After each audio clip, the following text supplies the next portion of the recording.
All right, here we go. Testing 1, 2, 3, and a 4. Ladies and gentlemen, it's another episode here of Final Fantasy XIV's Walk Down Memory Lane. I am joined here today by Kiva, Juniper. Hello. How you doing, friendo? I'm doing good. I'm doing That's good. good, very good. All right, so we're gonna start off with some introductory questions, kind of get your feels, and so people can kind of know your experience with 14. Yeah. All right. The first question I do have to ask is, when did you start playing Final Fantasy XIV? So I started playing right before Heavenzord came out. I don't know, I think it was like March of 2015. Okay. So it was like literally, I think it was like the last patch or like couple of patches before, but the people I was playing with like stopped playing, so that I lost motivation until basically Heavenzord came out.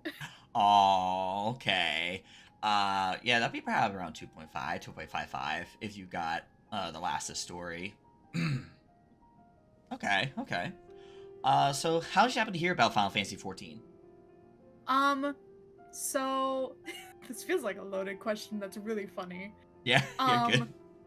So technically the first time that I heard about it was when I let my brother borrow my PS3. And he went and bought it on PS3 and he was like, "Hey, I got this game. It's really cool. Da da da da da." I went to go try to do it, and because he had made the account and everything, like I couldn't use the code, and like we didn't know what was going on, so like I have a physical PS3 disc of Final Fantasy XIV. Oh my god. But the real, like, me figuring it out was I used to work at GameStop. And like I said, all of my coworkers, this were the group of friends that I played with. Mm-hmm. They were all really into it, and they were like, "Hey," like I had just gotten my PS4, and they were like, "Hey, we're gonna pre-order this and buy you this so you can play with us." Oh, and it's always good. That's a lot of things. I think it's very common to a lot of friends. I love to get people into things because that's how I have about 14 as well. Actually, through my back then girlfriend, she told me about the beta of the game, and I was like, huh. And I wasn't sure at the time. We're gonna get a little bit more into it 1.0, but we'll just say that it does have relevance to how I heard about it, how I got into it. So I do have here, next up, what's gonna ask, what is your favorite race in 14? My lizard. Your lizard, yes, Aura Aura. Supreme, hell yeah. I started the game as an Ellison. She was so elegant and so graceful, but when Heavenzord came out, like, I Fantasia to what are they, the Rayan is the light horned ones? Yes, the Rayan. And I wasn't like vibing with it very much, so then I became a Zayla, and Hell yeah. I've tried to Fantasia her, and every time I'm like, it's wrong. That's great. My lizard journey doesn't start till later. But yeah, that's really cool. Because I started as a male row when I first played. Yeah. I can't imagine Waba being a male row. There's a story behind that. Because I used to be a Tauren male in World of Warcraft. I see. So I tried to transfer the male row in 14. And then everything else goes from there. That's so fair. Yep. So what job did you happen to start with in 14? So I was Arcanist, and then I got into Scholar. I have a funny story with it. Oh yeah, go ahead. Again, this was when my friends weren't really playing, so I was like having to figure it out by myself. And this back in 2.0, for those who are old and decrepit and feel their bones ache, is when you had to do the sub job classes to get your job stone. Guess who didn't know that you had to do that? Oh, uh-huh. I was level like 47 or something like that in in Corythus grinding fates as this arcanist, and somebody had sent me a tell and they were like, "Why don't you have a job stone?" And I legitimately just went, "What's that?" Dude, that sounds. They were Oh, like, "Look up what class you want to be and go get your you know. job stone." So, I actually I kind of missed over a question here, but I might actually make maybe this is just funny. So is 14 your first MMO? Yes. Okay. Yes, I can see this. I kind of transitioned the question because I was like, the way the experience why I was like, this might be her first MMO. Yeah. It was a little Okay. Yeah. stupid That, moment. oh, it's all good. Believe it or not, I started out Final Fantasy 11. I was 11 years old, and man, I love to ask the dumbest questions. And I remember annoying the hell out of some of my Link Shell members. So Yeah. I've been there. Yeah, it's I part of the reason I love taking new people through the game, because I'm mm, just like, I will babysit you as much as you want. Like, you have questions, I will answer them because I don't want anybody to feel how I did. right. That's a mood. So we did talk about your job. So, in regards to job, do you still consider that your main? Not anymore. Okay, that's completely fair. We'll probably get into more than that. And the final question I have for introductory, what kind of content do you feel like you focus on? Um, Cozy content for the most part. Obviously, when I have raid stuff going on, then I'll stream that too. But for the most part, I'm just kind of vibing and chilling. Mostly my 14 content though is raid at this Uh, point. gotcha. Hey, it is part of the scene. It's raids are there. It's content. Yeah. I was gonna stream yesterday with the start of tea, but I was just in a really annoyed mood and I went, I'm not gonna do it. I don't Yeah, have the energy. that's a mood. You're like, maybe not today. But I'd love to definitely see how y'all progress through T, because I need to get back Oh, in there. That may be a goal towards the later, after all the after the shenanigans calm down a bit. I feel pretty good about our prog from yesterday. We got we're at Proteans basically. Oh, nice. Yeah. That's some good prog for sure. Yeah. All right. So with that, we'll jump into some 1.0 questions. Oh, hi. I was gonna say my VTuber disappeared for a few seconds. There it is. And like poof. Oh.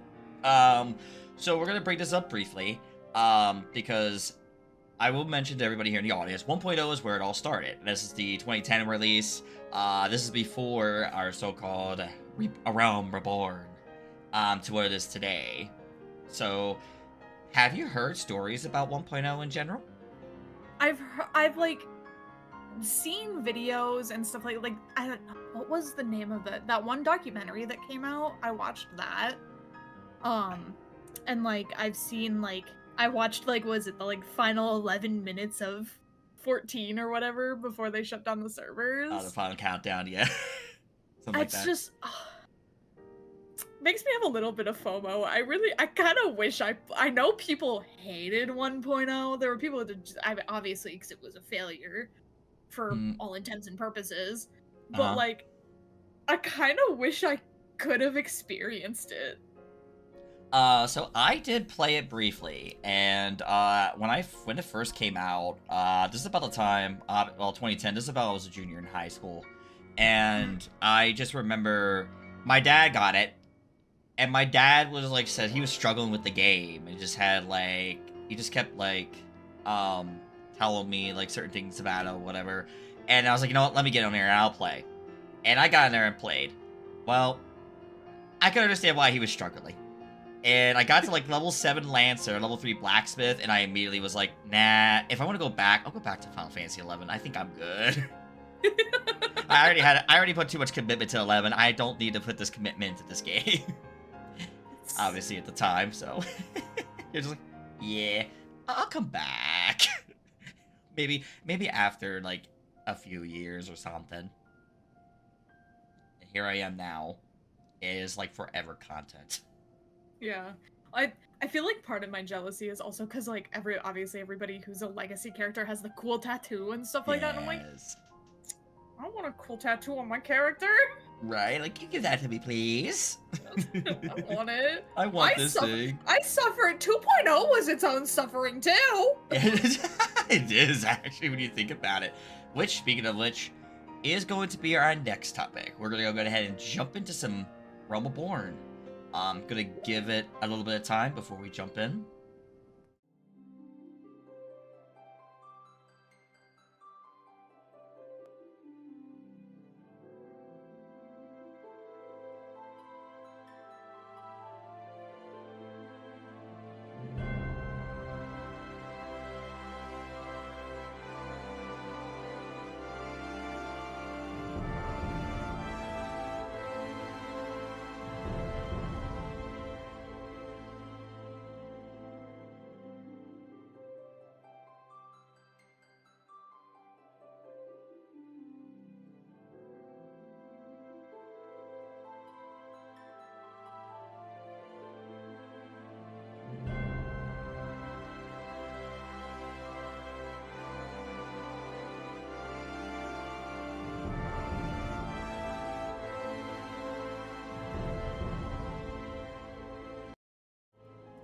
Alright, we are now here in A Realm Reborn. The game was just re-released, and this was a moment in which, for me, I'll kind of go briefly over that people have talked about the horrors of 1.0 and how nightmare it was. But it seems like you heard about the game much later on. I'll be real, for me, when I heard about the game coming back and I played 1.0, I was like, and beta phase, the beta phase was happening, and I was like, hold on, I am not sure if I'm really gonna want to play this. I was really skeptical, and then it just took a little push, and I was like, you know what, fine, I'll touch it, I'll play, and I went to go play it, and I was like, oh, they're actually trying to improve, and when playing during the beta, one of my favorite moments I'll remember. My B was my Y button, my A was my X button on my Xbox controller. Oh, so, like, no. my stuff was inverted, and I was like, how the hell? Oh, no. And that was the first thing I immediately typed. I said, controls are inverted here. That was the only thing I inputted, but, you know, they fixed it pretty quick, but it was so funny to see, yeah, this feels awkward. Yeah. Alright. Next up here, do you happen to remember your storyline for your class and job that you first picked? I have a confession to make. Go ahead. I was a filthy cutscene skipper. Hey, okay. I kind of. Hey, you know what? We all have our moments. That's all good. I don't know. Fair. Yeah. Go ahead. So I started on PS4. So obviously I'm like had it in my bedroom, like hooked up to my TV, and I played it on my bed. The distance that I was from my TV was probably a good 6 feet. That text was so small. Oh yeah. Oh, it was. Yeah. The text was actually kind of small, especially on the PS4. So yeah. Okay. Yeah, reading it was a nightmare. So you're like, I'm gonna skip this. Yeah. And in my mind, I have that I don't know if you saw the short. Basically, someone you see Thancred talking to some stuff, and the guy skips a cutscene, just owls and walks up to this Lalafell and starts, just like goes, "You're a filthy cutscene skip. You're not supposed to ever skip the cutscenes ever." And I'm like, it's so funny. I just imagine how you did that, and just like that Elsa just comes and goes, "How dare you skip the cutscenes? The stories are very important here." Yeah, like if they were like voice acted or somebody told me to like watch the cutscene ahead of time, then I would. Yeah.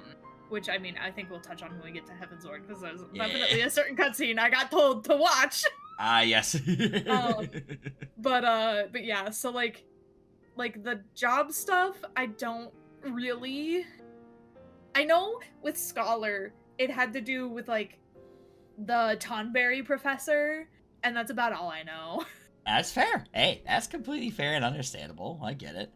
Because at the end of the day, as you said, the text is really tiny, and I remember that. Because the PS4, when I picked it up, I was like, I can barely read that. And I remember my dad trying to ask me, can you make that text bigger? And I'm like, Dad, I don't I even know. wish. I wish. It's sometimes still really tiny for me on my PC, and I'm like right in my PC's screen. Like, Yeah. but Like, thankfully now I have my partner who plays with me, who yeah. will TLDR the text for me as I'm like trying to skim through watching the cutscene. Right. Alrighty.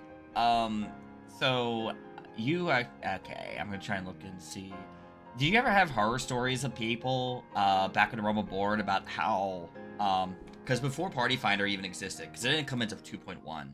In Mm. 2.0, people didn't have Party Finder. They used to have to shout. They had to get join parties by shouting. Do you have any stories like that come to you, or anyone No, mention? because I really didn't like interact much with people outside of my own circle besides like or until Heaven's Ward really. Okay, that's completely fair. Yeah. So I guess I think you kind of answered this question already. So I guess in a sense you probably skipped the two last dungeon cutscenes. The Castra Meridium and Praetorium. Kind of came Oh out. no, I tried not to. Oh, okay, all right. I so I ran those with my boss at the time because I was friends with everybody that I worked with at Oh, GameStop. okay. And so my boss and I were he was trying to take me through them because he had already gotten through it all. Mm-hmm. Um, and I was like, okay, these are the last two dungeons. Like, I want to pay attention to this. Like, I know I've been skipping whatever, but like, this is like the end, you know? And of course, it was at the time where you could skip those cutscenes. Yes. And so nobody gave a shit about me being this new person who wanted to watch the cutscene. And I don't remember if at this point I had bought a USB keyboard or not. So Okay. it is possible I was sitting there and trying to type. No, I think I did at this point because I think after Garuda trying to like discuss strats with this other new rando person with my Uh-huh. controller and tried to type and take 5 minutes typing with my controller, I went, I'm going and getting like a $20 keyboard. Yeah, it's like at that point. I mean, I remember like well, Final Fantasy 11 when that came out was like a lot of money, and then we bought like a keyboard, which was like back then it was really expensive. I'm like Jesus Yeah. Christ. It was like almost I think just to play the game was like almost $120 for everything. Jesus. Yeah. Well, that was back then. The PS2, you had the hard drive. You put the hard drive in the back for the SSD. So you plug the Ethernet cable in the back, Oh, so you could play online. that's Yeah. so crazy. Because I don't think my brother ever played 11, so I'm not sure, but I don't Mhm. think we ever had that. So, like, yeah, it came Yeah. as a shock to me. I was like, what do you mean Final Fantasy 11 was played on the PS2? Right? How? Yeah. Yeah, it was crazy setup back then. Hi, if you could But get past yeah. the setup, congratulations, you got through the main boss of Final Fantasy 11. It was But just yeah, like, the back to the a pray cutscene. and Yeah. yeah. So I'm like, because obviously it would just kind of start into the next cutscene right away. Mm. And I think I was also in voice chat with my boss because he was like, they're literally running ahead, they're not waiting, blah blah blah. And I'm like, hey, like, I want to watch these cutscenes. Like, this is the end of the game. I don't want to skip these, Uh-huh. but I don't like it that you guys are running ahead, especially because at the time I was on Scholar, so I was the only other healer, Ugh, and those dungeons did hit hard at the time. yeah. Um, and straight up, somebody had said in chat to me, just go and watch the cutscenes at the end. Oh, no. uh, so for me, my experience was a little different because you tell I'll share my experiences too because I like to kind of like throw it back and forth. Mine Right. was in Castrum. Unfortunately, I was trying to watch the cutscene for the first time. I do love my story, and I wanted to really see where the story was going. And I remember somebody in the chat I was with said, "Skip the cutscene. You can watch it at the end." And at that point, unfortunately, because there was 6 other people in that room and everybody was rushing, I kind of had to skip through those cutscenes for Castrum. But Yeah. Praetorium, thankfully, was a different story because my sister and some of my FC mates jumped in with me so I could actually go and enjoy the cutscenes. When people were trying to put me to push through them, they said, no, fuck off. Let him enjoy the cutscenes. That's So, nice. that was like Yeah. thank God, because like, dude, I want to listen to my story, man. Yeah, that's something I enjoy nowadays, that people are like really like sticklers about the cutscenes. Like, Yeah. hey, don't pull, cutscenes are happening. Yeah, exactly. That's a really nice thing that people do, because they understand the story is the central of a Final Fantasy. Play all Final Yeah. Fantasies, yeah, that's kind of like their point. And That's like, their selling point. as annoyed as I am now because of the fact that they're so long, honestly, it makes me really glad that they forced the cutscenes Yeah. in those dungeons now. Yeah. Because I think back to that experience, it just annoys me and I just avoid the roulette unless it's like a bonus thing for the Moogle tomes. Yeah, no, I gotcha. I think for me, I mostly use it for leveling. I'll just take it to actually level through a job. It gives you a good chunk of EXP. So I'm like, worth it. I'll take it. I'll do a roulette. Yeah. I'll give you a good amount of EXP. All right. Next up, did you happen to ever touch the coils of Bahamut? Not until later. Okay. And I think we technically unsynced them, but I think it was really... I have a little bit of hazy memory on it. I think we unsynced it, but because level 60 was so fresh, you still had to do mechanics. Oh, okay. So you still had it. Yeah, that makes sense. Because, yeah, that's about the time. Yeah, that would be right. Because you still had certain things you definitely still needed to do. There was no way you could just go as a level 100 and breeze through it in like you can now. I did, however, Duty Finder with my boss again. And I think like a couple other people. We might have Duty Findered it. We might have Party Findered it. I think we Duty Findered it. Okay. Odin. Okay, yeah. Yep. Yes, was it Duty Finder instead of Party Finder, because it was like that. I mean, that's the thing you could do. Which that was the first time that I didn't know until later, and thinking back on it when I actually like found out the information, that I was definitely being like parsed by my co-healer. Oh no. Because they were telling me I was overhealing, and I'm like, but I want him to stay alive. Let him live, please. Because they were like, you need to DPS, and I'm like, but when I DPS, they die. And they're like, you're overhealing, because I was spamming Physic. Okay, yeah. I mean, Physic. Gotta hit the button. Physic. But first the Adlon. He got hit once, I have to heal him. Yeah. That is such a mood, though. Like, I feel that. Like, I don't necessarily heal as much, but it was just funny. I was just thinking about when I do content, like, shit. Oh, you got hit once. Okay, I'm healing you. Or in my case, I just shield now.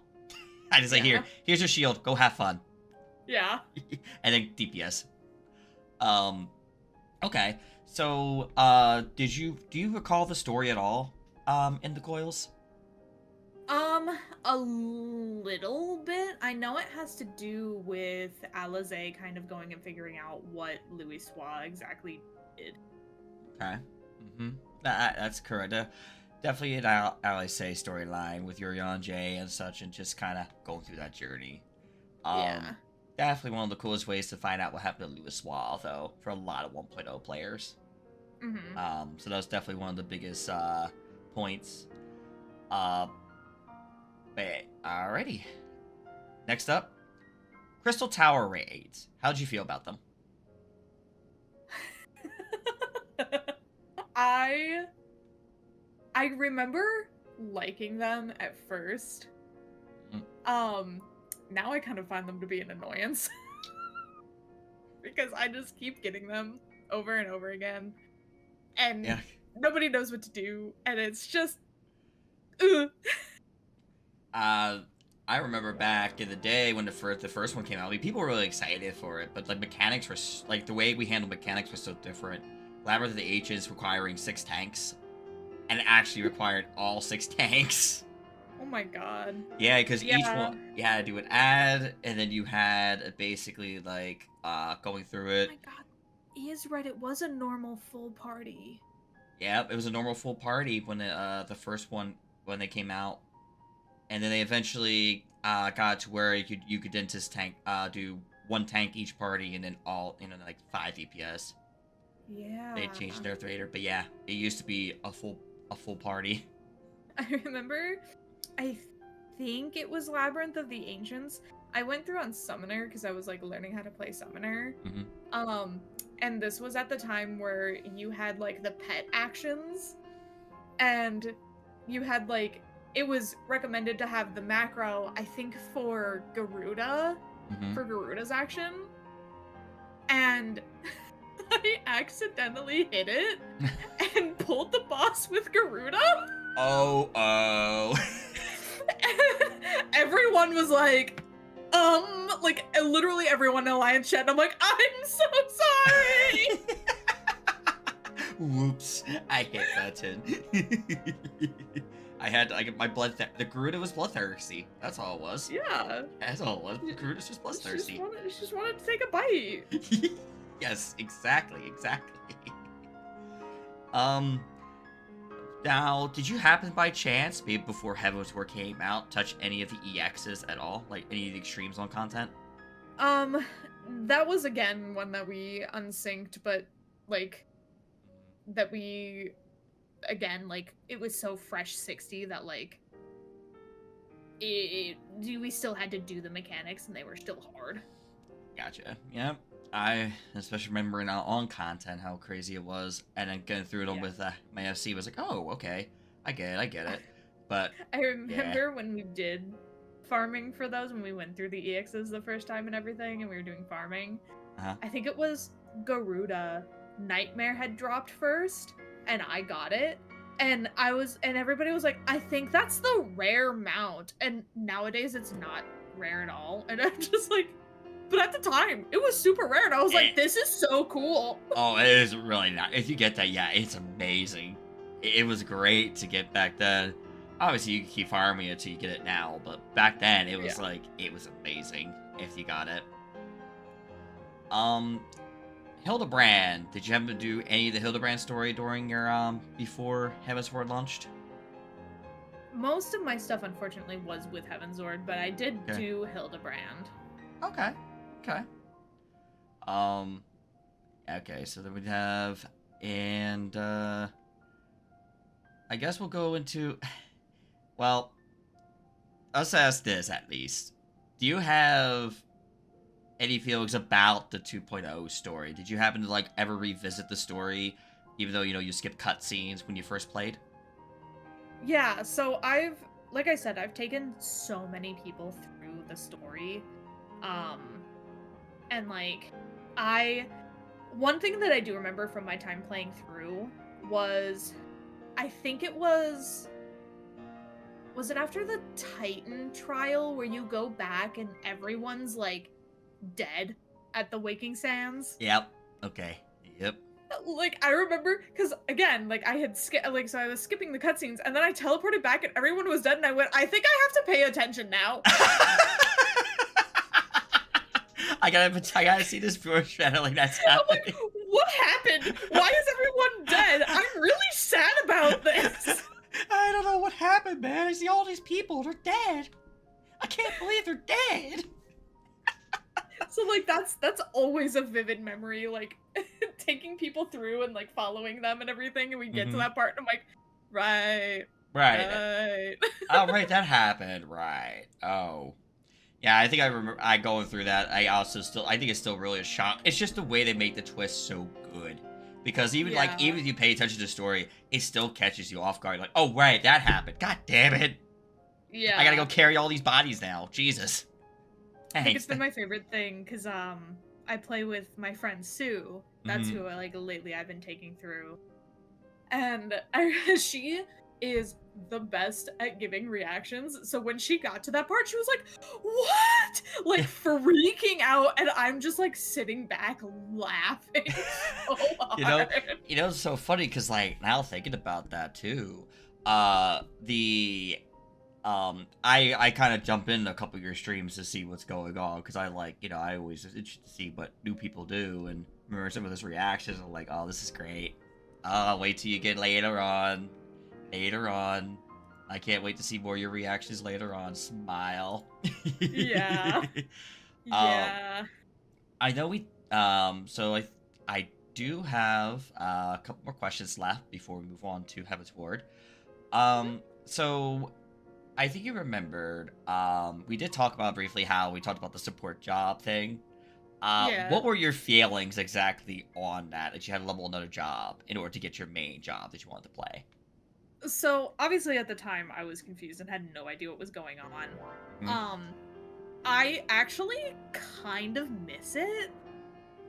Okay. Like the cross-class stuff going in, because I mean it forces you to kind of familiarize yourself with other jobs.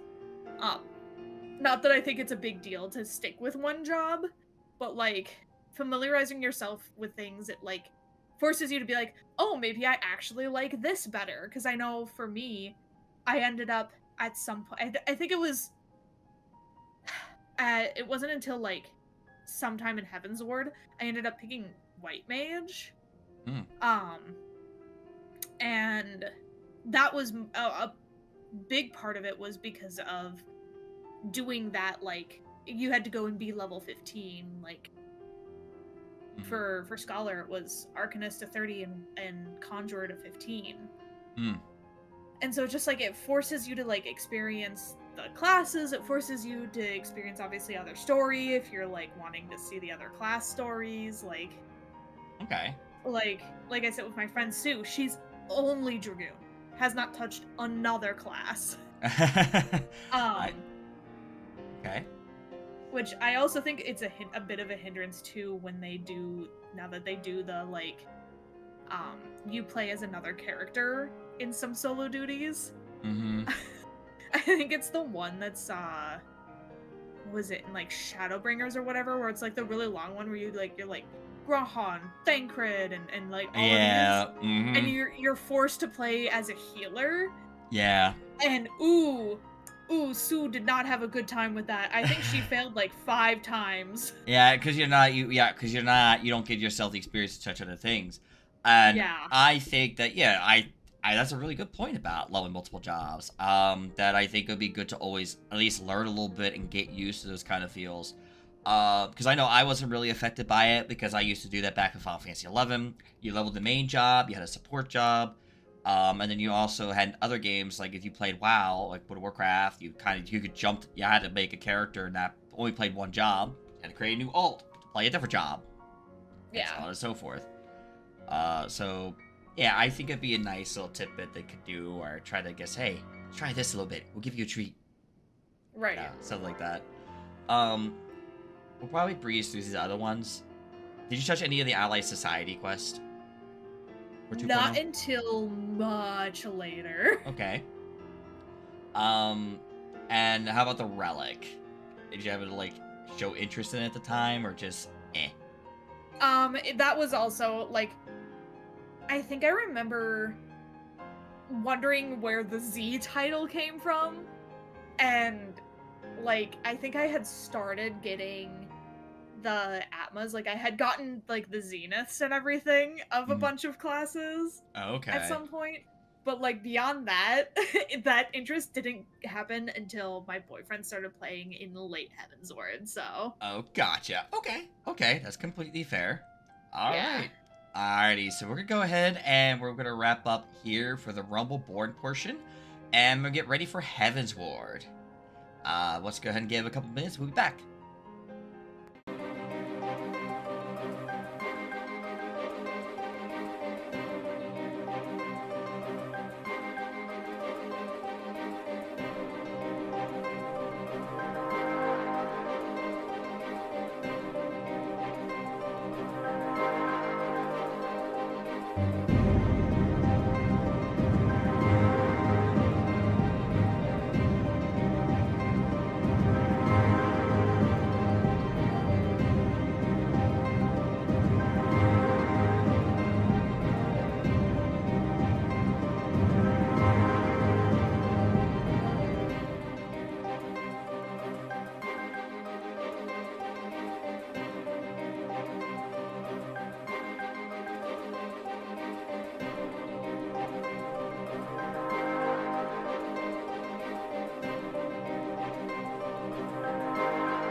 Alright, ladies and gentlemen, we return.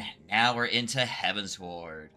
One of the coolest things for me in Heaven's Ward, one of my favorite stories to tell is the song, Dragon Song, always hits me so hard every time I hear it. And it's because it's so good, but one of the coolest things about it is that, well, cool and not so cool, but it definitely was a song that resonated with me because at the time, I actually finally left the cult I was in for probably about, I would say, like 6 years. Oh, And wow. it basically when it said, "What's the truth?" and I'm like, "Damn, dude, I don't know."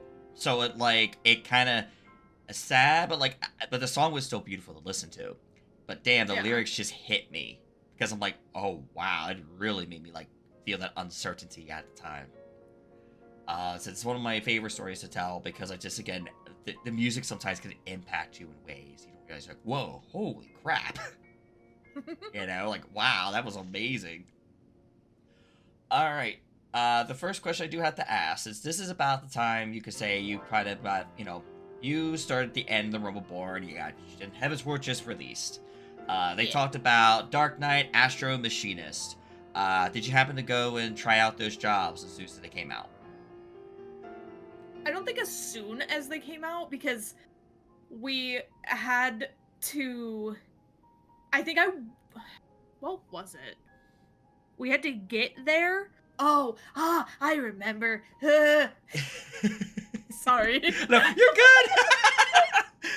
It's like, wait, flashbang, boom, it's there. I'm gonna be a little. I'm gonna be a little cringe for a second here with this story. My boyfriend, my in-game husband, he hadn't. What was it? I don't think he had finished A Realm Reborn or something like that. And then when he had finished it, and I bought him Heaven's Ward because he was like, I can't afford it, blah blah blah blah blah. So I went and bought it for him. And that was a whole debacle because when I bought it at work, it was the through Square Enix code. And he played through Steam. So Okay. his roommate had to go and buy it for him again to get him the right code. I was like, no. this sucks so much. But then he wanted to level a different class and would not start Heaven's Ward until he had leveled up that class. Oh, so okay. I was stuck on I switched to Ninja, as we can see here. Yeah. We didn't start Heaven's Ward probably until a good month and a half into 3.0. Oh, okay. So Damn, okay. all of my other friends were like, "Hey, we're gonna go mount farming," and I'm like, yeah, damn. Oh my goodness. Alrighty. Let's I will say though, once we got there, I picked up Astrologian so fast. That is my vibe. Hell yeah, there you go. Alright, next up on the list is obviously you already have the answer to this one. You changed to Aura as soon as it released, right? It wasn't as soon, but it was pretty much very soon, not long after, yes. Okay. There we go. It's like, yes, I must be now. I said for me, it wasn't an immediate change till late Heaven's Ward, and that was just because at the time when I was playing, I was swapping around between I started out as Elizin. At one point, I started playing as a Lalafell female because I had a group of FC mates that were all Lalafell females, and we were playing and we were doing all of the Alexander raids. And then eventually I got to the end, and I mostly played a lot of. Actually, no, sorry, I didn't change all to the end of Stormblood, because I was still playing all the different male class. I started changing back to male classes because my ex did not like that I was playing female classes, female races. I meant to say, excuse me. So they were like, I'm like, okay, but thankfully, end of Stormblood, I got to change that, and I have not regretted it since. Yeah, as you should. Like, hell yeah, dude. I love it. All right. Next up. I may have to take like 2 seconds really quick to go to the bathroom really quick. Yeah, go ahead. Because it just hit me. And then I also gotta check on our dryer because our dryer is beeping. Oh, no. Yeah, go do your thing. Do what you gotta do. I got you. Yeah. This gives me a chance to do a thing. All good. How's you guys in the chat, by the way? We get to talk to chat for you guys for a little bit while we wait for Kiva to return. And we'll continue on with the show. But apparently, things are being wonky on my OBS about, all the... Okay. So I'm trying to find ways so I can still see you guys in chat while we do this. Because apparently OBS said no. I think...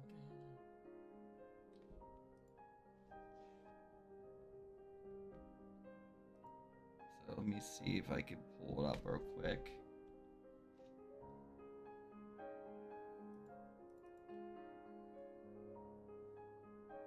Nope, I can't find it right now. That's fine.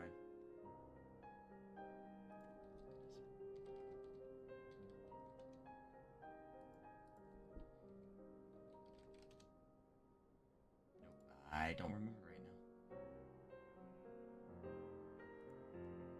I'm like, well.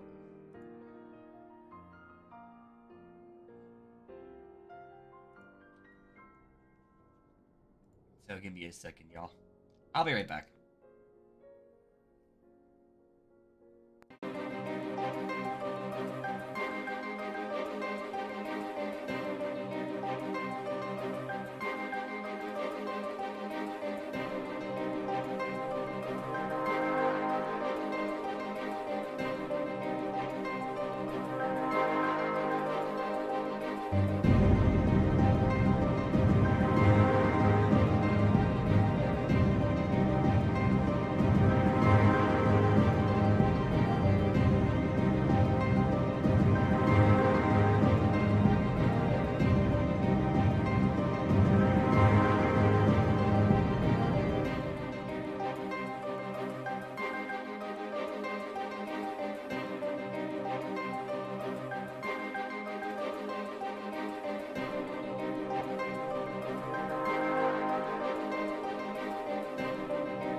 Washer, and it was my mom stuffing it too full and it was unbalanced. So I just turned it off until she gets home. Gotcha. Hey, at least we know what the situation was. All right. Now, we'll go ahead and go into the question I was going to ask. Yes. before things happened. Um, so this was actually the era that we had what we called the Caster Rage, Fizz Raged. What were your feelings about this? I miss it. I You love missed. Foam Age. Okay. It was so whimsical. Was I know. Oh man, I just remember one of my things that I remember is the struggle with the when I used to like tank raids and my bard somehow I'd be out DPS and my bard as a warrior. And I remember warrior being so good. It was scary, and I saw myself. I'm like, huh? I shouldn't be, but it's happening. Ah, Yeah. I feel I bad for also him. I also miss Bard's songs doing something. And Foe's Ah. Requiem. Yeah, no, definitely that. No, that definitely is a feeling. I think actually, I think I just don't think that's the same feeling. So like, it's a damn though, yeah, because you have Bard nowadays. It's just trying to up your DPS. Yeah.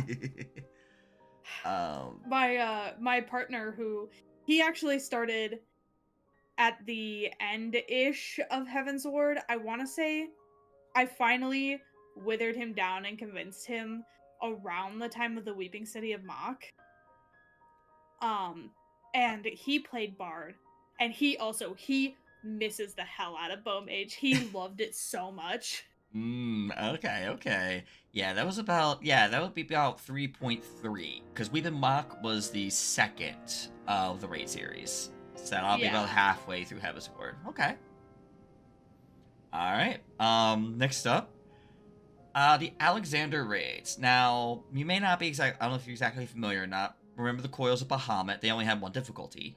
It was basically just like their raid back in the Rumble Board. Now, it was the only 8-man raid they had. There was no difficulties, but Heaven's Ward introduced a Savage and a normal version. How'd you feel about that? I was fully unaware of Savage really until I want to say like the end of Heaven's Ward, maybe into Stormblood. Because like I like I said, I wasn't really like ever into a community necessarily. I had free companies and stuff like that. So like through Heaven's Ward, like I said, I had my in-game husband and like that free company that I was in. And we would like do extremes and stuff, but I never knew about Savage until much later. I nowadays really like the idea of challenging content, especially after doing it in at the end of Endwalker and into Dawn Trail. Okay. Yeah, because that's nice for me. I did like the fact when they introduced that kind of nice thing. Having the story mode just for those who want to do the story, and then you had the Savage available if you just wanted to actually do the harder content after you finish the story, which was very nice because again, the only way you got story for Coil was literally doing the fights and having to actually learn the mechanics because they were more required versus nowadays. Obviously, you can go through a normal raid, play through normal raid, just play through the story, and then if you wanted to tackle on like the Savage version of the fights, you could choose to do so. So definitely, I think one of the best changes they've made. All right, next up is we'll go ahead and talk about the story of Heaven's Ward. What were your feelings going through it? It was peak, I fear. I was still through, so up until 3.1 is when I stopped skipping cutscenes, except for the vault, because my friends, we all did it together, and afterwards, my couple of friends who had already done it, they were like, hey, don't skip the cutscene getting out of this, by the way. And I was like, okay, sure, it's an important cutscene, sure. And so we finished the dungeon, and like I'm watching the cutscene and everything, and when it happened, I was just like, I think I literally shrieked. And I think I remember getting like teared up. I don't think I fully cried at that point. Mhm. But I definitely remember tearing up and being like, "What the fuck?" And then going, "I'm gonna kill this man." Yeah, just like, damn, dude, what had happened? I mean, it's definitely one of the most emotional because basically that scene, obviously, Hoshafat has been through a lot with us. And Yeah. so, like, when you get to the vault and the cutscene happens, you're just devastated because he was like the one that helped you through it all, like from when old Da threw you kind of like out on the streets. They thought bad of you and things like that. It was tough, especially back when Yeah. when Rome Board ended. That was how End Board. It's like, so what the hell? What are we gonna do? And so when the cut, and Hoshafat was the one to get us out. Like, well, we got you. We're gonna get you. We're gonna bring you to. I'm gonna bring you under my house, and we're going to make you wards of our house. And one of the sweetest things ever. Yeah. Um, I was so evil when we took Sue through it yeah. because we really hammed up like, "Oh my god, look at how cute Harshafan is. Look at how much you love Harshafan. Isn't he such a cutie? Oh my god, he's your best friend." Oh She did no! not trust me after that. I don't think I would trust somebody either after going, what? Really? Eh? And now sometimes I really like just hitting her with the smile better Sue's a hero. Oh no! It's like, I hate you. She literally just like, stop! Stop! Don't bring up that memory, Oh my god. Ah, shoot. So the next thing we're gonna still talk about 3.0 story because I think there is another moment that happens in the story that really impacts a lot of people. It's the final dungeon that we get in Heaven's Ward, Balsar's Wall. Sloppy. Sloppy. Yeah, another very important thing, but there's something else that happens after we beat up our sloppy guy. Do you have any memory of it? I remember that's where Omega happens. See, like it's our Uh-huh. first look at Omega. Uh-huh. Uh Oh, that's where Papalimo bites the dust. Yep. There it is. That was It's like what else happens? Like had a replay scene in my head. I'm like, You're like, oh, that happened. I won't lie. I didn't have very strong. I think I remember being like, no, Papa Limo, but I don't remember having as strong of feelings because one, he wasn't like my bestie. Okay. Because I started in Limsa, so I think I had Y'shtola as my bestie. Yeah. And two, I think it was around that time where I was starting to get a little like side eye and annoyed at Ida Lise. Okay. Because they were both together all the time. I'm like, I just don't like. It's not like I didn't care because I did because they still were a big part of everything, but like, it didn't hit as hard. Okay. Yeah, because that's about the time that Pablo Neva would use all his he would pretty much become Lewis Wall 2.0. Yeah. That was what happened there. And people now, because it's so funny, because I always remember I watched a video on JoeCat and Synopsis Scribe. They talked about the tiers, and one of them was like they put Pablo Amiibo actually above Lewis Wall, just because of that of that moment, because he literally surpassed his master. Yeah. But everyone's gonna have their fears and whatnot. But it's one of those things that resonates now because I didn't think back then when I played. I was like, oh no, and I felt sad. But like now I see more of the impact of it because I did a little more. Where I was like, I can see the real big impact if you really play 1.0 or you really knew like these characters more in depth. It's like, whoa. Yeah. Well, I think around that point, is that when the documentary had come out? It might I don't. have. I have to do my own research. I can't Yeah. remember when that documentary came out. That's a good question. I can't remember that either, but that's an excellent question. Um, So that was No Clip came out 9 years ago.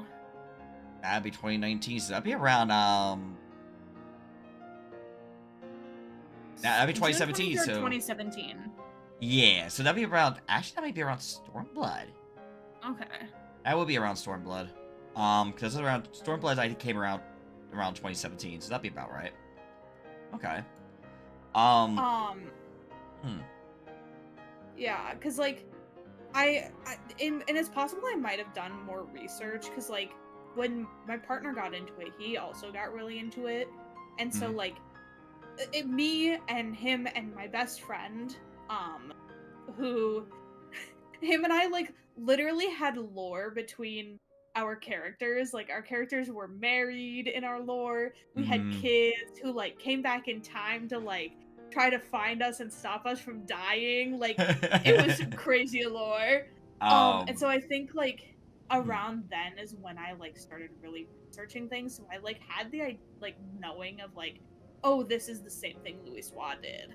Okay, okay, that's cool. That's really cool, because, like, I didn't really get into lore, actually making a lore dump for this character until literally, actually, I think, Endwalker.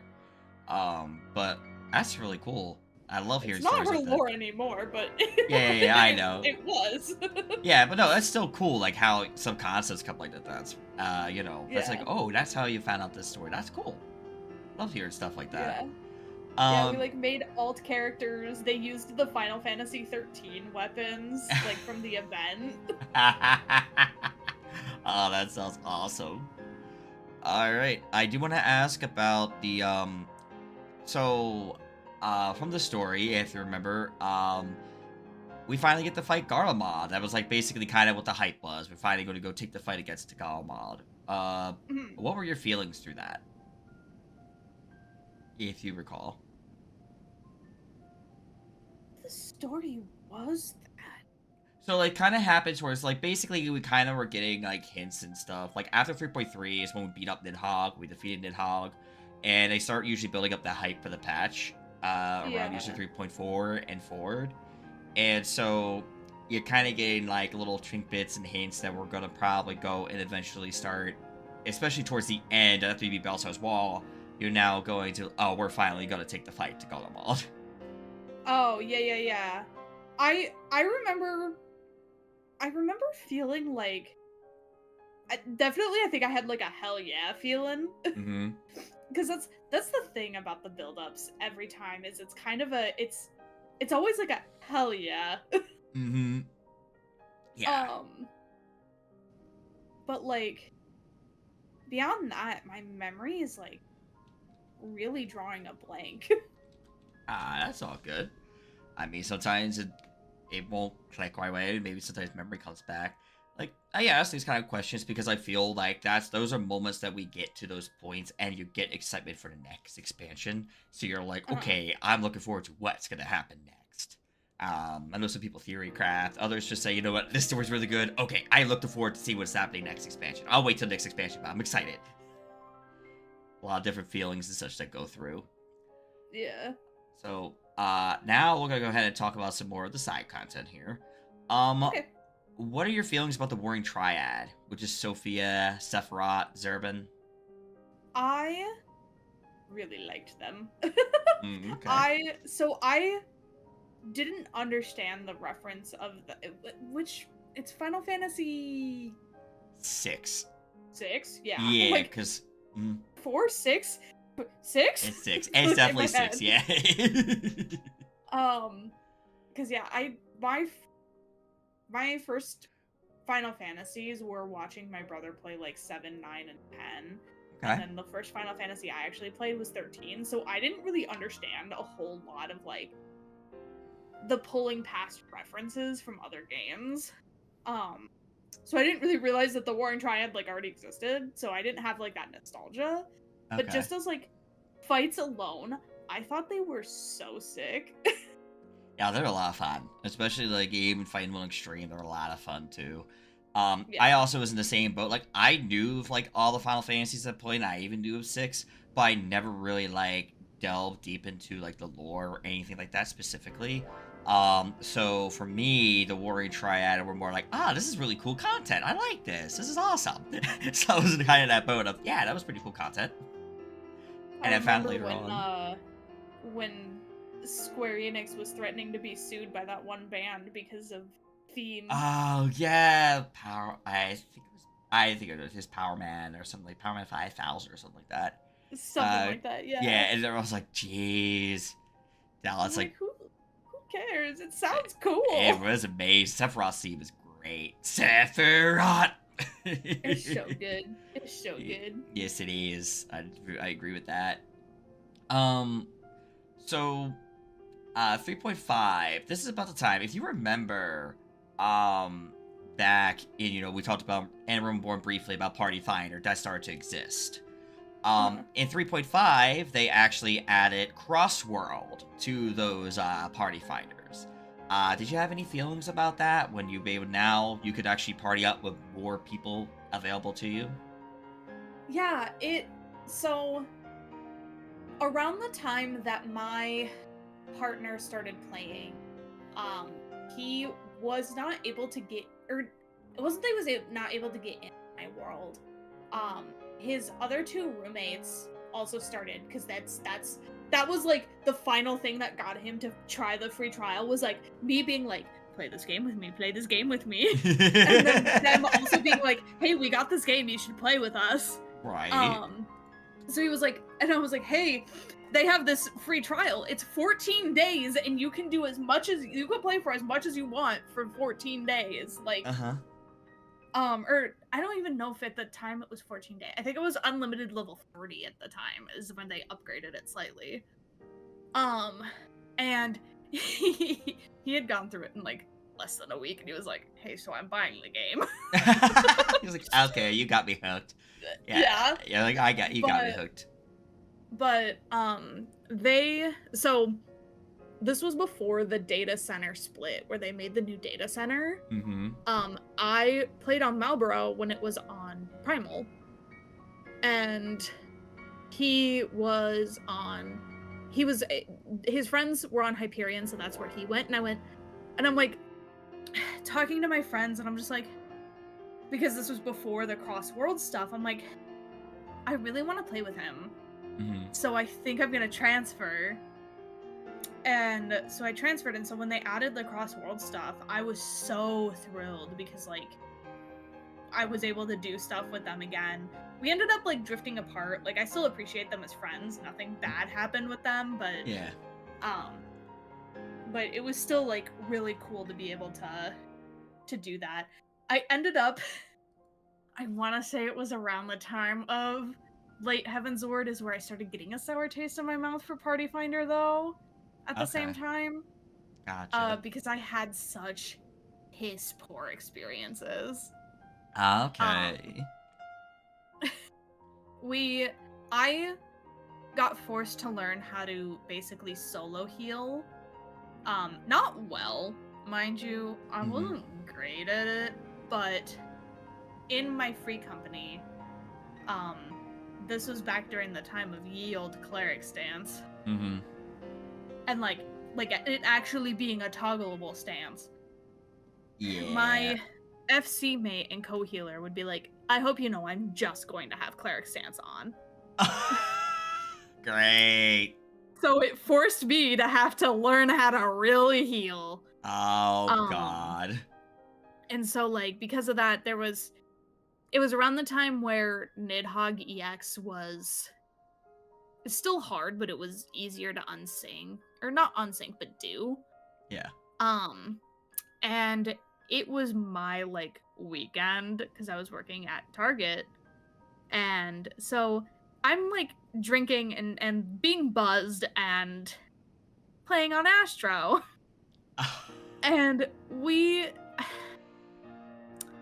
I think it was the one mechanic that still fucks me up to this day on Nidhogg EX, which is the fire orbs. Oh, yeah, okay.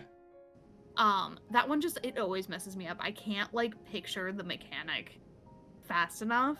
Mm. And that had caused us to wipe, and I was like, and so I was like, LOL, sorry guys, I'm a little bit tipsy, da da da da, and I just started getting, like, berated, being like, why are you drinking? It's only a Tuesday, and I'm like, it's my weekend! I'm enjoying my weekend, man. Let me enjoy my weekend. God, let me crack a cold one and have it. God.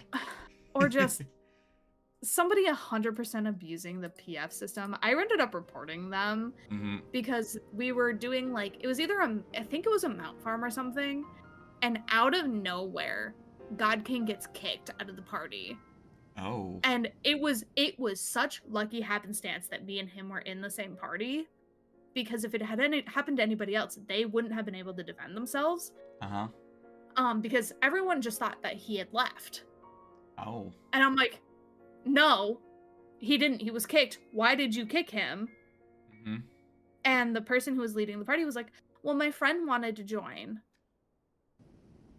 And we were like, so you should have asked. And they were like, well, it's my party, so if you don't like it, you can just leave. Everybody left, and we went, and I made my own party finder, and most of those people joined my party finder. Payback's a bitch. It's karma. So it's like, I know I've, like, talked to you about it before, where I'm like, I'm scared of party finder.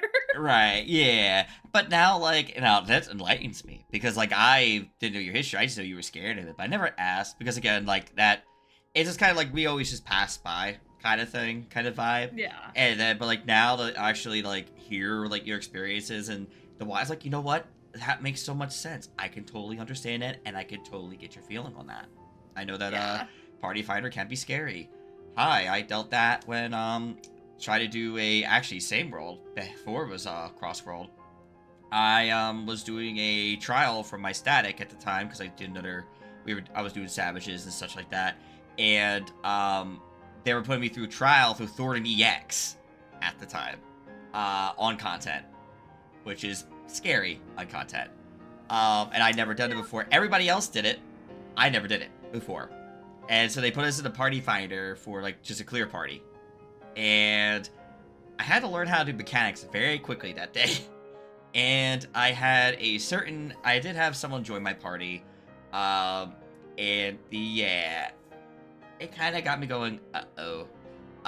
If people knows, that person joined my party joined the party finder. So we had 2 warriors in the group. And, I stopped by the stream because he was streaming it, and I just remember at one point he's saying to me on the screen, "What are you doing?" And I'm like, I'm thinking to myself, I can't even type. I was like, well, I am sorry, I don't know what's going on, man. I was just thrown into this like this, So, I mean, I passed anyway. I got in the static, but it was just like, well, this feels awkward. Yeah. So, it's one of those things that I carry because I'm just like, But thankfully later on, I had a friend that really helped me learn Warrior, and it really enhanced more of my gameplay. Apparently, everyone thought it was really good as it was. I was like, I feel like I could do better. And then the friend showed me ways I could do better, and I was like, since then, I was like, I feel so much better in Warrior now. Yeah. Back then, Thanks dancing. It was so funny because, like, at the beginning of Heavenward, like, again, I think we knew what Party Finder was. But me and a friend, when I finally got through the story and could do the EXs, we duty findered the Bismarck EX and Ravana EX, which meant I really had to learn what the hell those mechanics were, like, even more than party findering it. Oh god, yeah. But I remember, and this is a little bit, again, of a newbie moment of not realizing when they shorten things. You'd see in, like, shout chat, people being like, PF up for Bismarck EX, but they would shorten it, and I'm like, what kind of fight is bisex? That sounds great. Why are people talking about bisex in chat? What is this? Honestly, that'd be fine. I didn't know in internet lingo better. probably been like, huh? So that is great. Oh. So my friends were like, Kava, that's Bismarck EX. And I'm like, oh. Oh, I see. Never mind. Okay. So next question I have here is, did you happen to do the relic grind in Heaven's Ward? Yes. Yes. Okay. Any fond memory of any particular step that comes to mind? Do I still have it in my journal, actually? Because sometimes I like to go back and do other ones that I miss. Uh-huh. Oh, I don't still have it in my journal. Spamming the leave quest, I think it was Dance Magic Dance. Oh, okay. To get to try to spawn the treasure chest, which spawned one of the items that you could turn in for the powder for that step, the crystal powder. The crystal sand? Yeah. Oh. Yeah. I forgot that was like a method you could do. So I think it was one of the few times where I did not have leave stamina or whatever. Yeah, okay. The allowances. The allowances, yeah. Because I would sit there and spam it over and over and over and over again.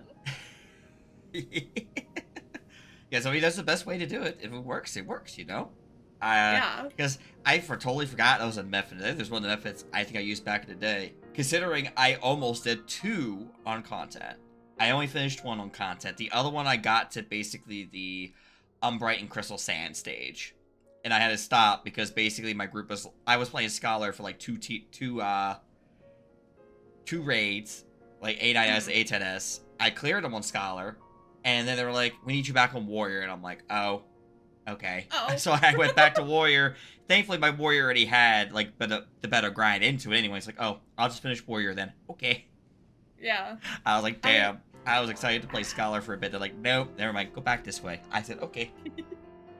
I think I had 2 done on content, at least. Definitely 1. I definitely had Astros done on content. Oh, okay. Just can't figure out what the other one is. Probably. It was it Scholar or White Mage? It was one of those 2. I think you talked about White Mage earlier, like that kind of got you in the flow of things. It could be. Yeah.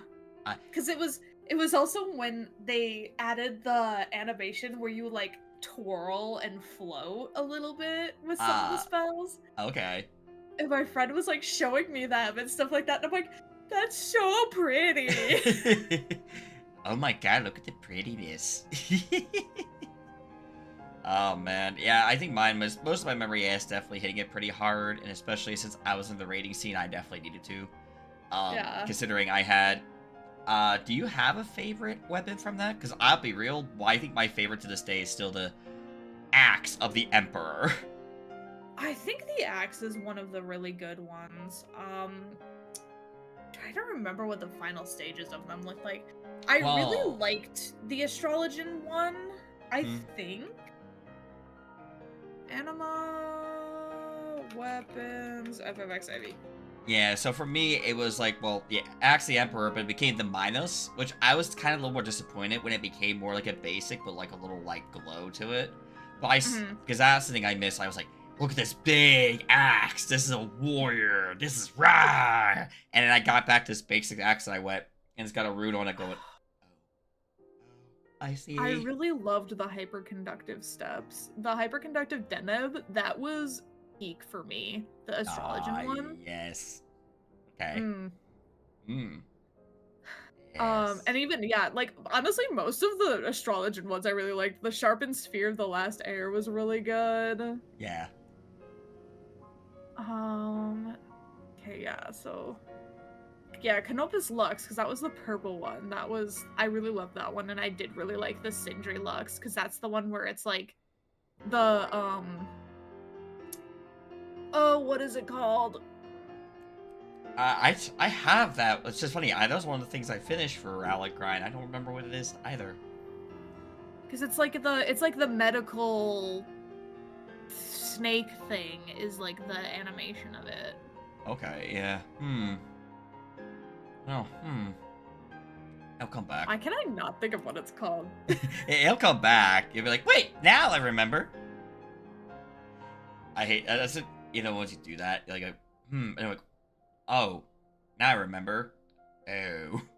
Medical cross symbol. Medical cross with snake. Google, help me out. Google. The rod of that's a Greek word. Hold on. Hey, here we go. Yeah. It's the rod of that. The rod of that. The rod of that. Or it's often mistaken as caduceus, two snakes on a winged staff.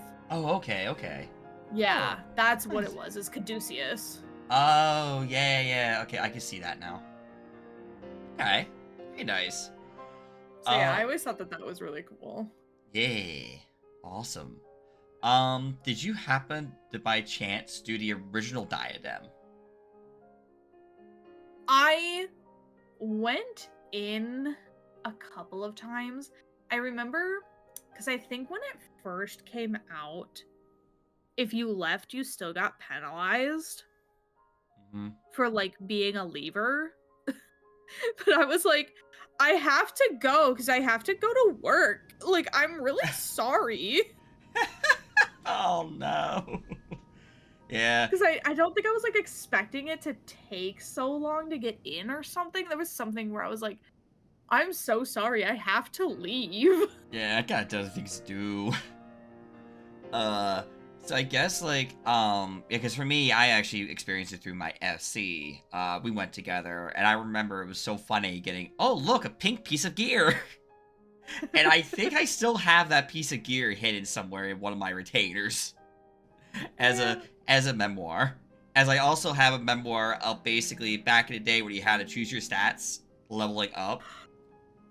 And I still have that. I got rid of mine, but I know what you're talking about. Yeah, I have mine to this day. So someone's like, I don't believe you played. I said, I pulled out a relic. I go, I have this.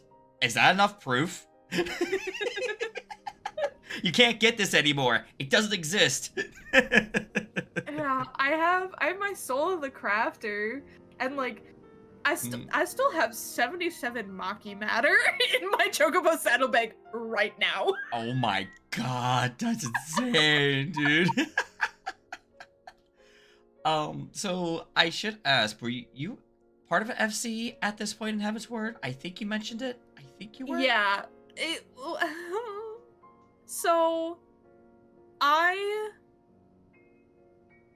was in an FC, and then a lot of drama happened. And yes, drama. So this was back when I was on Marlboro. Mm-hmm. And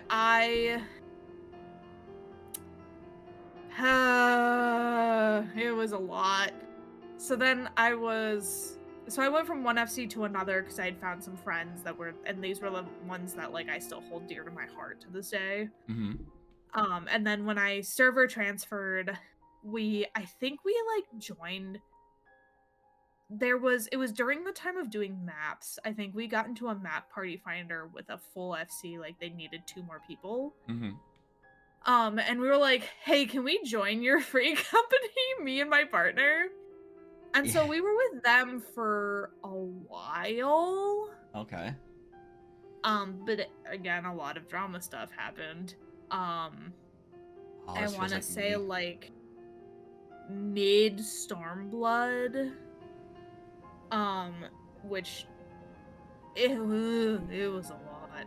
It was a lot. Yeah. I was dealing with my kind of what I call my toxic era because I was undiagnosed with so much mental illness. Okay. And so like I was really like probably not great either, but they weren't great to us either. So the two kind of added and mixed together, and it just kind of yeah. And I get that too, because I also was at points where my mental wasn't great or whatever. But my thing was back when I played a lot, because I heard at least FC drama, and I'm thinking to myself, man, I have C hopped and server hopped so many times till I'm finally settled for like the past 3 years, finally. But like for Yeah. years, I was jumping and jumping and jumping nonstop, and it was because my now ex at the time was constantly getting some kind of drama, and I'm like, Mm. dude, let me just play the game. I'm here to hang with friends and enjoy the game. And it was sad because, heaven's word, I actually had a really good group of friends I enjoyed hanging out with, and I know she didn't like them. So eventually she left. She went back to a different server, and eventually I kind of got dragged along. I kind of, at this point, if I didn't, it just kind of felt like I was, all right, I'll do it. I'll server transfer. Didn't really like the idea, but here I go. And yeah, it's a time, like definitely a time for me. Yeah. And I'm gonna definitely get into Stormblood, but yeah. My previous FC that I was in, it was so bad to the point where we were trying to like hash things out, like me and my partner and the 2 officers, because we were friends. We were Yeah. trying to hash things out in a voice chat, and I have a thing where when I get mad, I start to cry.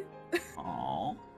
And so because I started crying, the FC leader then was like, "Oh, so now you're making me look like the bad guy because you're crying." And I'm like, "I'm just like upset." Yeah. Like, I'm not crying because of something like, I'm just upset at this situation because she was basically giving away the FC to what was effectively a stranger. Okay. Yeah. Because she was like not really interested in playing anymore. Mm-hmm. And we were kind of upset because we were like, why wouldn't you like talk about it with anybody in the FC? Why wouldn't you see if any one of us wanted to take it over? Blah blah blah blah blah. Like, Right. and so we left, and I was like, you know what? Fuck it. I'm making my own free company. So me, my partner, and my friend made the free company, and I was just in such like a mad mood. Like, I was like, the only thing I can think of for a tag is like rebel. Like, we're rebelling against these people. And then from that, I was like, the only thing that I could think of to go with that is Rebel Alliance. So my free company was accidentally Star Wars themed. That's great. It's even better now because we changed the tag to say Yuri. But the rest of it's still Star Wars themed. That's beautiful. I love it. I love it. I'm here for the like Star a Trojan Wars. horse. Dude, but I'm here for Star Wars. Don't get me started. I am here for the Star Wars. So yeah, like my rank is General Organa, God King's is Solo, like yes. Oh god, then, that's great. our quote unquote loser rank, which I mean, my free company is all friends. Yeah. So pretty much the only people that are in there are my friend Kyphen's 2 other accounts from when they tried to play on PlayStation and then played on Steam, and the Steam just literally that version of Raka, because that's their character's name, that version of Raka is just permanently stuck in the Crystal Towers. Because every time we tried to do Crystal Towers, their game crashed. Oh, dear lord. It was real bad. That's bad. So they are in the loser rank of Jar Jar Binks. Which actually, the other day, they messaged me and said that, what was it? I think their PS4 character is approaching 4,000 days since last logged in. That's great. Oh my god, that is phenomenal. Oh, Jar Jar Binks. Misa! Oh my god, that is great. The reason I asked the FC question was more like, having you guys happen to work on those airships? Because they were like new thing that came out at the time. Yeah, in the old FC, God King put in a lot of effort towards those. That was like why we were so upset. We put in a lot of effort towards the free company. Okay. But when we got the new one, yeah, no, that's his thing. He has the airships and the submarines, which he goes and plots out. Like, he has like the Google Docs to tell you like where to go and everything for the new pads. Yeah. That's all him. I'll say that sounds about right with my current FC, with Hoshi that usually logs in and just sends the submarines and airships somewhere and then tells me, oh yeah, by the way, this came in. And I went, oh, it came in? I see. She's the one that sends them all out. I just log in, I just go battle and do all the big content. And they're in, they're like doing the crafting and gathering and doing all the, and I'm just like, I see. And I'm like, oh, Yeah. oh, hot chocolates went away. Okay. Chips Ahoy is going on. Okay, got it. I Yeah, love I actually it. went and found the message. The PS4 character is at 2,906, and then First Raka just hit 2,000 days. Oh my god. It's so funny. That's great. Oh my god. So, next question I have, we have 2 more questions before we move on. Did you touch the Allied Society quest in 3.0? Like the Vanu Vanu, the Vath, the Moogle? Yeah, I did Moogle and the Vanu Vanu. I'm most of the way through the Vath, but I'm gonna be so honest. I found theirs really boring. That's fair. Or no, I think I ended up. No, I did. So I'm Bloodsworn on Vanu Vanu. I'm level 7 on Vath and Moogles. I never went back and Bloodsworn them. Gotcha. Okay. I basically just got to the point where I got, what is it, the emo? That was fair. Because I said for me, Moogle, I still haven't touched Moogle to this day, and that's because I don't want to do the damn quest chain to get Moogles. That's so fair. Yeah, I didn't realize that was a thing, and Yeah. I think it was before they made the blue quests. Uh-huh. So I just did every single Moogle quest that was in the Dravanian Forlands? And I think I might be. Forlands. I might before. I was also thinking about. I thought it was Or Turning the Mist. Mist. I was gonna say Turning Mist. I think is where Moogles were mostly. So I was like, nah, I'm good. I'm good, fam. Yeah, I just did every single one because I was like, I don't know. I don't know what is and isn't part of this. Yeah. I don't think they had blue quests at that point. Not yet. No, I think it came later. I think that came later on. I just kind of did it, and I was like, okay. Yeah. So, this leads into the final question. We talked about earlier about, how God King joined Doorknob, Weepy City, and Mach. What were your feelings about that actual raid series? We'll call it the Void Arc series. I loved that raid series so much.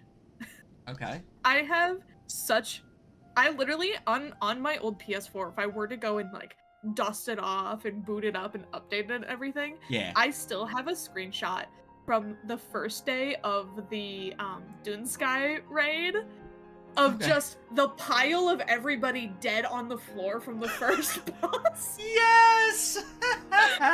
Dude, sounds amazing, because I can imagine you to see all these piles, and you're like, huh. Because yes, the first boss. Day 1, it wasn't like right when servers came up, but like it was still enough that like everybody had no idea what was going on. Yeah. So we were just all like, well, that happened, yeah. Dude, I those are memories, especially when I think one of my other memories with Dunscape, mostly Dunscape with Diabolos when the Kamehameha has happening. Yeah. Oh my god. And it's Scalith who was Oh, Ska. Scalith, why are you so brutal? Fun fact. I didn't get the minion from there. I didn't get Wind Up Skaha until me and God King and Kaifin and another friend went and unsynced the Alliance raid. Oh my god. When we were like level 90. Nice. Hey, it works, right? Which I took, like, I think it might have been like we got it in a roulette or something one day, and I was like, oh my god, I rolled pretty high. Yeah. And then Kaifin beat me by 1 and got the minion, and I was like, death onto you. Damn. Oh yeah, I mean, damn. I was like, the minion, that's mine. No, how dare you take it from me? I had it in my grasp. It's like getting a pair of wings and getting taken away by 1 point, you know? Yeah, because I think we rolled like high 90s. Oh, jeez, that's even worse. Like, I'm like, you dude. bitch. Oh, you son of a bitch. Sorry, I just dropped my phone everywhere. It just like slipped out of my hand. Whoops, it out of the floor now. Bye-bye. So trying to see if if I had sent it to myself, that Okay. image. Oh man. Because No, I dryer. It's had. not the wrong answer. Stop that. That's my dryer. It sounds like every time. It sounds like a buzzer on a game show. I'm Oh sorry. That's wow, the I wrong actually have answer. screenshots of when I got the Zeta. I didn't get the Zeta until 2019 for White Mage. Oh, okay. Oh, that was that. That was definitely way later. Yeah, But Shadowbringers, because I was a Vieira. oh, okay. Well, that's a yep. You're like, oh, that's a memory. All right. With that being said, I'm gonna take a little bit of a small break, and we're gonna get ready for Stormblood. So we'll be back.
Alrighty, ladies and gentlemen, we are back. We are now into Stormblood the category.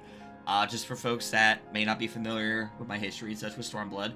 Stormblood's about the time I personally actually played the game a lot less. I kind of mostly logged in, did a lot of story content. It was mostly just because of my kind of like I mentioned earlier about like we're having iffy issues. I kept jumping and jumping and jumping to FC. This was a point where there was the last jump, and I literally was just like tired of not being able to play with anybody. So I just kind of started getting to the point of I'm just gonna do story and leave it at that. So that's about my rough time. This is about the rough time for me, but I went back and got to enjoy all the other fun content later on. But we're gonna go ahead and jump and ask some Stormblood questions though, because you know there's still some great things about Stormblood. First question I Yeah, it was have. Stolen Mahjong. So Red Mage and Samurai came around this time. Were you able to play them? Mhm. Did you touch them as soon as they came out? I pretty much I asked. didn't touch them as soon as they came out. Okay. I picked them up later. I picked up, well, I think, no, I think I did pick up Red Mage right away, but I didn't, like, really play it until later. Okay. And then Samurai I picked up later. I pretty much mained Astrologian throughout all of Stormblood, so... Okay. I was gonna ask, do you happen to remember your classes or job storyline in that series? Oh... Dear God, what was the Astra storyline? I have one I word that don't. might help you. Geomancy. Oh God, I really don't remember. Oh yeah, it was basically about, I think my understanding, if I remember correctly, it was basically going or walking around and you were helping somebody learn astrology, and they were talking to you about geomancy and kind of like your interactions. That's kind of what the Astro story was. That's the only reason I remember it, is because geomancy, and I remember geomancer being a thing of Final Fantasy 11, because they added that much later. That I was like, okay, that's like the only reason I remember the Astro quest line. It's literally because geomancy. So with that, did you happen to have feelings about the Omega raids? I really liked the Omega raids. I did not really understand all of the references, but I really liked the raids themselves. I really, as somebody who is queer, I really liked Omega M and Omega F. Hey, that's cool, that's awesome. It felt like that line, the line that he says, because what is it? It's like, you're not getting distracted enough or something, and that's when he, like, switches genders. And I'm like, that's not fair, and I feel personally attacked. You're not distracted enough by my handsomeness. I must now show you my beauty. and then they're like, he's like, you're still not, like, dying. I guess I have to be both. And I'm like, stop. Stop. Also, Alpha is my child. That is my baby. Alpha is so cute and adorable, and I love it. And I like everything that they do now is so awesome. Yeah. Because so for me, my experiences were, but kind of for me, I was a little more, but at this point in time, my mental wasn't exactly great about Stormblood, because I was a little upset that they started taking more from other FF games. Oh, they threw XDev in here. Oh, they threw Kafka in here. Okay, great. Or rather, they kept throwing the Final Fantasy references. I'm like, oh, they ran out of ideas. Back then, this is my brain just completely I was to a point I was just like really upset with the game. But I think it also didn't help with the people I was around. So taking a break was probably one of the best things I've done. Now I go back and say, you know what? It is a fun series, because I actually went back with a clean, more fresh mindset when I was away from the burnout. And it was like, wow, the these fights were fun. And doing, and getting the fights throughout the XDev Savage and Kefka Savage for the mounts was a lot of fun. I was like, oh, cool. I kind of shot myself in the foot for this is the earlier, but now I'm like, oh, these are awesome. So that's like I said, that's kind of where my brain was. And in the Omega, I mean, I think what really sold it though was when I came back, because I came back towards the end of Stormblood. I kind of like, well, let's say it this way, I was playing towards Stormblood, but I picked up the story in MSQ and just didn't do anything else. I just got enough to get my levels, got enough gear just to go through the story, and that was it. But like when I got to when 4.5 came out, Shadowbringers, we'll get into this later, like Shadowbringers hyped me up. So I definitely came back right before Shadowbringers and was just like in love for a lot of things again. AKA why I'm Machinist, because I was thinking I was going to main Machinist into Shadowbringers. But that didn't happen. But literally see the trailer for Robot. I was like, wait, you get your own robot as a Machinist? Hell yeah, sign me up. And then that, obviously we'll get into it with Shadowbringers. But for the I did most, not play Astro in Shadow. Yeah. But yeah, like the biggest thing with that was definitely going back and realizing with the raid series, like this is a really cool raid series, and the final raid series being its own original, which was a really nice touch. Have Midgar Sommer as a fight, Getting to fight Chaos from FF1. But I was like, oh, this is really cool. Because now, at that point, my brain was a lot more fresh. I was like, oh, cool, we got to fight Chaos from FF1. And then I got Midgard Stormer was the next one. I was like, whoa, wait, we're fighting Midgard Stormer again? and then Omega, and then Omega again. Which is like, these are nice. The only one I hate from the series is the first Omega because I don't like Larbird and Starbird. Yes. Everybody's favorite, in quotes, mechanic. I get really confused by left and right as it is, and then you change what they are. Yeah. And then, like, obviously, too, when he turns around and does one of them, and you have to, like, flip it in your mind, I'm like, I don't know where I die a lot. I still die a lot. Yeah, Monster Hunter does that to you, too, when you're playing in Wilds. Yeah. Oh, shoot. Larbard, Starboard, yes. But yeah, so we're gonna go ahead and actually go into now we'll talk about the MSQ here. What were your feelings going through the MSQ of Stormblood? I didn't really like it that much.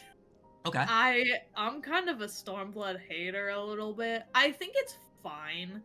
My big issue is honestly Lise. Okay. I understand that she is oh my god, why am I blanking? Alamegan? Yeah. But it felt a little side-eye that the white passing Alamegan was taking center hold in the story instead of the one black guy. Okay.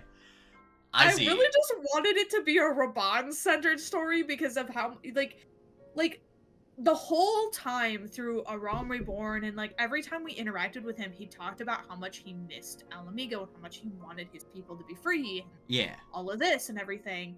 And then we get to Stormblood, and Lisa's like, suddenly I really care about my home, Alamigo.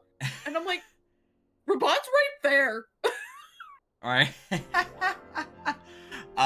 So it's funny because, like, for me, I still, even though going through and stuff like that, and I say for now with a more of a fresh mind, I still do feel that Stormblood story is weak. But more and more in the lines of, like, not so much the characters, but the actual, like, progression of, like, learning about the areas and our surroundings. Especially how fast we liberated Doma and Alamigo without getting, like, that personal connection and learning more about that culture. Because, Doma was the Eastern Asian inspired, and you had Alamigo, which is inspirations. But, like, be able to sit there and just, like, get to know the people more, to understand what their struggles and going through. Like, I kind of mentioned this is, like, I kind of wish they made it a little more into post patches about Beyond the Point, because it kind of would give us more time to indulge ourselves and maybe even kind of, like, hold our, like, I will eventually free Galamon off fence. Just like, I will be freed from Galamon, we'll free him eventually. But it didn't feel like that, because right by the time we finished 4.0, oh, congratulations, you liberated Doma and Alamigo. Great job. And I'm like, what? It's just a little fast. Yeah. And that's definitely one of my biggest gripes with the story. I have a question for you involving the story. Yeah, go ahead. Did you take part in Raban Extreme? Yes. That's a great question. How about Pippin the Savage? Oh my god. So, okay. I didn't experience Raban Extreme because during early access, my partner God King had to go out of state for a funeral. So basically, like, I was like, I'm just gonna, like, kind of run around in the first area and not really do much. Okay. Like, I'm not gonna do story, I'm just gonna kind of run around. Yeah. And so when he came back, it was when they had, like, the congestion around Raban had been fixed. We still had a little bit of Pippin Savage. We got kicked a couple of times. Okay. But it wasn't, like, sitting there for hours. Yeah, so that one, as a fun fact, I did the whole line waiting thing for Raban Extreme. We sat there. I saw the line. I watched the line. I'm like, I feel sorry for you guys. Yeah, we're literally just waiting. Can we get through the MSQ, please? Like, I want to do a thing, please. And we're just waiting in this long queue. God, that was a nightmare. And it was like back then I tried to like be one of those people cut in line, go and jump in and just jump in anyway. And they're like, no, there's a line. And I went, oh, okay. And I went back to the line just to be respectful. I was like, okay, Which I'm was back so to the funny line. because it was revealed that the line was pointless because it was across the entire data center. Yeah. It wasn't just like per world. Yeah, but that was what people were thinking over their theory crafting. Like, why are we having this problem? Let's try this, and this, you know? Yeah. It What was what a moment of connection though. Yeah, I mean, and that's the like those moments kind of do bring the community together, and those are things you really an MMO does. Like, it can bring communities together, and you can see some like changes. I mean, I can go into about even with FF11 how originally Samurai was supposed to be a tank, it became a DPS, and then a ninja was supposed to be a DPS and became a tank, literally just by the community. That's so crazy. Yeah, and that's the thing. It's just that's what MMOs do. They bring people together, and then people think of all these ideas, and they put them in out, and you just see all the. It's just like, whoa, you know, like that's amazing that you guys thought about that. You know, like you theory crafted, you put things together, you thought of like maybe we'll try this solution, because instead of just being like, devs, you're bad, how dare you? You were more like, you know, you try to find a solution to the problem. So you could, like, keep trying to play the game, get everybody to still play. So, like, hey, guys, there's lines to help us. So those are one of those, like, really cool moments when the community comes together and tries to figure something out. So that... Man, and then the trolls who would bring the bears over and knock people out of the cutscene. God! Right? This, like, moment of unity, and then you've got the shitheads. Oh my god, right? So... with that, we do have to I do have to ask about one character. I think you might know where this is going. Xenos. Oh, my baby boy. I'm a Xenos apologist. I really like him. Yeah. And the reason because that's a character that's very often brought up about Stormblood, because that's what Xenos was introduced, and obviously he follows us all the way, even into Endwalker. And so, I think it's like one of the characters that always stands out, and, you know, nice juicy butt, you know, all that good stuff. You know, all the nice little fun details. And I said, definitely interesting how he plays out much later. But I was kind of I was wanting to see your opinions about him, because that's like, again, that's a big character. Yeah, well, yeah, I literally like it's like what Sabishi just said. He's fight sexual. Yes. Like, he reminded me so much of Hisoka from Hunter x Hunter. I'm like, he's horny for us, but only to fight us, and I really fuck with that. Like, he was just so, because everybody's like, I don't like how much he's obsessed to fight with us. And I'm like, he was so bored because nobody could contest with his strength. And then we came along and we were the only ones who were able to do anything to him. And he was like, I have to keep fighting you.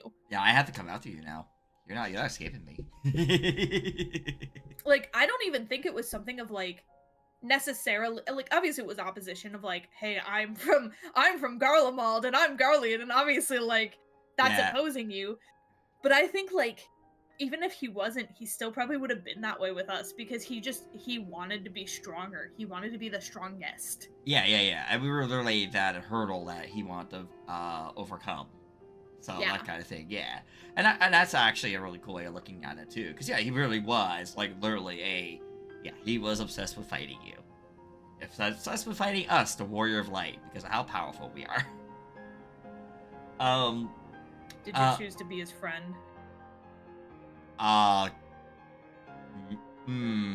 Wobble-eyed herself? Nah, not her thing. But me, myself, yes. I was like, friend. Yeah, because my well, her storyline's a bit different, because I developed lore for her much later on, so... Right. But she really doesn't. So fair. But she doesn't really really interact with MSQ until basically Shadowbringers. So that's how I have her set up. But yeah, now let's talk about more story stuff. The Four Lords, Byakko, Suzaku, Seiryu, Genbu. What were your feelings about them? I really, really liked them. There was so this is a funny story. I think Mm-hmm. it was like later on the Halloween events where you get to go and like glamour yourself to different NPCs. Yeah. Um, me and Kaifin were like in chat or like in Discord one day, like going through all of them, and we're like, who is this random NPC looking like just normal here looking man? Come to find out that it was Tenzin. We were like, this is who Suzaku was obsessed with? That's just a man! There's definitely more story to it, but yeah, I can understand that impression. Like, wait, what? We were just like, huh? It was just so funny. We just literally were like, who is this? Who is this? Who? I really, um, I really loved with the Suzaku fight specifically, the DDR. Mm-hmm. Like the in the transition phase where you have to like turn your body and stuff like that to collect the orbs Yes. with the arrows. Mm-hmm. I will say it's a nice touch that they thought about unsyncing with that later on, because when you unsync it, it is it takes into account how many people are in the party. So if you're soloing it, there's only one set of orbs going. Yeah, no, that's definitely a nice touch, and that's the appreciation too, is them are looking into the future when it comes to their content and what they're planning to do with all set content. So like, I think honestly that is a nice touch that you're like, oh Which hey. they continued to do that because they kind of like body checks now, and if there's not 8 people, you die. What do you mean? Just go as a tank and infold things. It'd be fine. Smile. Looks at Warrior of Light. That you still to this day, like, I think it's such a tight window, you can technically not have 8 people, but it is such a tight window. You basically have to kill him before he basically phase changes. Yeah. Are you talking about Byakko, or are you talking about? No, Warrior of Light. Oh yeah. Oh, you mean see the sacrifice? Yeah. Oh yeah. There's a way Yeah. to cheese that fight. I mean, if you are you familiar with RAF games? Yes. Okay. Yeah, he did it for normal, not so much the extreme, but for normal mode, he managed to do the whole. He managed to cheese it, but he had to cheese it with 2 people because he managed to get his he would have to raise at the right time during the phase change and such. It was like a really like insane thing to watch. I was like, wow, he actually got past that. That's awesome. That's like that was a scary fight. That was like a thing. Could that been the wall? But no, he fought through that wall. Yeah. And he's still trying to finish Endwalker. That's kind of like the thing is like nowadays they just really like body checks and stuff like that. So I would like for them to like kind of consider the people who maybe like in my case, I only have one of the Lynxes from Endwalker, for example. Mm-hmm. Even though I've done some of the extremes, but like to go back and try to do those, like they're really hard. Me and my friends will basically get to a point where we can like duo them or trio them and try to do it that way. It's how I have the Omega mounts. It's how I got most of the birds. It's how I got a good chunk of the dogs. Another good chunk were from Moogle Tomes. Yes, the Moogle Tomes. Those are the perfect time to get the doggos too, yeah. Yeah. See, for me, yeah, I think I got all doggos during Shadowbringers, because I didn't do a lot of the EXs till then. Yeah. Yeah, so I'm usually like about an expansion behind on mounts. Because we wait until it's able to be like duoable or trioable, like because it's just so hard sometimes to either get people interested in the content or stuff like that. So like that's something I really wish that they would consider again. But yeah, no, for sure. I mean, I know people that all the time love to go out mount farming, even for the older mounts. But I do understand too. You know, you only have so many people in your circle. You'll be like, you know, y'all all do that together, that kind of thing. But for me, I've been doing it for so long at this point with all the content I've been doing. I'm just now to the point I try to do everything on content, especially now mount farms. Because I'm just like, Yeah. screw it. I'll try to find a party. Boom. Alright, good, join in. I'll learn to fight. Okay, I now know to fight. I farm it now. That's what I just do naturally. And it's just, I think just because my mental state's a little different when it comes to like, you know what? I can look up the fight real quick. Yeah, let me just look at guide. Okay, Yeah. look at the guide. I'll jump in. Okay, oh, I see what I did wrong here. Okay, I just rewatched the guide real quick. Oh, I see. Now I understand why this is happening. Okay. Yeah. I've gotten a little bit better about it now. Where, like, if I'm doing stuff with Kaifin, we'll, like, put up a party finder and we'll literally put in the description, hey, we're stupid. Like, we're mount farming, but also we're dumb. So, like, don't expect this to be, like, crazy, like, skilled. Right, yeah, right. Don't worry about our skill levels, fine. Oh my god. So next question I have for you is, this is about the time that Blue Mage has been introduced. Is Final Fantasy 14 as a limited job? What were your feelings on Blue Mage?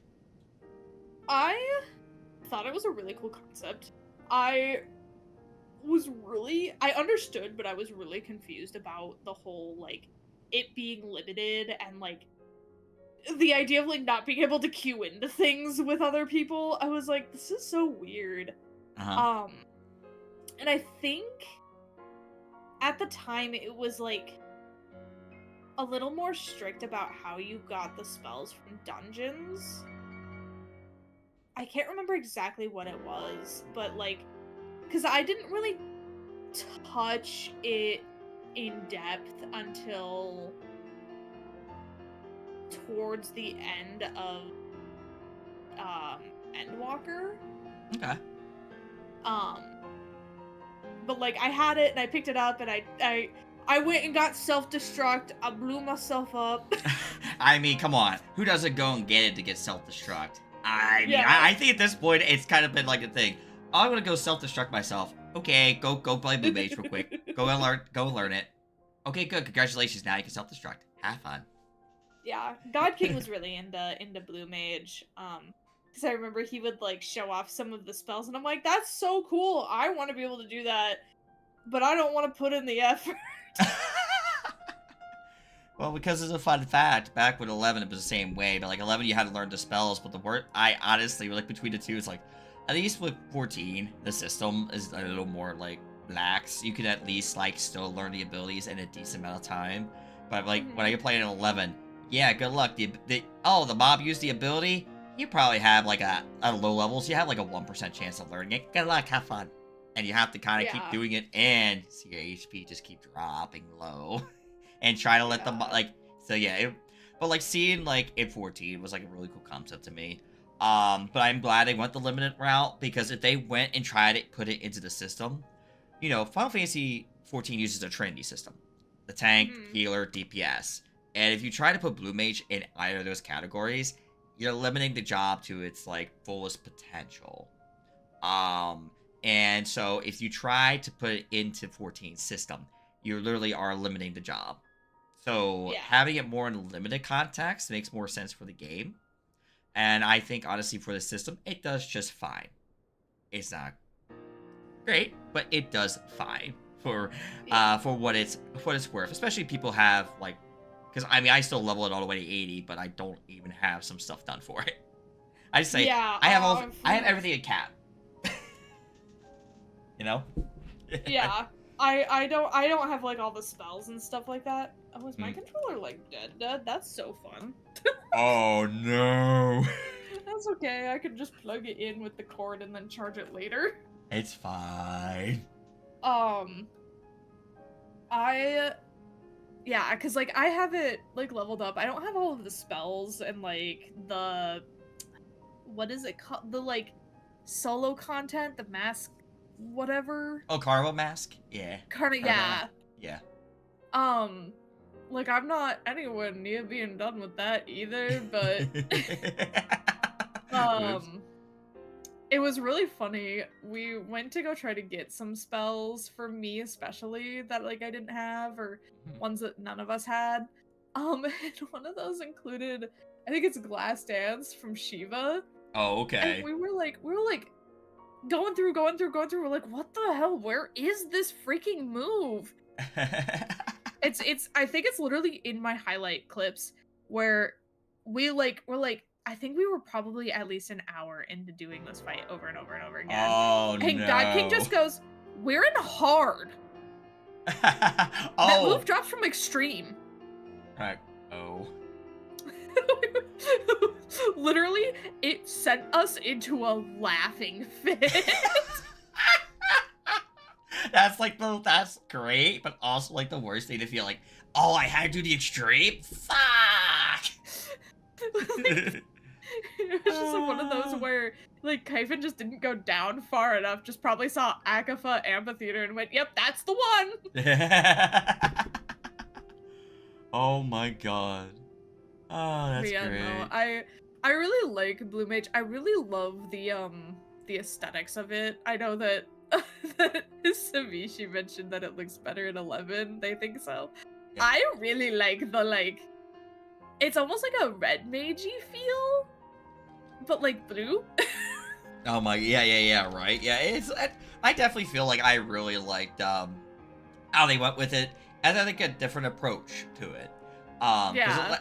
Because I will say, with Final Fantasy 11, because it was Treasure of Art, or God, that was more like an Arabian kind of area, kind of more of that style, so it kind of worked, for that. But like here in 14, the way they made it work, they made the story work just perfectly fine in this as well. So, because again, Yeah. both are really unique. Which, by the way, Yeah. I'm gonna do a little quick plug. I talked to a friend of mine who really plays a lot of Final Fantasy 11, and she asked me to do a little podcast with her because I play both 14 and 11. Hoping that will be released sometime soon. So when that gets out, I'll let y'all know about it because we go into detail. She goes in detail about 11. I go in detail about 14. So it's really cool. But yeah, I saw as an aside with like Final Fantasy 11, I saw that they went the 14 route with free trial, so I've been kind of considering trying it. I don't know if I'll like it, but I might try it. I will say as advice, if you do, patience. And I believe Sherm has been trying it. So I know Sherm has been trying it for the first time.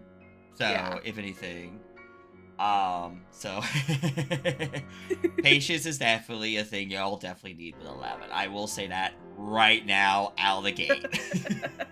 I love the game, but patience is what y'all need.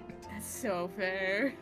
But we're gonna go ahead before we get too sidetracked here. Actually, so we are kind of talking about 11 as it is. The next topic actually deals with the relic grind. Eureka. Yeah. What were your feelings on that? I hated it.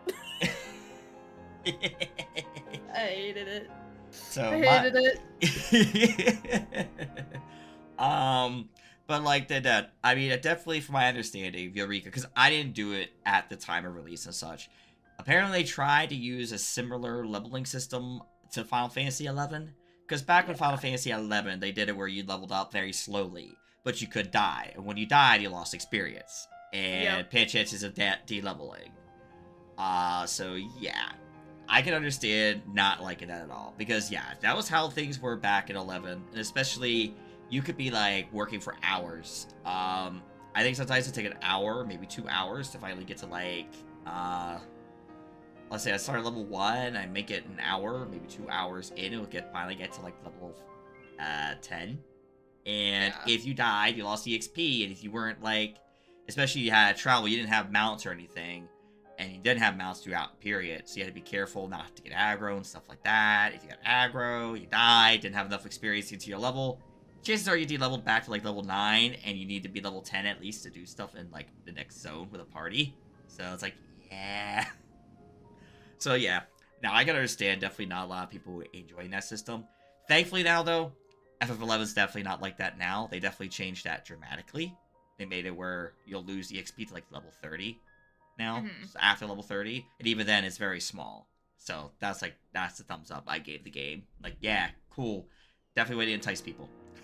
Yeah, I think 14, you have to get to, I think because they're elemental levels is what it's called in Eureka. Okay. And I think you don't start losing experience until like level 20. Okay.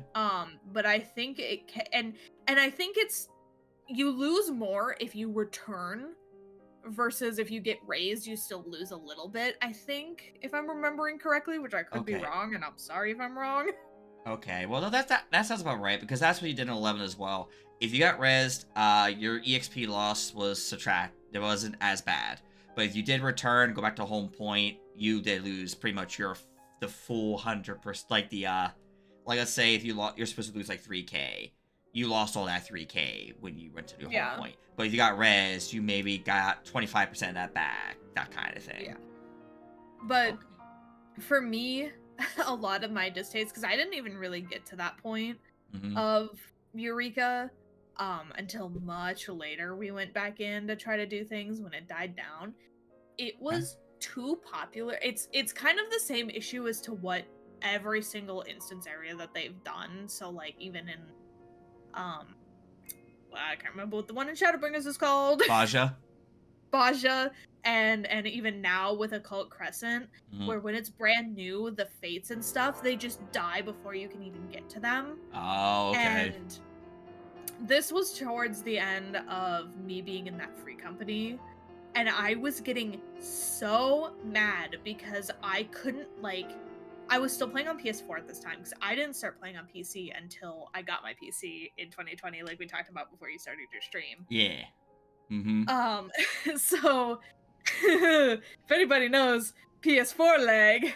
Yes. Because this was also before they nuked PS3 version, so it was so slow on PS4.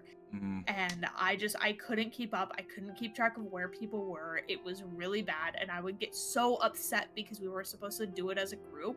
Yeah. And people would just run off without saying anything, and I'm like, I don't know where we're going or what we're doing, and you would, because you'd have to sneak by the mobs, and I didn't really understand that was a thing, and like nobody was telling me, so I did not like it. And that's totally valid, because I was like, whoa.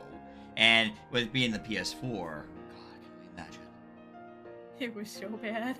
So bad, man. It was so bad. So bad, man. If I encountered an S rank, I would have to port away so fast afterwards because I would get so motion sick from the frame drops. I think it would drop down to like 10 frames per second. Like, no joke. It was so bad. Oh, that is brutal. It's just like peak for me yesterday was like almost running at 15 frames during that the new biome that came out. Citadel. Because I was trying to play through it, and I had VTube Studio up and all the things up. I literally had to take VTube Studio down and go ping to perform to try at least attempt the map. Do you boot it with Steam, or do you boot VTube Studio without Steam? I booted without Steam. Okay. Yeah, no, it was just... Nah, I know, I definitely, the first thing I do, I start without Steam. When I do my VTuber. It's just probably my PC getting a little bit older, so like and also the model I'm using has a little bit more stuff to it. Because I'm using that Prism model, the customization model. So that's probably why all the layers and all things you add on top. So it's like, you know what? I like the model, it's still fine.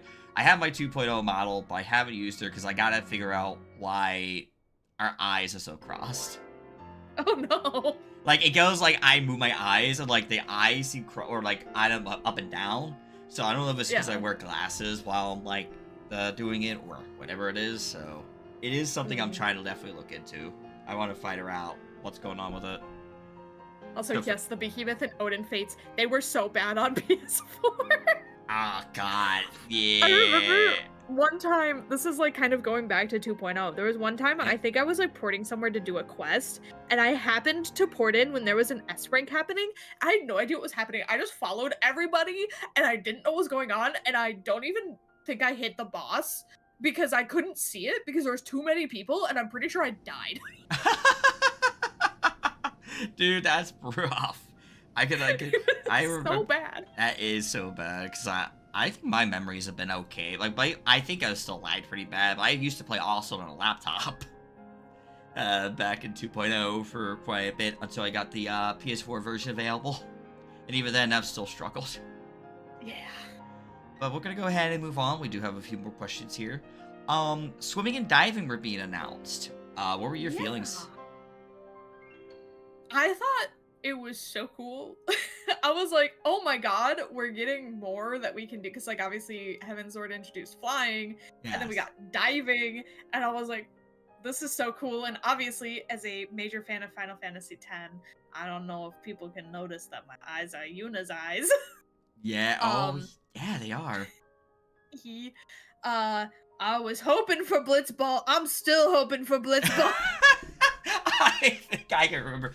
He goes, hey, Yoshi P, Blitzball? And he goes, Blitzball? No Blitzball. It's just, he doesn't tell you straight out, but he goes, no Blitzball. No. No. I love the Yoshi P sass. Oh my god. Yeah, he's great. I love it. But did you also try out spearfishing? Oh, I don't think I did, because I didn't pick up fishing right away. Okay. Because when did ocean fishing come out? That wasn't until Shadowbringers, right? Yeah, I believe so. Or was it? Yeah. Yeah, I think so. I actually do not recall. Because that's about when I picked up fishing, because it was so easy to level up Fisher with ocean fishing. Yes. It was a blessing. Oh, God. Yeah, patch 5.2 is when ocean fishing came out. Oh, okay. That patch was the day after my birthday in 2020. What the hell? The day after, oh my.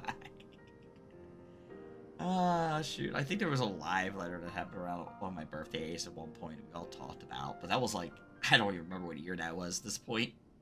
It feels so cool when stuff like that happens. I've had a Nintendo Switch, or not a Nintendo Direct happen on my birthday before, and I'm like, ooh, happy birthday to me! Let's go. Hell yeah, right? Oh, shoot. Yeah, I didn't try out spearfishing till later as well, and that was just because I didn't start getting into leveling all my gatherers, especially. I leveled, like, my miner. My miner was my favorite gathering to do. And then eventually and then I was like, okay, I should probably level botanist. And then I eventually was like, alright, I should level fishing. Botany was my last one to level up because that was the one that God King did. So if I ever needed something for botany, I was just like, hey, go get this. That's completely valid. And now he's an Omnicrafter and Omnigatherer, so I'm just like, hey, make this for me. I have Weaver, and I mean I have the Crafter or the Gatherers leveled up now, but like at the time it was Weaver and Miner, and that was it. Damn valid. I actually still in my retainer with like old items, I still have 3 of the glamour books that was supposed to unlock your ability to make glamour prisms, which they took away. I can't throw them away or do anything with them, and I don't have those 3 classes leveled up. Oh god, that's funny. So they are just 3 slots in my retainer's inventory that I can't do anything with. Oh no. Oh shit. Alright. With that, next I got up is the Evilise rays. That were like basically references from Tactics in 12. What were your feelings on those? That was like one of the first times it was actually a challenge to do like content a little bit. I mean, obviously, again, besides like Dune Sky, like that was obviously challenging, but I felt like most things were pretty easy, and then you hit Evilise and you're just like, and again, part of this is PS4 lag, and did I buy it? Is this when I started buying digitally? I think it is. Because up until that point, I was buying discs physically. And I had a first generation PS4, which if you don't know, is the one with like the touch buttons instead of like you push a button in. Yeah. And those had a common issue where the rubber stopping on the bottom would heat up and push the eject button. Oh, okay. Do you know how many times in Weeping City of Mach I would get kicked out of the raid because my disc would eject? Oh god. It was bad. That is bad. Oh god. They were like, the PS4 was just like, nah, screw you. Checks out. It was so bad. So I think at that point I started buying them digitally because I was like, I can't have this happen again. Not again. Don't do it to me. But I mean, it was still like a laggy mess. So can't remember what the first boss's name was, but like those like I think it was the first boss. It's the guy with like the chainsaw arms where he would like with the towers and stuff like that. Yeah, so this time I don't remember the name either because I only touch those raids every so often now, thanks just to raid. So fair. Yeah, so names. The only thing I can mostly remember is Prime Number Guy, and then Thunder God Sid. Yeah, and Mustadio Bonanza. You can't forget about Mustadio Bonanza. Oh, Mustadio, yeah. Oh yeah, yes. That is definitely important. Hey, I'm gonna hurt you with a gun. Show hole. Show your hole. That had to have been the funniest, like, macro, which obviously then turned into strategy board with the recent edition, is show hole. Is so funny. Oh, man. Because, like, you think it's not gonna be that, and then it is. You have to show him your weak spot. Yeah. But, yeah, no, I remember finding those, like, really challenging, and, like, I really liked the mechanic of the final boss of the first raid, where it's the truth and lies. Oh, yeah. Mm-hmm. I will say, though, it was the first time I really hated the disorientation mechanic. Okay, yeah. With, like, the spinning pointer above your head. Ah, yes, that. I got to the point where God King was like, hey, if you just, like, sit there and just tap, like, the joystick to, like, move constantly, you'll end up getting there instead of trying to guess. I guess, yeah. No, I can honestly understand that. That's definitely a struggle when it first came out, but like definitely, I mean, I got to the point now. I'll just go, okay, it's stopping. Okay, I can now get it to. I can just exact point, and I do it now. I still have to shimmy. It's so bad. Hey, if it works though, and you get the mechanic done, that's what matters. Yeah, I remember too. That was, I think, it was. I want to say it was the last 24 man. We didn't do it right away because I think we had like other stuff going on or something. I can't remember the exact reason. And so when we came back to do it,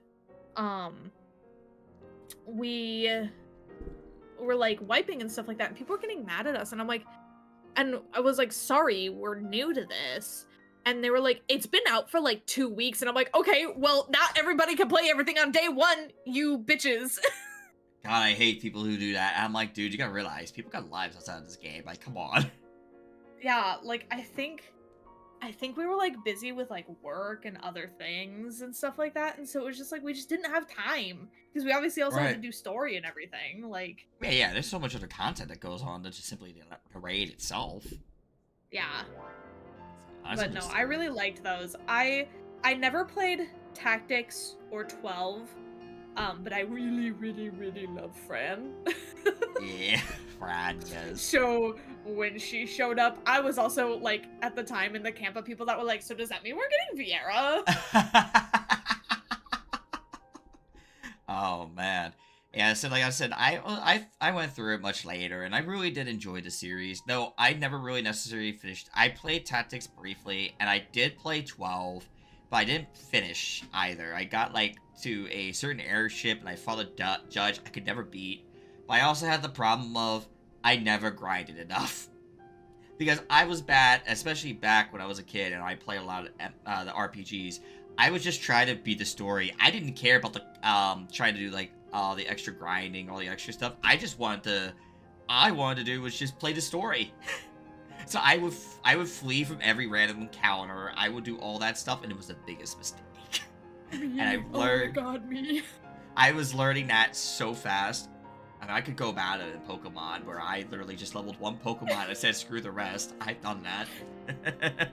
So that was me in Pokemon as a teenager and an adult, because my experience playing Pokemon as a kid was taking my brother's Pokemon Yellow, resetting the game, which he was fine with. I need everybody to know that before. But it's like, oh no, you reset his game. He was fine with it. Okay.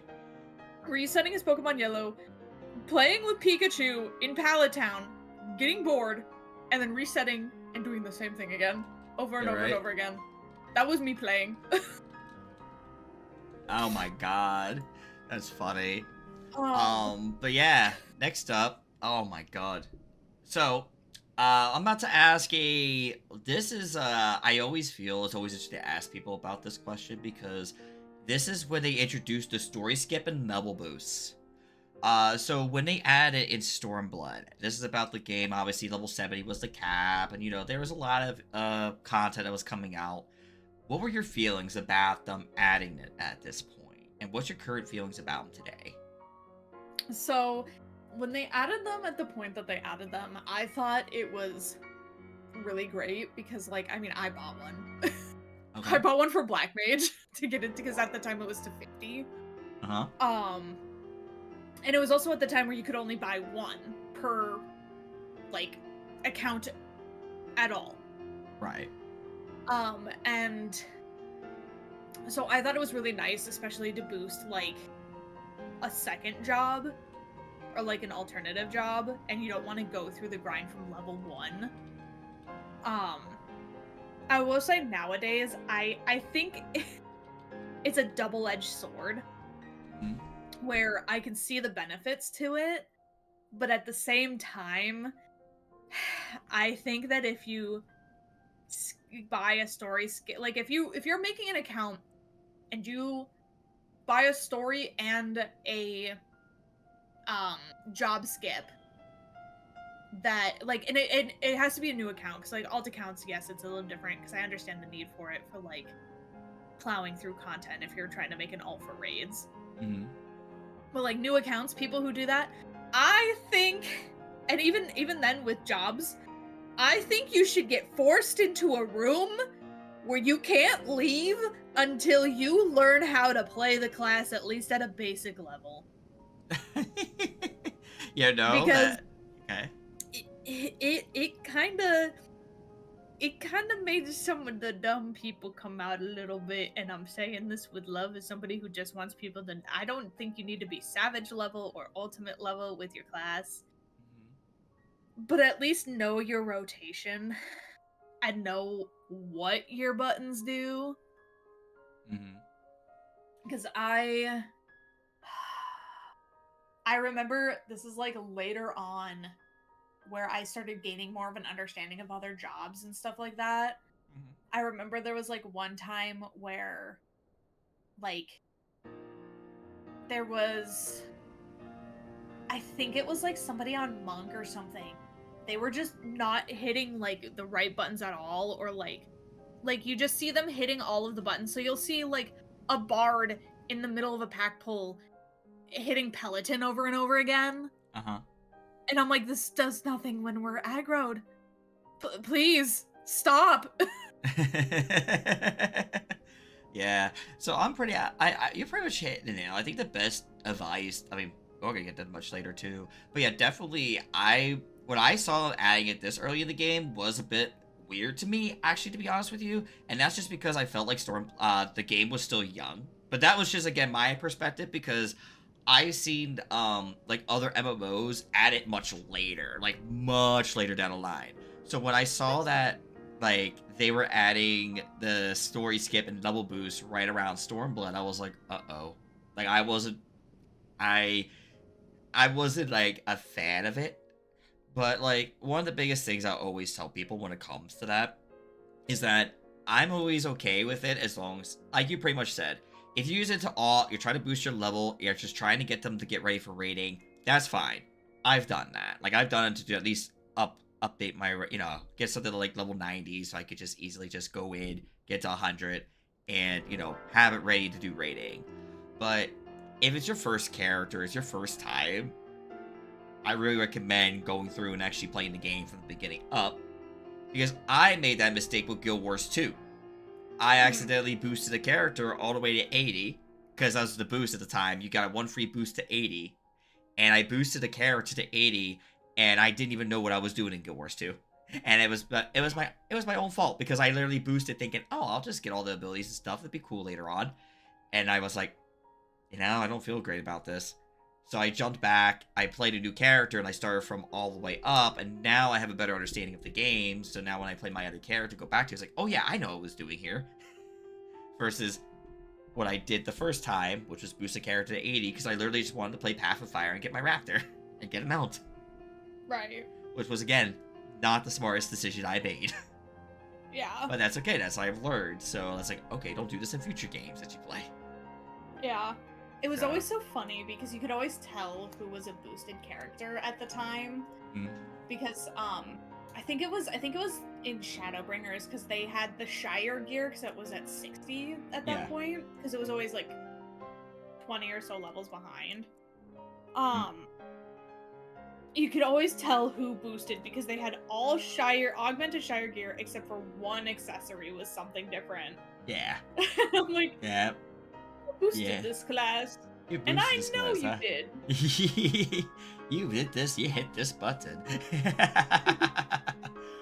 Oh, Because yeah, man. like when I boosted my Black Mage, like I said, I'm pretty sure when they introduced them, you could only do one per service account, like at all. Yeah, no, for So, sure. I did Black Mage, I think to get myself the like last 20 levels to get to 50, Mhm. because I had obviously back during the cross job stuff gone and gotten it up to go get Swiftcast. Yeah. Which I think it was at like 26 is when Swiftcast was for Black Mage. 26, 28, something like that. It was in the late 20s, that's for sure. Yeah, because I know, blood for blood to make all the old ones' knees quake again was like 32 for Lancer. Stop! You made my knees quake! Don't do that to me! God. But yeah, I didn't want to go through the last 20 levels, and I was just like, I'm gonna buy the gem for this. Honestly, that's fair. Very fair. And, at the end of the day, it's all looks like, you take the time to learn the rotation and stuff. That's the important thing. Mm-hmm. Alright, so we do have a few more questions still here to get through. So did you touch PvP at all by chance when they overhauled the system or ever touched it prior in other expansions?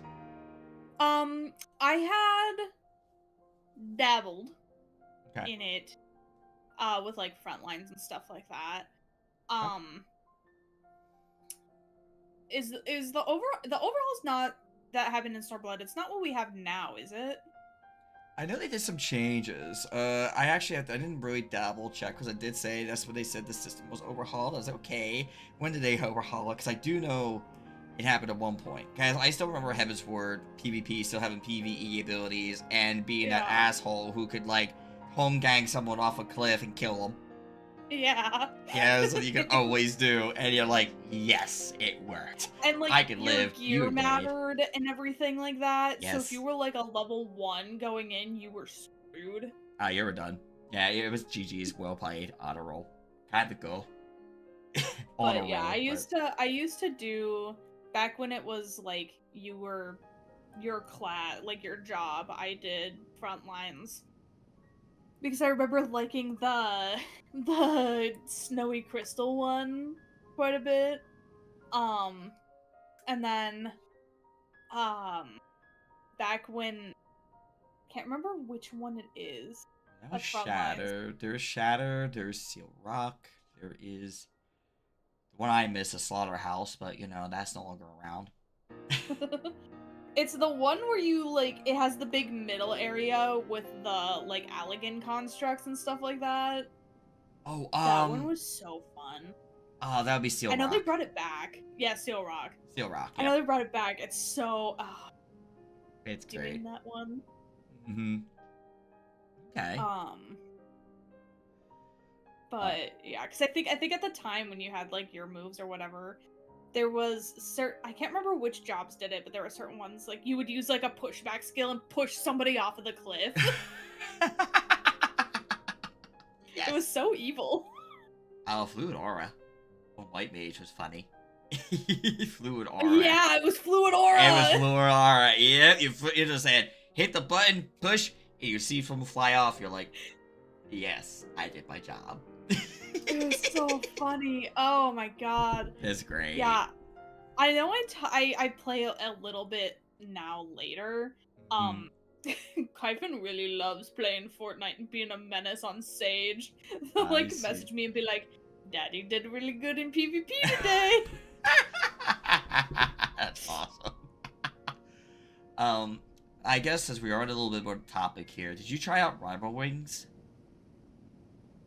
I think I tried it like once and I just did not get it. That's fair.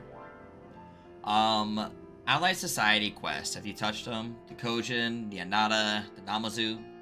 Yes, those ones I did do. I was a little behind on the Namazus, so I didn't get that until later. Okay. Um, but we did the Anatas. We would do those pretty much every day. Okay. Um, that much I remember for sure.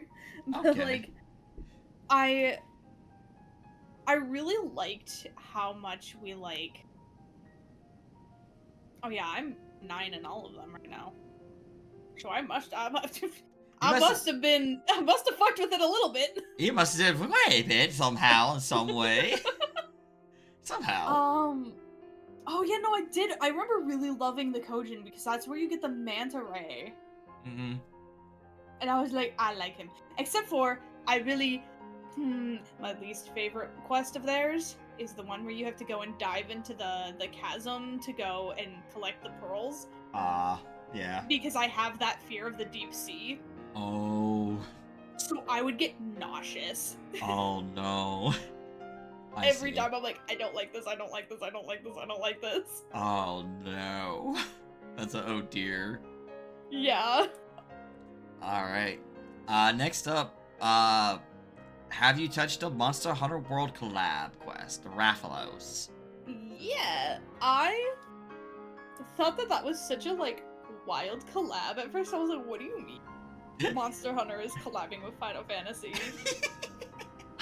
I really liked the concept, Mhm. but I think that it like half works in Final Fantasy terms because it's Monster Hunter mechanics with 14 latency does not mix very well.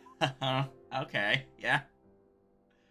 So, Um oh, and we didn't do the extreme until we could unsync it, unfortunately, but like ooh, it's such a fun extreme to go in solo now. I love soloing Rathalos.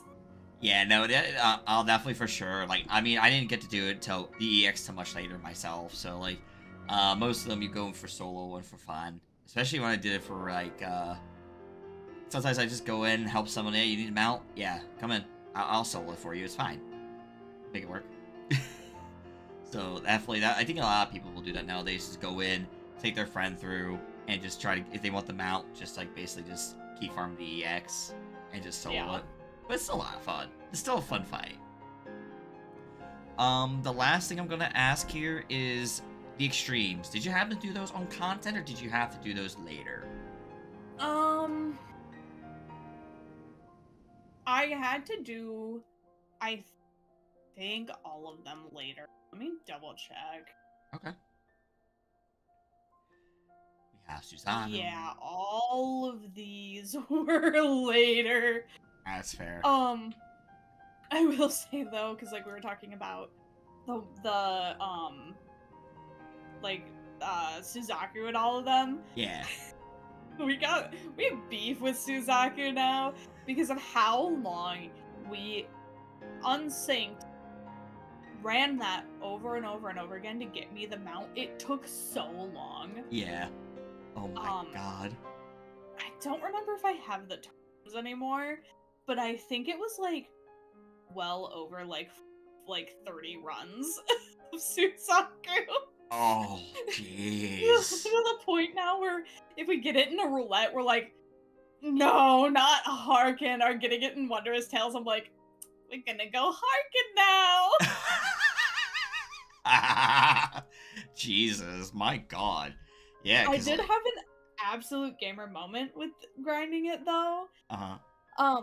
Because the move where she like either pulls or pushes in the second phase, um, our friend at the time, is ex-friend now, Uh-huh. he had called it kind of late, and it was him on tank, Kyphon on a DPS, and me on my Astro. Mhm. And so where I like ran a little bit later than what I should have, and I should have died because Mhm. my body was technically standing off of the edge of the Right. like center, but I somehow did not fall through. And I'm like, you know what? I'm gonna put that's what we call a gamer moment right there. You know, it's fine. Yeah, yeah, that works. That works. Yeah. God's favorite. Yeah, I mean, later on, I did it in Shadowbringers later on, but I remember Suzaku, that someone literally, like, just timed just right and rescued me off during, like, the final part, like, the second phase. And No, that's so I was shitty. like, you fucking assholes. Like, thanks, y'all. Trying to get this balance, you're an ass. Thanks. That's so And that was, shitty. and so yeah, it was like out of a, here's your content. I'm like, thanks, man. 'Cause I streamed it a lot during that time.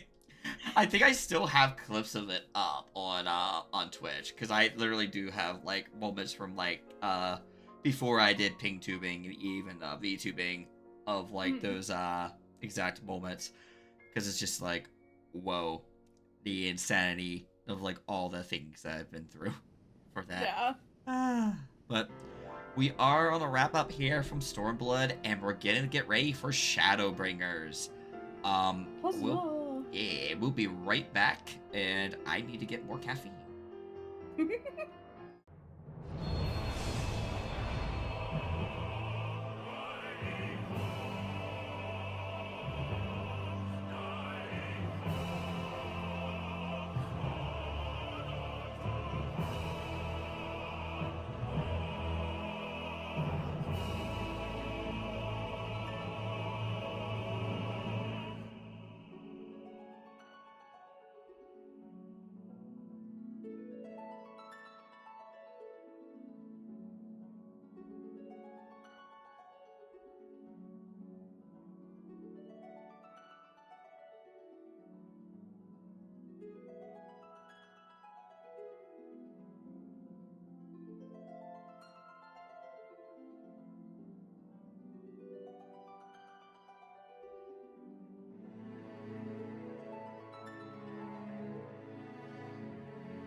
Alrighty, ladies and gentlemen, we are back, and now with Shadowbringers. We've started really enjoying it again after kind of missing playing 14 back in Stormblood.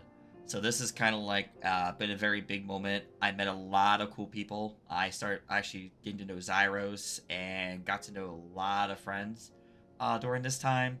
So definitely Shadowbringers is definitely like the like icing on the cake. Feels real nice because now I meet all sorts of good friends in 14. All right, so we got some questions. The first question I got, very important question. Hrothgar male and female Viera were released. Did you end up changing Mhm. race immediately? Oh, 100%. I pre-bought that Fantasia. Which I think at the time before maintenance started, they were congested on Mog Station purchases. So it was like taking forever for people to get their Fantasias in the mail because everyone was like wanting to Fantasia. Yeah, no, day one I switched to female Viera. Oh, okay.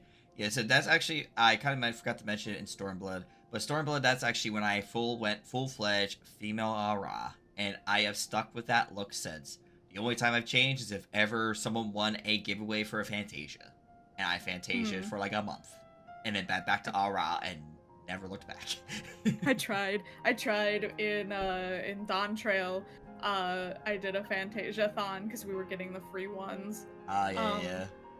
And I was a female Hrothgar, and I was like, I'm gonna be it for a month. And then like 2 weeks in, I had DM'd Sherm because Sherm was the one who had by like blew it out of the water, was the most points in there. So I'm like, Sherm, can I please Fanta back to my Aura? This is torture. It's not right for her. And he just goes, take some G poses, and then yes, and I'm like, okay. Fair enough. But okay. So you went female VR as soon as it came out. Okay. Yeah, I said I wasn't on that hype train. I kind of just stuck on my RA and did my thing. Yeah. Um. I actually have a video clip on, again, my PS4 because I was still on it. Okay. Of I was like switching jobs or something. Mm-hmm. And as I was switching jobs, the little character preview screen, I went bald for like a second, but only my ears were there and like floating, and I was like, oh.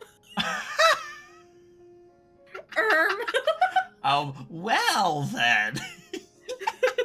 This is awkward. This is a little weird. This is a little weird. That's great. Oh my god. So the next question, actually, we're gonna go ahead and go into it. So Gunbreaker and Dancer were released around this time. Did you try them out as soon as they came out?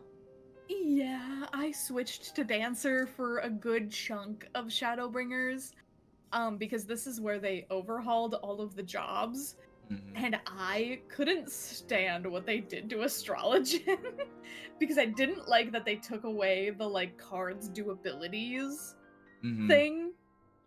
Similarly to how I wish they would bring back Old Bard. Yeah. I really, really liked the whole idea of, like, the Ewer restores MP, and the Spire's TP. Obviously, they got rid of TP by then, but... Yeah. By Shadowbringers, and, like, all of this, and then it just turned into damage, and you had to memorize which cards went where, and... That was actually another one of those, like, I needed people to get locked in a room and learn the class moments, because a dungeon that I did... where I at least knew what Astrologian did. This Astro that I was with was doing the cards the opposite. So was giving the range cards to the melee and vice versa. And I'm like, hey, by the way, these are what the order the cards are supposed to go in. And she was like, no, actually, it's like this. And I'm like, no, actually, I know more than you. Oh, oof. Like literally the Ron Swanson meme. I know more than you. Damn. So meanwhile, let's fight. So you picked up Dancer.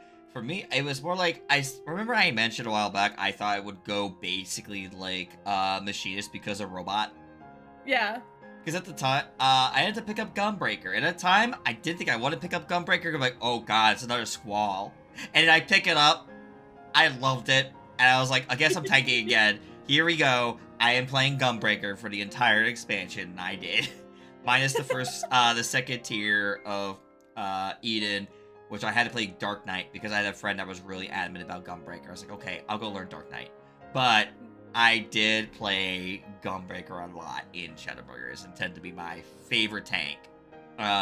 Just because Warrior started to become more simplified. It's not a bad job, mind you. It's great. It's still fun. Gunbreaker is still great. Yeah.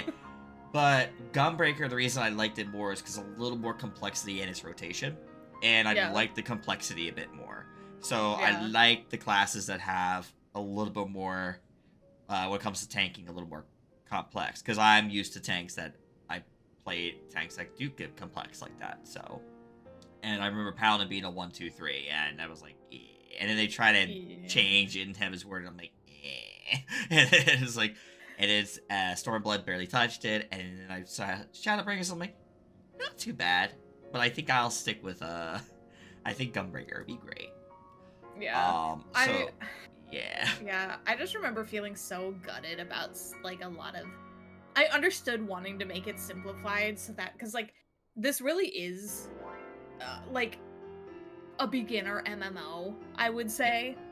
Um, because this is a lot of people's first MMOs, and it's so like accessible because it's on so many consoles. I mean, I think it's on pretty much every single console. It's on Xbox, it's on PlayStation, it's on the Switch now. Yeah, it's great. No, it's how crazy how it was grown. Like, we basically went from just PlayStation and PC, and now in Dawn Trail, we literally have like pretty much every single console out there. Guaranteed 14 exists on it because it's and that's like, it's beautiful. Like, it's a really nice thing to have, and glad that the companies will allow us to allow crossplay because Yeah, but like with that, obviously they have to make it simpler so that way it can bring in more people. Yeah. I just think that some things got really gutted, like getting rid of stance dancing on tanks.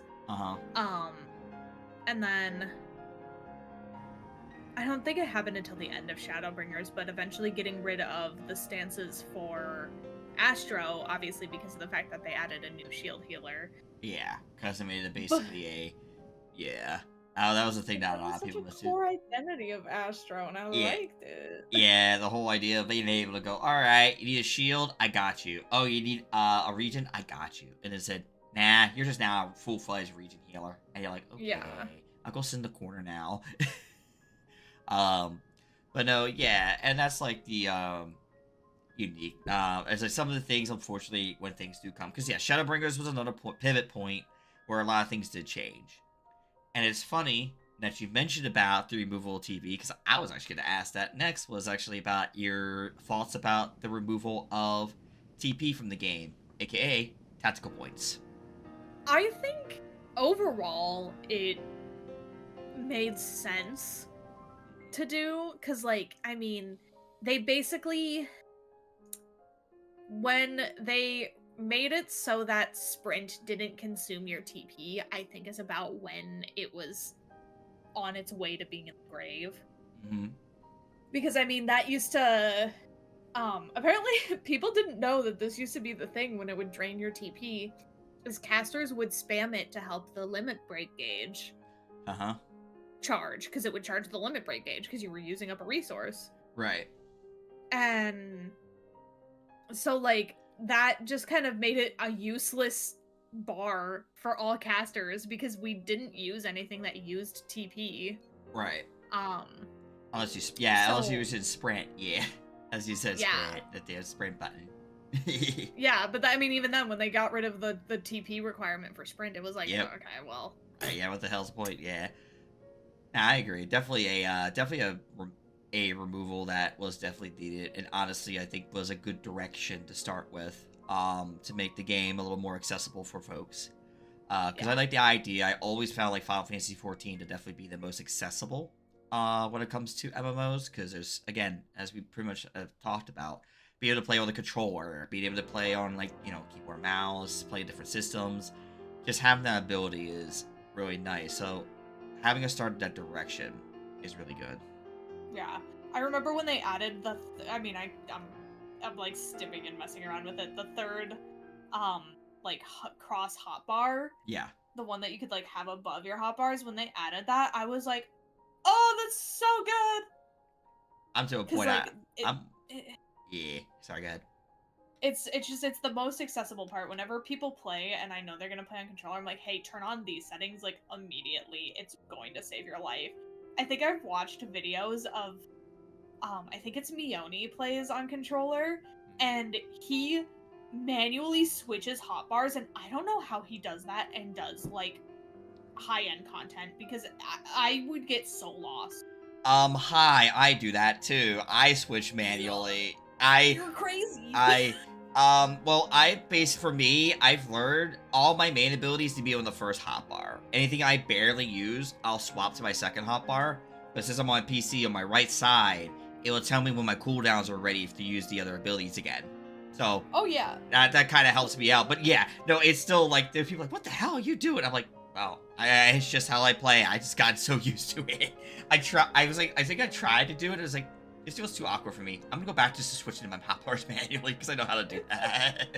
Yeah, like on all of my classes I kind of do the same. Like the important buttons are on like the first hotbar, and then Yeah. like, but like for like healer, for example, all of my heals are on the first hotbar, and then my damage is on the second one. So like to switch back and forth between those, it's so hard to like manually switch on a I dime see. like that. Oh, okay. So being able to just like hold it and go, all right, now I'm gonna hit glare, and now I'm gonna hit glare, I now get to I'm hit gonna hit glare. Claire. Hi, Claire Mage. That's great. Next thing I do have to ask here is about, trusts were introduced for the very first time in Shadowbringers. So it introduced a way for people who didn't really want to use Duty Finder. Now you could use Trust to do stuff in like mainly the MSQ. And honestly, they add as a little like extra content to do when you got to the end game. Now you can level them up. What were your feelings about the Trust system when they introduced it?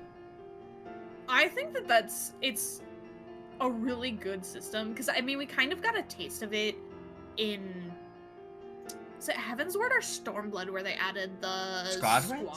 I think it might have been Heavensward for Squadrons.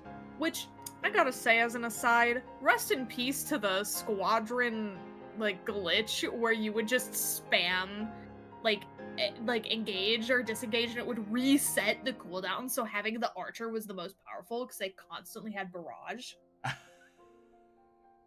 It was my favorite exploit, and then they patched it out and I went, I'm so glad I went and grinded the Squadron achievement to get like the squats and everything before they patched that, because I don't think I would have done it otherwise, because it was kind of a slog.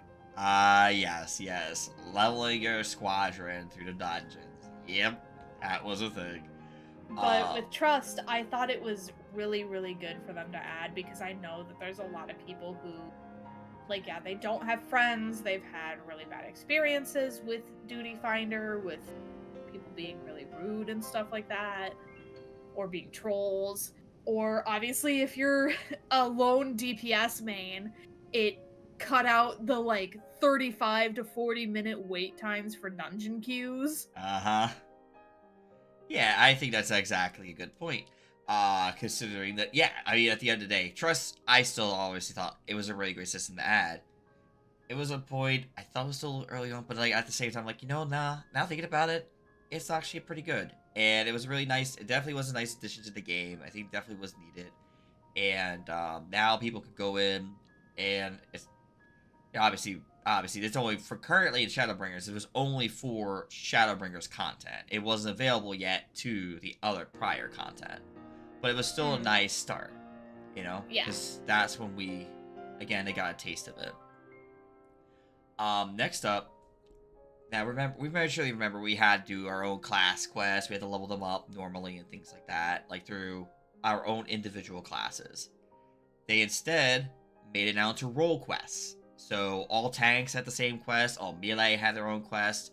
At this point, it was just all range had one quest and all healers had one quest. What were your feelings that they took individuality quest lines out and focused mostly just on the role? I think that I enjoyed it, because obviously, like, that was only a part of the Shadowbringers section of things. Because, we still got, like, the Dancer quests and the Gunbreaker quests up until that point. And honestly, I also really liked the Dancer job quests.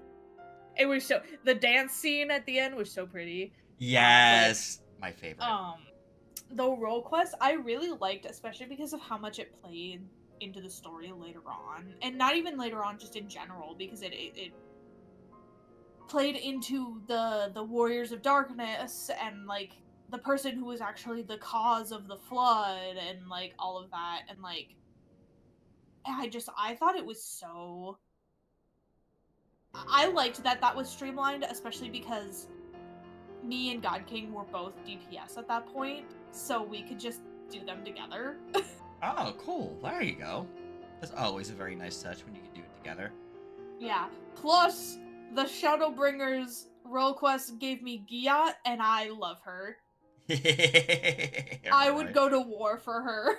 Hell yeah. No, definitely. All those quests were definitely a lot of fun. Obviously, I did them. Obviously, got to the point we all do them all at one point.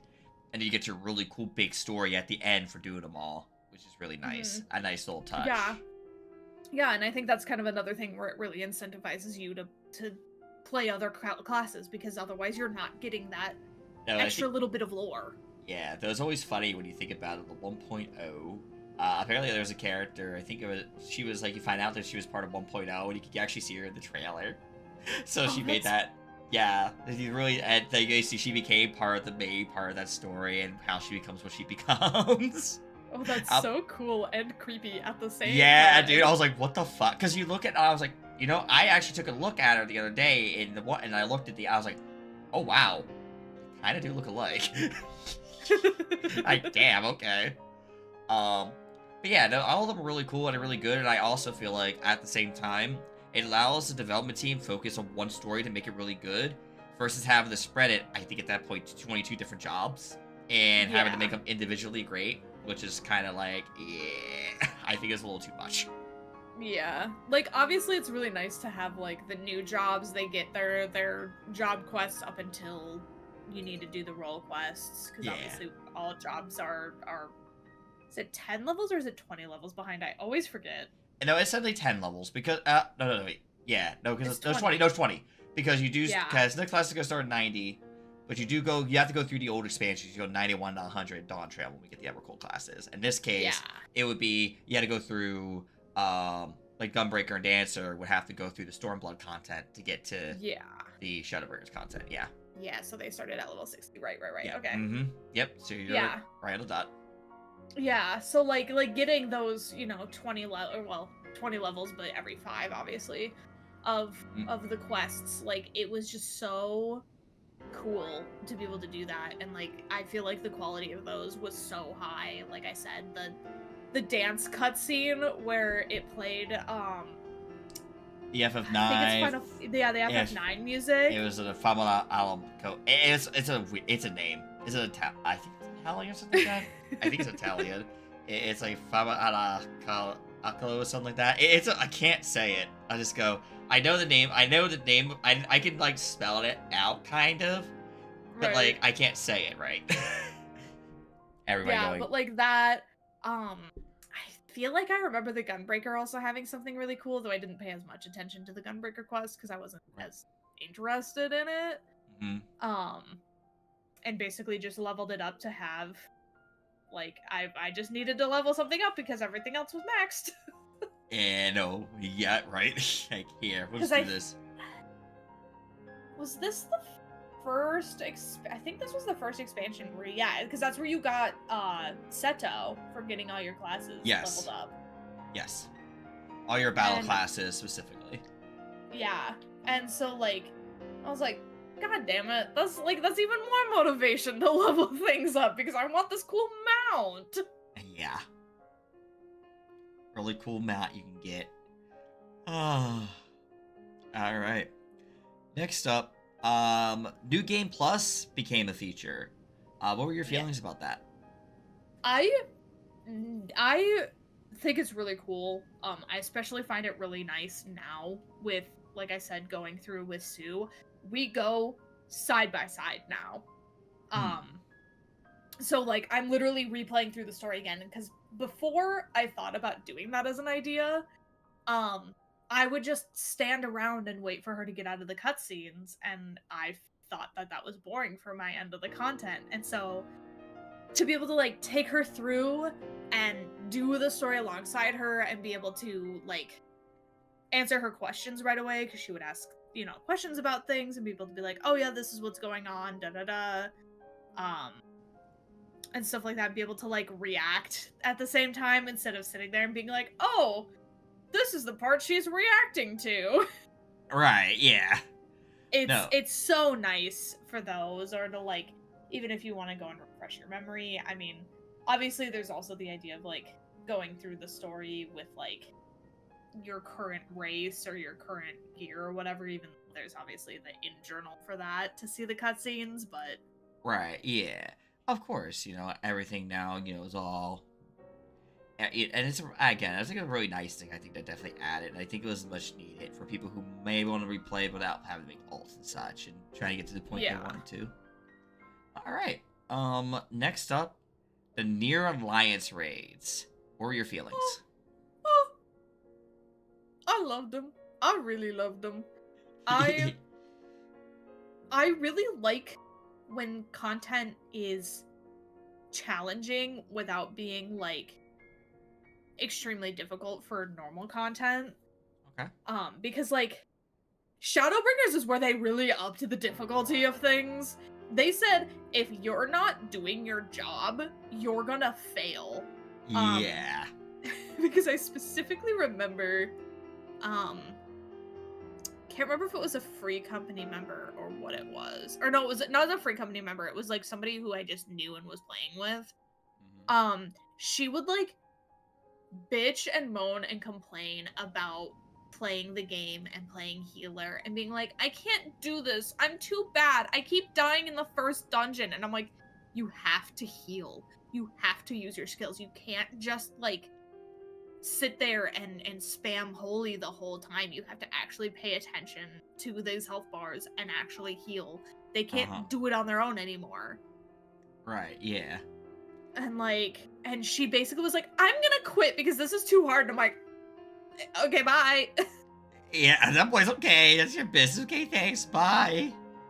Like, it was, I think, important, again, because I think people were getting a little complacent with their gameplay, to have that difficulty spike, which feels so ironic because of the fact that they started simplifying dungeons. Yeah. But I feel like having the difficulty spike was really important because, like, it did really kind of slap you in the face to go, you need to learn your role. Yeah, no, exactly. And that's one of the nice things that, like, definitely, again, Shadowbringers really brought up, definitely some difficulty. Simplifying things, but definitely bringing up difficulty a little bit in other ways, too, to make sure that everything was kind of balancing out. So the content wasn't overly challenging, but, like, enough challenge, but you still play the game and still play in a simplified manner. Yeah. And, like, the near raids had that, like, I have, it's not on my Twitch anymore, but it's on my computer, because it's back when I used to be, like, on-camera streamer, like, I had my webcam. During my birthday stream, I was running the near raid, and it was, like, really chaotic. Like, people were dropping, like, flies. God, fries. I almost sound like fries. But, like, it wasn't new content at the time, but it was still challenging enough that people were dying, and I was literally like, this is fine, this is fine. Lilies, this is okay, we'll live. God. I mean, think about, I played the games for Nier, so kind of walking into it, it was really interesting to see how they were going to implement it to 14. And so the story was really nice. But definitely the Alliance raid difficulty, definitely they amped it up. And a lot of the music in there was just so fantastic to listen to. And it was so good. It was so great. And how they mix, especially when you fought the last boss of Puppet's Bunker, how they mixed basically, they mixed like, Weight of the World. Weight of the World. Yeah, with basically one of the 14's tracks. It's just hearing it together, the mesh is just beautiful sounding all together. But boy, was that boss disgusting. And also, let's be honest, it gave us ass. It did. Hell yeah, it did. I remember when they patched that out, and everybody rioted so much that Yoshi people was like, okay, I thought that it clipping was bad, but apparently you guys just care about ass. I'll put it back in. And then he patched it back in. We're like, we don't care. We don't care if it clips a little bit. We just like not having the flattest cardboard asses. Please give us the ass back. Give us back, please. Yes. It's like Xenos. Anyway. You know for a fact Yoko Taro was like, hey, if you're gonna make this a cosmetic, you better make sure it has ass. Yeah, right. Oh, probably more than likely. That man is horny on main, and I appreciate it. Oh, definitely, for sure. You could definitely tell. Oh, shit. So next up, we're gonna go ahead and talk about the Eden raids. Yes. What were your feelings on those? I didn't understand that they were Final Fantasy VIII themed, but I thought that they were sick. Also, it gave us lesbians. I mean, yeah. Hello. Yes, hello. How can you go wrong with lesbians? Hell yeah, dude. But no, I thought the story was really cool. I really liked the idea of Reen struggling, wanting to fix the things that, like, the Flood of Light had broken and stuff like that. And, like, also the idea that the Warrior of Light's head has been bonked one too many times, that we just are a little traumatized and a little fucked up on our memory. Yes. It's so funny. Oh, it's great. Especially, like, I don't remember Titan have a car, but suddenly now Titan has a fucking car. Titan go Is that what he meant by landslide? I don't remember. That's probably correct. God, it's so bad. It's so great. But no, those fights were so good. I honestly just all of Shadowbringers felt so peak. Yeah. No, definitely for sure. I think a lot of people that definitely agree with that statement. The Shadowbringers really brought 14 back. Back a lot higher and a lot. This is a lot more people, especially like even though the releasing of it was during COVID, Shadowbringers was really nice content. God, I will still remember to this day the online fan fest because of COVID that we got. Yes. And Soken revealing that he had cancer when he wrote the Warrior of Light song. And I was just like, oh yeah. That's my uncle. Oh yeah, he did do that. Oh. It was so made me see that song in such a different light afterwards. Yeah. Definitely. So next up, yeah, we'll probably get back into actually Warrior of Light here later. We'll be talking about the MSQ here beforehand, but we still got a few other things. They introduced same world travel. Cross world travel. So you can go, like, for example, Insane DC, go to one world, go to another world, Insane DC. What are your feelings about the system? I thought it was really neat. Obviously it was like a little bit of a problem if you were on a world that like everybody wanted to be on. Right. For example, if maybe you were on Belmont. Right. But like, I think I did that one time. I went to Belmont one time out of curiosity, saw what happened, and I was like, at the quicksands, and I was like, nope, I'm out. I was like, bye, I'm out of here. It's a lawless land. Yes, it is.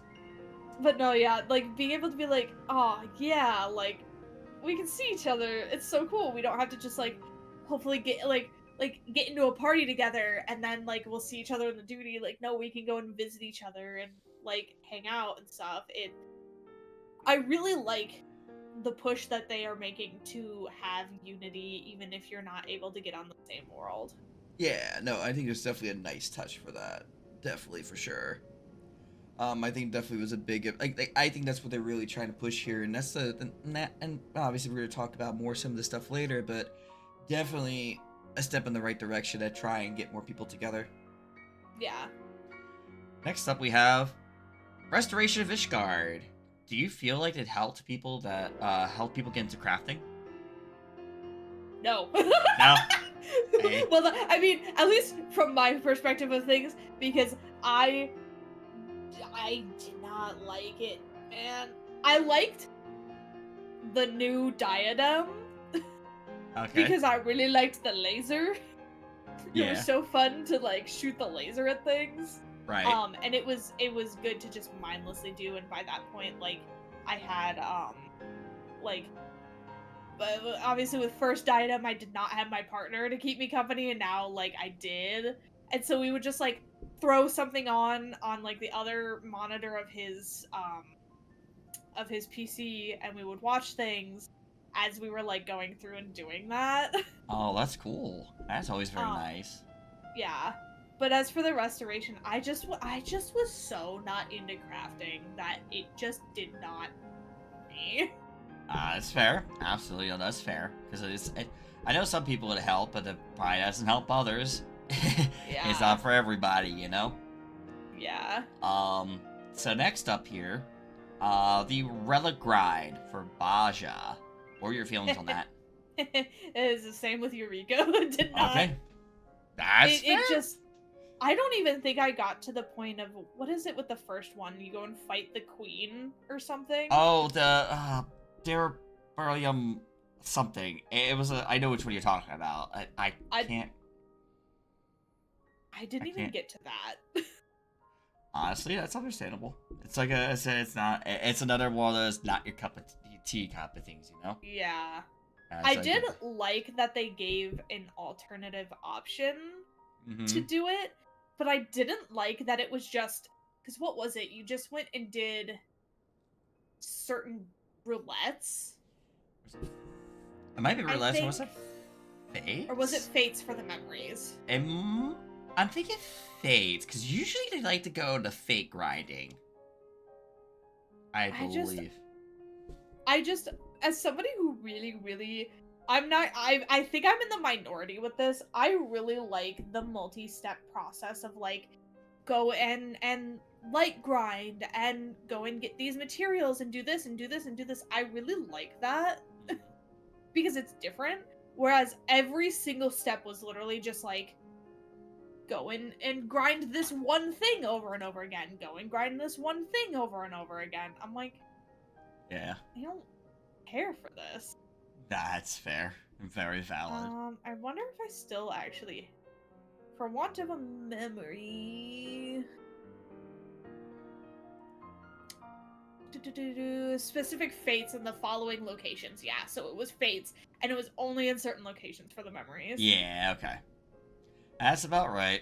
I still have it in my journal for my Dragoon. There we go. That's fair. Alrighty. We'll go ahead. The extremes. Did you do any of those on content? I don't. Oh no, I did do a couple of them on content because I try. Okay, a little small cringe moment. At the end of Stormblood, I had opened an erotic roleplay brothel. Okay. Which I ended up making a lot of friends with. But with said friends, when Shadowbringers came around, I wanted to try and have Static. And I know he's a little bit controversial now, but I wanted to have the group be something like Drax group with Nest. Alright. Because I obviously, like, that was one of the first bit of, like, 14 content I saw, and, like, I didn't branch out and COVID hit with, like, watching more things and seeing more things.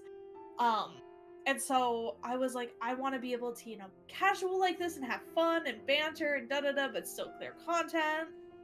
And so this group that we had together, we did Dancing Plague and Crown of the Immaculate, and we had started Eden Savage, and we did not get past one before that group fell apart because even though I thought I was clear in what I wanted for the group, nobody thought I was. Right. So, like, yeah, and at the end of the day, when it comes down to that, something I've learned throughout statics and my I've been through quite a few, is that, I think basically at the end of the day, it just really makes sure everybody's got the same mind goal set. Because originally, I made my first raid group that I made in the second tier, because it was inspired by, Drac. And I did want to do a lot of content, stuff like that. And it worked for a while until it got to a point like, yeah, we're barely clear. Like, we got to Shiva in E8S. We got, like, halfway through. And then things just started falling apart. And then it was, like, doing it, then trying to go again with the next tier. And we were stuck on E10S for, like, months. And I mean months. And I was like, okay, guys, if we don't clear this in about, like, 2 or 3 weeks, I gotta disband this group. Like, I cannot keep doing this to myself. And it literally was, like, my ultimatum, like, we gotta clear, we need to stop. Like, because this is getting really ridiculous. And so, like, I kind of learned more about myself when it came to the raid scene, too. But Yeah, like one of the biggest things I definitely say with raiding, just definitely find the pace you want to go and go for it. Because now I know what I want and I know what to expect, so I kind of just go with my flow, Well, kind of thing. and the person we had who was doing call outs, ooh, I still to this day have the call out for Dancing Plague in my head because of how much it pissed me off. Oh, Because of ads, because you have to kill them in a certain order. And right. so and then do it again because they get Yeah. big. And his Yeah. call out for that was second verse, same as the first, start with whatever ad you start with and go counterclockwise or whatever. And I'm like, can we just say do it again? Oh my god. like like it was literally he would say second verse same as the first, which should have been where it ended because that just means hey, do this same thing all over again. Oh my But then god. he would just do the full call out again. And I'm like, please? Just make it simple. Yeah. Call out should The be day simple. the day that we basically disbanded because he did the same thing in Eden in E1 because there was like he would call out, I think it was like the double tank lasers, and he would like call it out exact like literally tank lasers, one person go here, one person go, like it was literally so detailed. And I'm like, can we like, I think we're consistently going through this part, can we like dial back the call outs a little bit? Yeah. And then we wiped because people were just not doing the mechanic correctly, and everybody was like, so how did that work out, Kava? And I'm like, sorry that I thought this man was yappy. I had confidence in us. My bad. Right. Yeah. No. I think that's an important to discuss. Like, hey, there's a way you could simply say call like a, for example, that kind of thing. Yeah, tank busters. That's all you have to say. Tank busters. Right. And that should be a simple thing. You don't need this long, exaggerated detail of a call out because doing that that gets people's brains going. Is that Right. me? Do I get involved now? Do I have to do something? Right. So yeah, Dancing Plague and Crown of the Immaculate were the only ones I did on content. Everything Okay. else was unsynced later. Gotcha. Okay. All right. Did you happen to do the normal weapon storyline? Yes. What were your feelings about that? I okay. I don't know if I'm in a minority here, but I really like this idea that while the entire time Garlemald has obviously been this enemy because they've been trying to like colonize basically Yeah, these yeah. areas. Right. It was clear that it was not 100% them. Right. Because it was obviously Asian influence, which like we keep learning, especially in Shadowbringers, which I know we'll touch on. Right. But the idea, because those ones, it's Gaius, right? I don't know why if I get Gaius and Nero mixed up sometimes. It's Gaius, yep. Okay. Gaius I and the children. Yeah. Or as I liked to call him, Antonio Banderas. Okay.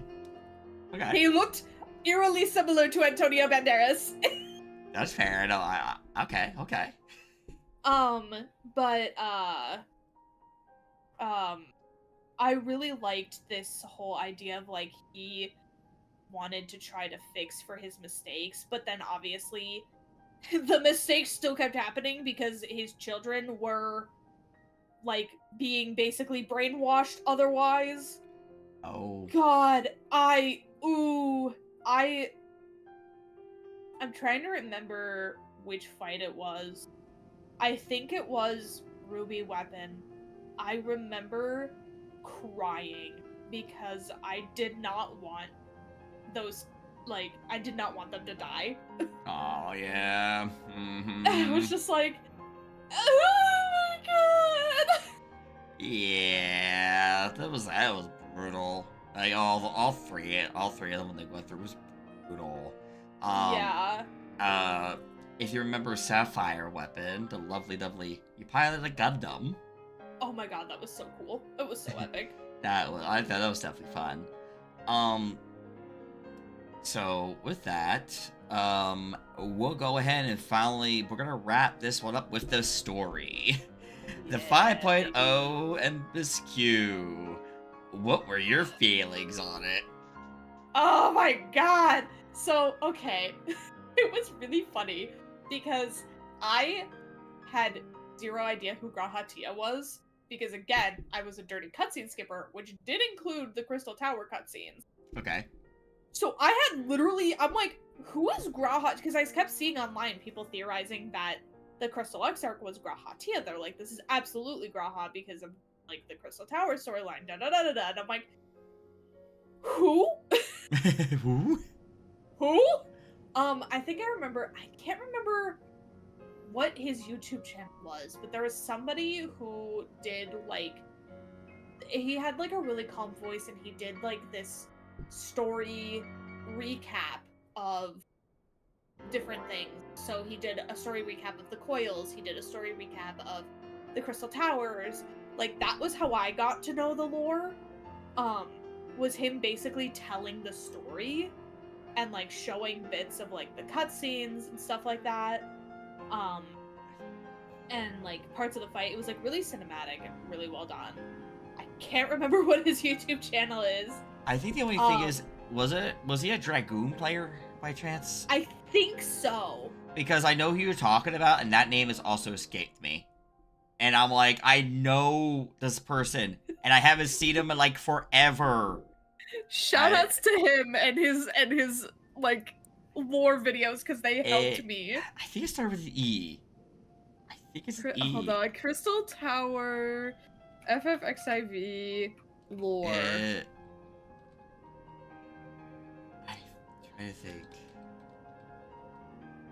Is it the Aorasian Archives? No. No. That's definitely not it. Ethos? I don't. The name that is not. That I definitely have to look it up later. But that isn't. That's the thing that drives me nuts. I'm like, there was a guy that was like also like interviewed with Happy from time to time, and if I remember, he was really big into the lore. And Yeah. the name escapes me now. Maybe I can get there with Binding Coil, because obviously everybody was like, here's the lore of...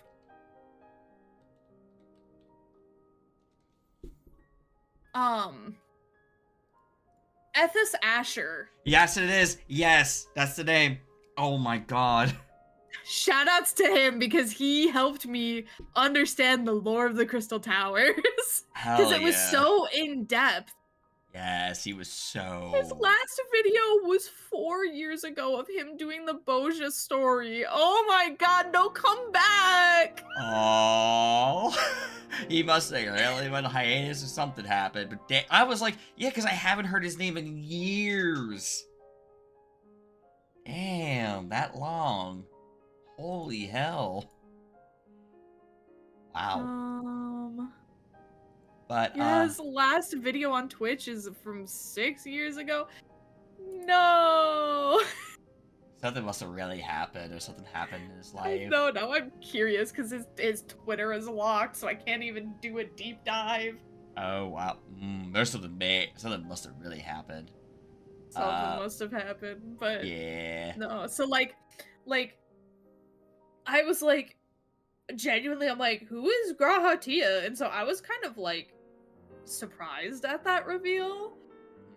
But like overall, oh my god, what a story. What I love when a story goes, hey, you see this character, this really wholesome NPC, they're dead now, and you're 15 minutes into the story. Yeah. Or I guess like an hour and 15 if you chose to go to Alfino first, but who did that, let's be honest. Right. Because Stormblood really amped up your friendship with Alize, and like how much she really cares about the Warrior of Light and like really admires us and everything, and she's the last one to get like bleeped. Right, or to get summoned by Graha. Right. Oh god. Oh, the welcome to Shadowbringers moment. Yes. Man, it's definitely one of those stories. Yeah. What were all right, so there is one cutscene I'm definitely going to want to talk about.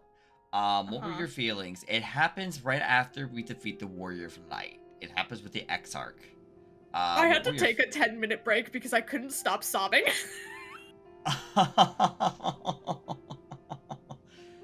Okay, yeah. we Oh. literally we got done with it and we're in the cutscene and like as he's like turning more and more to crystal, I kept crying over and over and over. Like I just got more and more upset.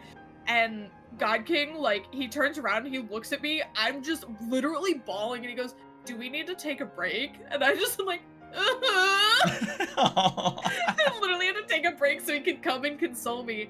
In my head was I like, he's definitely coming back? Maybe a little. But in the moment, you're still just like, Damn. holy shit, why would you do that? Why would you sacrifice yourself for me? Now this man just tries to kill himself at any kind of given point. Right? It's like the second time he did that too, because the Crystal Tower. He's like, I gotta go seal this tower, and then it comes back into Shadowbringers and does this shit. Like, bruh. I think it's the third time at that point because Is it? the second time then is when Emmett Soak shoots him. Oh yeah, you're right. Jesus Like Christ. he just He's like, I want my I warrior need him of to light. stop being suicidal. Just all you see. God, man, just calm down with the suicide. We don't need you to do that for every time. I mean, look, we survived. We survived through a lot of shit, dude. I think we're okay. I mean, we're mentally probably scarred because of all the shit we see, but you know. Right. But I really loved the balance of emotion and humor throughout the quests, which they really started to amp up in Stormblood, I feel like in the post-patch quests, because I mean Stormblood post-patch, to like bring it up quick, gave us Little Sun. Mm-hmm. And that Yeah. was peak. That was peak. Yeah. No, definitely for sure. And like Shadowbringers gave us so many moments with the twins, like and then obviously, you know, the cutscene after when Graha comes back and you see his little ears perk up and then it also pans over to Alizé and Alvino who are bored to death because they like we have nothing to do. Yes. Oh man. Yeah, and that's like that beauty of it. Like the whole story and the whole arc was really great because I mean the build up from from Stormblood into Shadowbringers was fantastic. Just kind of building to that point because it was so hype. They made it so hype. It was so hype. You were so confused because your friends are dropping like flies. You're like, what is going on? Yeah. You're like, Jesus. But yeah. Damn, dude. It was Also, Jonathan Bailey as Graha is so good and so peak, and I am both happy and mad at the same time that he is getting much more recognition because one, it makes me happy because it's making him more popular and people know more about him. But we're forgetting the ancient text, and everybody's like, "Oh my God, Bridgerton! Oh my God, Wicked! Oh my God, this!" And I'm like, "No, he is my favorite little catboy, Graha Tia." Whoopsie. Like, oh man, they did that. They went too far. Now it's like, well, man, proud of you, but nope, you're still this to me. Yeah, he's always gonna be my little catboy, and I love how much appreciation he still has for Graha. Yeah. With that though, that brings us the end to Shadowbringers, and now we get to Endwalker. We'll take a little bit of a break, and we'll be back. Perfect.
Alright, ladies and gentlemen, I am back, and we are back with now Endwalker, the end of the Hydaelyn Zodiarch era. The storyline at least, you know? And then we eventually get a new one. So with that, we got a bit of things to discuss here. First thing we would definitely want to talk about is this is when Malviera were released. Did you want to change to one immediately? No, I think I made an alt. That was Malviera, but beyond that, like I said, I just could not change off of my lizard after. Yeah, I'm in the same boat. I pretty much stayed lizard. Kind of change out the lizard. I said button. Lizard. Oh, man. Alright, now, Reaper and Sage were released around this time. Did you happen to give them a try as soon as they came out? Yeah, I remember picking them up. I don't think I really played them until later. Okay. I was an Astro girly. Oh, okay. I was back on my astrology bullshit. You're back to Astro again after all the things, so you know. So, alrighty. Next up with that, before we go into the story, because we'll save that for the last here. We'll talk about real quick is the relic grind. What were your feelings on the relic grind of Endwalker? Oh, that was the Manderville one. It was Manderville. It was the Tombstone Grain. Once again, mixed feelings. I was happy that it was no longer, the, instanced area. But the fact that it was still a grind in a different way really kind of made me mad. Like I said, I'm such like at my heart, I think that the Zeta and the Anima were my favorite relic grinds. I really like those styles. Mm-hmm. Yeah, each had their own stamp, and you kind of continue those set steps. Yeah, they were I definitely agree, because yeah, literally, like, I pretty much said I was pretty disappointed with it. I kind of wish it was more. I as soon as like Dawn Trail came out, I went around and finished the rest of the last ones I needed, because I did most of the content. Because I'm like, I have all these useless tombstones. Let me just go ahead and grind them out. Okay. Oh, I can spend it just to get these relics. Cool. They're done. Okay, move on. Yeah. Like, no like I said, I was really happy that it wasn't tied to like a Eureka or a Boja anymore, but right. I think it was still like missed the mark. Right. No, I gotcha. Alrighty. We'll go into the Pandemonium raids. What are your opinions about those? Ooh, I really like them. There's a theme here. Yes. Most of the stuff I'm such a fan of.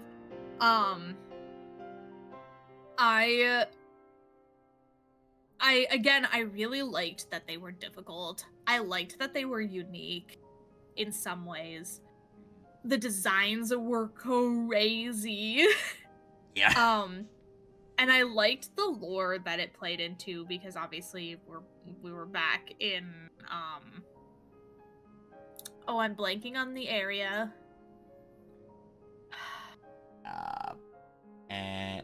With the ancients. Why am I blanking? Elpis. Okay. Jesus Christ. No, it's okay. I was like, make sure. Is she talking about? As soon as you said ancients, I'm like, okay, it's Elpis, because I wasn't sure what you talked about first. And I was like, oh, okay, she's talking. Yeah, Elpis, okay. like getting more lore about that, and like, and how things were affected, like how La Habrea came to be, basically. And all of this, like, ooh, it was so good. So, okay. What about, have you done the Savage content? So, yesn't. Yesn't. Okay. I didn't do it on content. Towards the end of Endwalker, because this is really when I got started with streaming, and about halfway towards the end of Endwalker is when I joined the Zaibatsu and everything. And so that's how I met, like, Koka and all of them, and I can't remember whose chat I was in, but I was talking about the fact that I wanted to do Savage, because I really wanted the axolotl mount. I don't know if it's obvious, but I really like axolotls. Right. um, I remember you being Bunny, but now you turn Axolotl. I was like, oh yeah, they're really cool. So, hell yeah. mhm. Bunnies are cool And too. Don't get me wrong. right. I just wanted to be different. Mm-hmm. But the axolotl mount being tied behind Savage, I know that was such a, like, point of contention in the fandom because like there were people that were like, the cute thing should be locked behind casual content. And I was like half in agreement because of the fact that I was like, I'm not gonna get to do Savage, like, I want this mount because I love axolotls a lot. And so I wasn't able to get it, and I can't remember whose chat I was in, but I remember then, because Crow was in there, and he goes, hey, Koka's doing this thing, do you want to take my spot? I don't need to do this, I was just doing it to help, but you want to clear. And so that was my first really real, I would say, experience with Savage raiding, was doing Pandemonium 9, and then 10 was as far as we could get before, and it was like half with Koka's group, and then he basically was like, hey, we're not gonna get this done in time, blah blah blah, I'm calling it. And then some people were like, hey, you really put in a lot of effort, because I remember talking to you because I was so confused in P10 with one of the mechanics, and you were the one who sent me the guide. You were like, hey, here's this guide, see if that helps. Oh yes, I do. Yep. And it did. I studied that before, like, we would be eating dinner before raid, and I would watch the video before raid every single time that we raided. Oh, that's awesome. And so, like, there were people that were like, hey, I saw you put in a lot of effort, da-da-da, I want to get at least the 10 clear for you before the expansion. And so we, like, scrounged up some people, went and got me it. It felt so satisfying. It meant so much to be able to try and do that, and it gave me the itch of, like, ooh, I want to do Savage content. I like doing hard content. Oh yeah, and when you get that taste, it's like, I want more. And like the coolest thing is that, like, for me at that time for Savage, I pretty much did all 3 tiers. I finished, I think we did P1 for P4S, and I was with Coca at the time, but also with my group we call it Snap. We got through that, I think, in about 4 or 5 weeks or something like that, and then we basically were farming it until we decided to do T. And that's when I kind of left the group, because there was a point we got to T, almost got the clear, and it was like, yeah, I think I might. Somebody's pressuring me a little too much. Yeah. Unfortunately, that's where I got to that point, and that's why, like, I always said, like, that was where I almost got a clear. We got to, like, I think, like, 1% or 0.6% or something like that, and we wiped. And just after that, we just couldn't get to that. We got to Perfect Alex consistently, but it was like, yeah, people were say it was my fault for the things. I honestly had someone just, like, going after me, and I was like, you know what? I can't take it no more, and I really need to.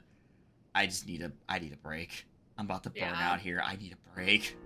Yeah. But after that, tried to do the second tier. We got to P8S, but never cleared. And then for 9 through 12, I had my static. We got to 12, but I was doing Party Fighter and the static at the same time. Oh my gosh. So I would, like, do the stuff with, like, the static from Tuesdays and Wednesdays, and then right afterwards I would jump into PF, and I would get my clears of 9 and 10 before we even get it as a static. But there was 2 other people in my static that were doing it as well. We were all kind of competing against each other. Fun little competition to see who'd get the clear first. Usually I'd be, like, second to get the clear. Someone would usually get it before me. And I'm like, damn it. And then like we would all like get I think 11 cleared. We would do like our own separate clears, but then we would sometimes just gather together, just go and do it together, just because we were all right at that point. Like there were like 2 DPS, there were 2 melee DPS, and I was a tank. So, but yeah, we got to 12 before even the group got past like, well, we got to 11 before the group could clear 10, and 10 was difficult. Like 10 was rough. That was definitely a lot. That's definitely a, what we call the static breaker. Yeah, I heard that 10 was a wall. Thankfully, though, we managed to break through it, and like we got the group through it. They got to clear it, and we started being able to clear them more consistently, which was nice.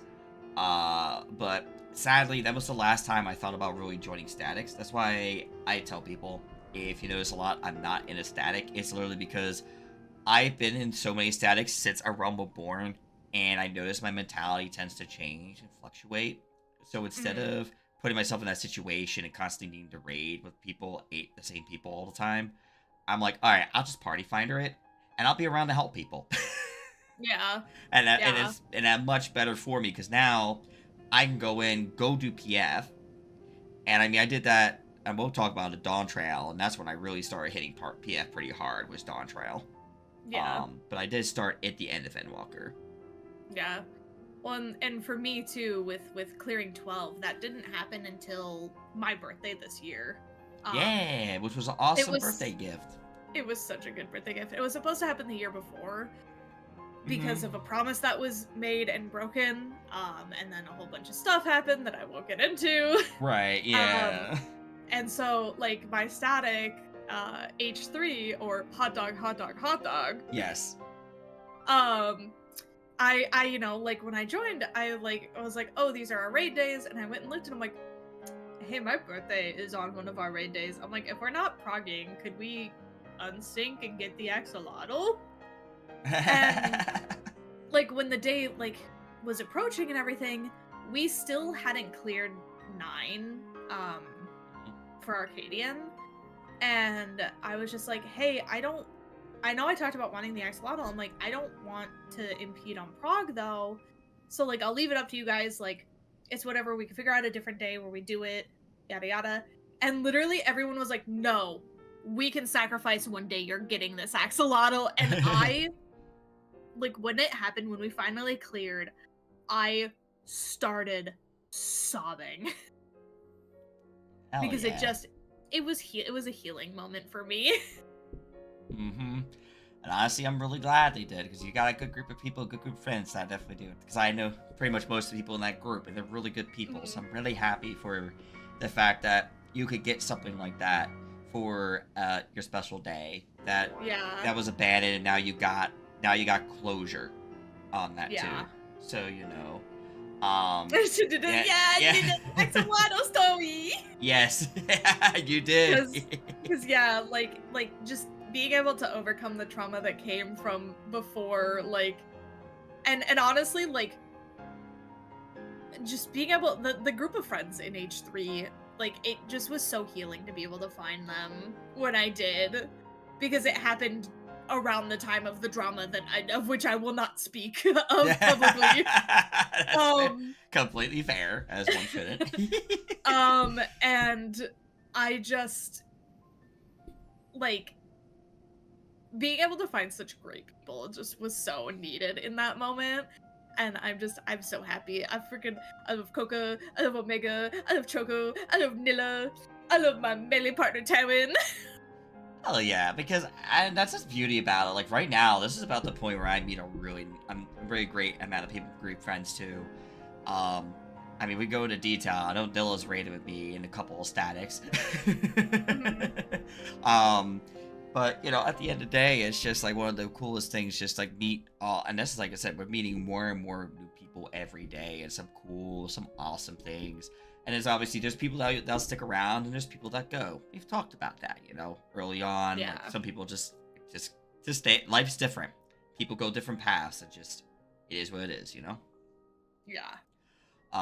We still got quite a few questions. We're gonna go ahead and go into.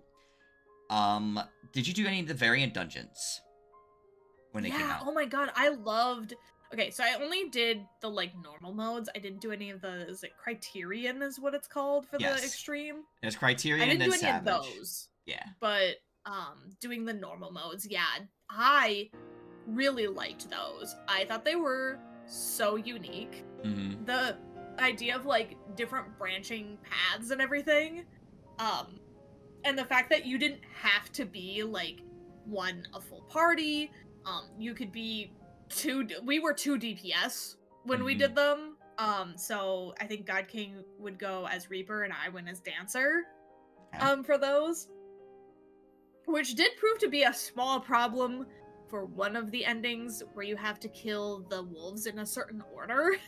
Where I Yeah. literally had to be like, this is on you to do, because 90% of Dancer's kit is AoE, because he got like a little mad at me about it, and I'm like, I was like, this move AoE, this move AoE, this move AoE, this move AoE. Half my kit is AoE. I am sorry. I am sorry to do this to you. I'm like, you're gonna have to just kill them, I guess. Yeah, no, and that's what I actually do with Lark too. Me and Lark will she will usually play like her Bard or she'll play Summoner. At the time, I still played Gunbreaker, so I got to play tank. I still play tank. And we would just we would just go through together and just like find little things. I think it's one of the cool times because that's what we did for Merchant's Tale. We worked on that together too, but we'll talk about that later. Yeah. But yeah, for the most part, variant dungeons are really fun, and I think it's really nice content considering you can go back in, go find different paths, and just find all these notes, which then you get a really cool reward out of it. At least for the Endwalker ones. Yeah. I mean, we'll get there. I guess. Hold on. I can switch the outfit now. Cause like with the new, I think it's the newest one. Is oh wait, I don't have the. Never mind. We'll get there. Yeah, we'll get there, right? I changed my mind. We'll get there. I don't have the right glam on. Never mind. We'll come back a bit. Oh god. Go to the next question here real quick. Is Myth of the Realms. What are your feelings on those? It is the Alliance raids. Ah, okay. I'm like, yeah, I was getting the wording. It'll get there eventually. I really liked that concept. I really liked that it was, as much as I liked the like kind of collaboration 24-mans, obviously with the previous one with Nier, and I would even consider the other ones to be kind of they were unique but still collabby, because it was like, obviously Ivalice was like tactics and 12 inspired. The Weeping City ones were inspired, I think, by Final Fantasy V is where Ozma comes from. No, Ozma comes from 9, but I think your Oh. aesthetics come from 5. I thought Maybe. Ozma was also in 5, but I could be wrong. I don't remember Ozma from 5, but I remember from 9. Obviously, Crystal Towers being Final Fantasy 3, I think, is Cloud of Darkness. Yes, 3 is Cloud of Darkness. Yep. So like it wasn't a collaboration, but it still took from other Final Fantasies, whereas this was purely 14. Mm-hmm. Ozma's not okay. I thought it was, but it was eh. It's all good. But yeah, no, it was super cool being able to see our deities fully, like, and all of that, because I just kind of picked it based off of the description when I made my character, like just what I aligned with. My deity is Nalthal. Oh, okay. So I didn't realize the meme of Thal's balls. So I was like, oh my god, Thal's balls? Oh, yep. And also just, I get 2 for 1. You do. 2 for 1. Yeah, I do that the lates too, because like, that kind of like basically ended what we call the, what kind of ends like the God Saga, because you had all these deities, and obviously we'll talk about it later in the story, Hydaelyn Zodiark, but obviously we had all these deities, and they finally go off somewhere, just off into the distance. You wave and say goodbye. Sad, but it's like, Yeah. Yeah, it's Like, bittersweet. yeah, for sure. But yeah, no, I really liked it. I really liked the Mhm. mechanics of it. The fact that if you oh who why am I blanking so hard on names all of a sudden? Where you blow a kiss and she's like, "Oh, I cut that out," Oh, and actually does oh, damage to you. oh, yeah. And the sailor. Lyman? No, that's a different name. Lim lim limi limian lim, lim, mm. Uh, the name is escaping me too. I know you're talking about. I know the exact thing you could do. The name is escaping me, but I know exactly what you're talking about because it's the final alliance raid, and the navigator. Yeah, it's the navigator, but then the name was what was escaping us. Yeah, Oh, but the lion, Lemelin. Okay, It's I so thought it was hard to do Lemelin. it when there's double consonants. A tongue twister. The tongue twister. The twist of the tongue. Yep. Typical. Yeah, like just the little Easter eggs of like that, like, cause like unless you know her lore, you don't know that that's a thing that happens. Right. Yeah, it's just so funny. Um, yeah. We're gonna go ahead and go on. There's some other content to talk about before we get to the MSQ. Did you try Crystalline Conflict when it came out? Yes. Okay. I enjoyed it at first. Now I just kind of I enjoyed it at first because of I think technically they considered it an exploit of the whole like queuing together. Mm-hmm. To try to get like to try to be able to get in the same party. I would really like if they would kind of make a separate one if they want to do a solo queue and then you can do like a non-solo queue. I wish they would do that because I really like being able to do that kind of stuff with my friends, even if I'm just doing it like hyphen, for example. Right. And so like I liked it when we could do that, but ever since they like fixed the way that the queue is to make it so you can't really cheese it anymore, Uh-huh. I haven't been as interested. Yeah, so I think, but basically what they could have done, because they did it a while back. I remember when the feast and all that was a thing, and you could queue up as a group, because I used to queue up as a full group of ranked, with my FC mates, and they obviously feast is no longer a thing, but that was a thing. Right. And I'm surprised they didn't try doing something like that, just like a hey, have you have full group of people queue up together and go have fun, instead of just having to queue up like the way we've like, now it is like how it is now. It's like I kind of feel the same boat. Like I really did enjoy it when it first came out because I like hit it hard as soon as it came out, but obviously after a bit I was like Yeah. oh, it's in my weekly it's in my it's in our little it's in Cole's book, Wondrous Tales. Wondrous Tales. I don't know why I couldn't think of the name. Wondrous Tales. Oh, okay, move on. So yeah. Yeah. Well, and I think it was so shiny and new too, because this is when they did the big PvP rework. Mm-hmm. And so like it was so fun going in as White Mage and getting to shoot a laser beam. Okay. That was so fun, because that's what the limit break was for White Mage, is you shot a giant laser beam and stun people. Okay. And I liked doing that. Yes. I love going around slashing on samurai. Zetsuzukin! And just slash. You're a filthy samurai PvPer! I'm also a filthy paladin PvPer. Because I'm terrible. I love both of those classes. I just go up. Dark Knight PvPer.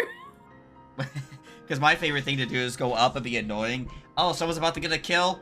Alright, I'll protect them. I don't protect the enemy team. Yeah, you're getting hounded. Hollow ground. Yep, exactly. Just hollow ground. Oh, I'll protect you. Hollow ground it. Yep. Now you can't do anything to them. Don't run away now. Just stay near me. Yeah.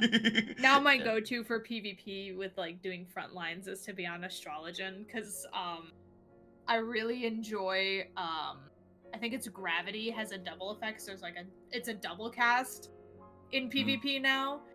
And the first one heavies, and then the second one binds. Okay. So I like just going up and being a menace and doing that. And also that I get a dash. Hey, Square Enix, that's totally definitely listening to this.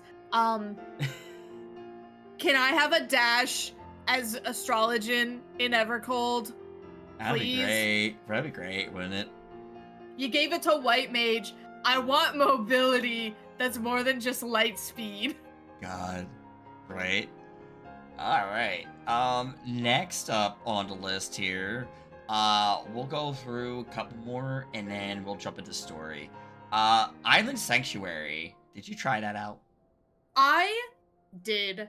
It took me a while to get it maxed out, which I don't even think I have it fully maxed. I just have it to the point where you can do the, like, fancy things that I can't remember what they're called off the top of my head. Yeah, that's fair. But I really liked the idea at first of, like, this whole, like, kind of Animal Crossing type vibe, like, Animal Crossing kind of meets Stardew, like, you get to go and gather things and stuff like that.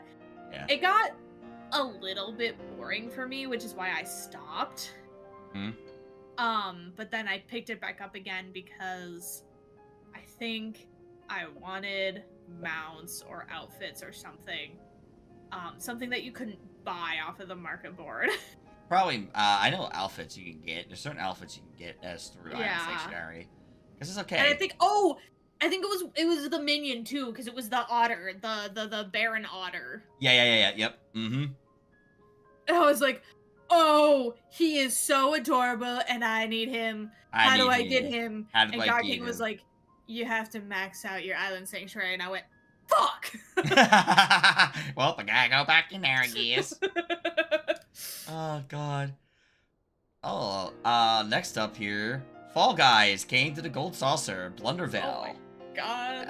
What I'm assuming, did you try it out? I did. I thought the concept was really cool, but it's kind of similar to my feelings of the Monster Hunter stuff, where it's Fall Guys mechanics with 14 latency, and that shit just doesn't mesh very well. Okay. That's fair. I did I went and got what I wanted out of it, which was the hoodie, and I think I got the sneakers and stuff like that, but, like, beyond that, like, I just really was... Every time they bring it back, I'm kind of like, I'm happy for those who like it. That's fair, and that's totally understandable. I get that. Because, I mean, I definitely had fun for a while, and then, like, when I got some of the stuff I wanted, I kind of like, oh, I'll maybe jump in once in a blue moon. But definitely, yeah. I could definitely feel that, definitely it's not, you know, it's kind of the same thing with the Monster Hunter thing. It's not everybody's cup of tea. Yeah. But, now, we'll go ahead and do here, is talk about the story of Endwalker. What were your feelings to Endwalker's story?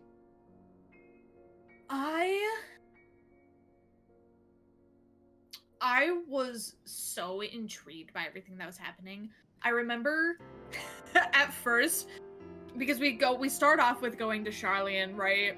And I'm just like, all right, I'm about to go beat up an old man because of fucking Elfie and Alize's dad. I was like, I'm ready to punch a man because, like, right before this, he just, like, basically disowned my 2 Pookies. Yeah, like, come here. You just start cracking knuckles. Just like, get over here. I'm not afraid to punch a man. It also was so funny doing... I kind of missed this glitch a little bit. Where the NPCs would float when they would... during the, like, they follow you. Oh, yes. I remember that. Yes. I kind of miss it. It was... I understand that they want the game to be polished and everything, but it was a little whimsical and a little comedic. But you're like, wait, what are you doing in the air? Haha, that's not where you go in STEM. Get down here. I remember that. It's fucking... That was great. That was, like, fantastic. Because, yeah, that's also when they introduced, like, following quests and you follow NPCs around. Yeah, That it was was so funny. that Um, was great. and also the introduction of Aaron Vale, and I fell in love with him. Oh my god. Um, I really the quest in like the Charlene area or whatever, where you transform into the frog to go and like eavesdrop. And it just Yes. zooms in at the end of the cutscene of you as the frog, and you just like turn your head, and it's got the little ribbit noise. Oh my god, Oh, I love the whimsy. There was so much uh, whimsy. Labyrinthos, I think was the name of the place. Yes, It, Labyrinthos. yes, that was Um, I recall. I was like, uh, yes. Um, and or, then getting to the moon. Did you also have the what do you mean Zodiarc's the first trial? yes. I literally was like, wait, we're fighting Zodiac? But before we actually get to Zodiac, what were your feelings about the whole, oh no, I think that happened right, yeah, I think it happened right before. Um, the cutscene that you no longer in your own body, so you just body swapped you. The body Oh, swap. that happens after, because that That does happens. happen? That's 95. Oh, that is like, okay. I was thinking a little bit. I thought for some reason that was earlier. Yeah. Because I was thinking, oh yeah, you're right. Because it was Tower Babel goes up. You go up Tower Babel. Yeah, you go to the moon after. Yeah, you're right. But Or no, yeah, it is 93. I'm so 93. stupid. 95 is in Albus. I'm so I was like, dumb. okay, I was gonna say, I'm having a moment. I think Zodiac was 93. Yeah, I was gonna say that was 93, and I think we I went thought right to. for some reason I thought it happened after Zodiac, but yeah, no, No, you're correct. I was gonna say, okay, yeah, because it was like Tower of Babel. You walk, we beat like Anima or whatever, and I think, yeah, My wife. Anima, your wife. Were you disappointed? Actually, that's another question I have actually on there. Were you disappointed that they weren't a trial? A little bit. A little bit. Yeah. A little bit. I was also a little bit disappointed that Anima in 14's realm is the dad, so technically Anima is a guy. Yeah. No, that's my wife. Yeah. But yeah. But no, the body swap quest. Oh my god. Mm-hmm. That's like I I really hope with Evercold, I want them to give me fucked up shit like that more. I want them to go there. I want to feel fear. And like, this is something I've always wondered would be a cool idea. I have no idea how they would do it or how it would go over if they were to actually kill the Warrior of Light and you had to like make a new character. Oh God. You're right.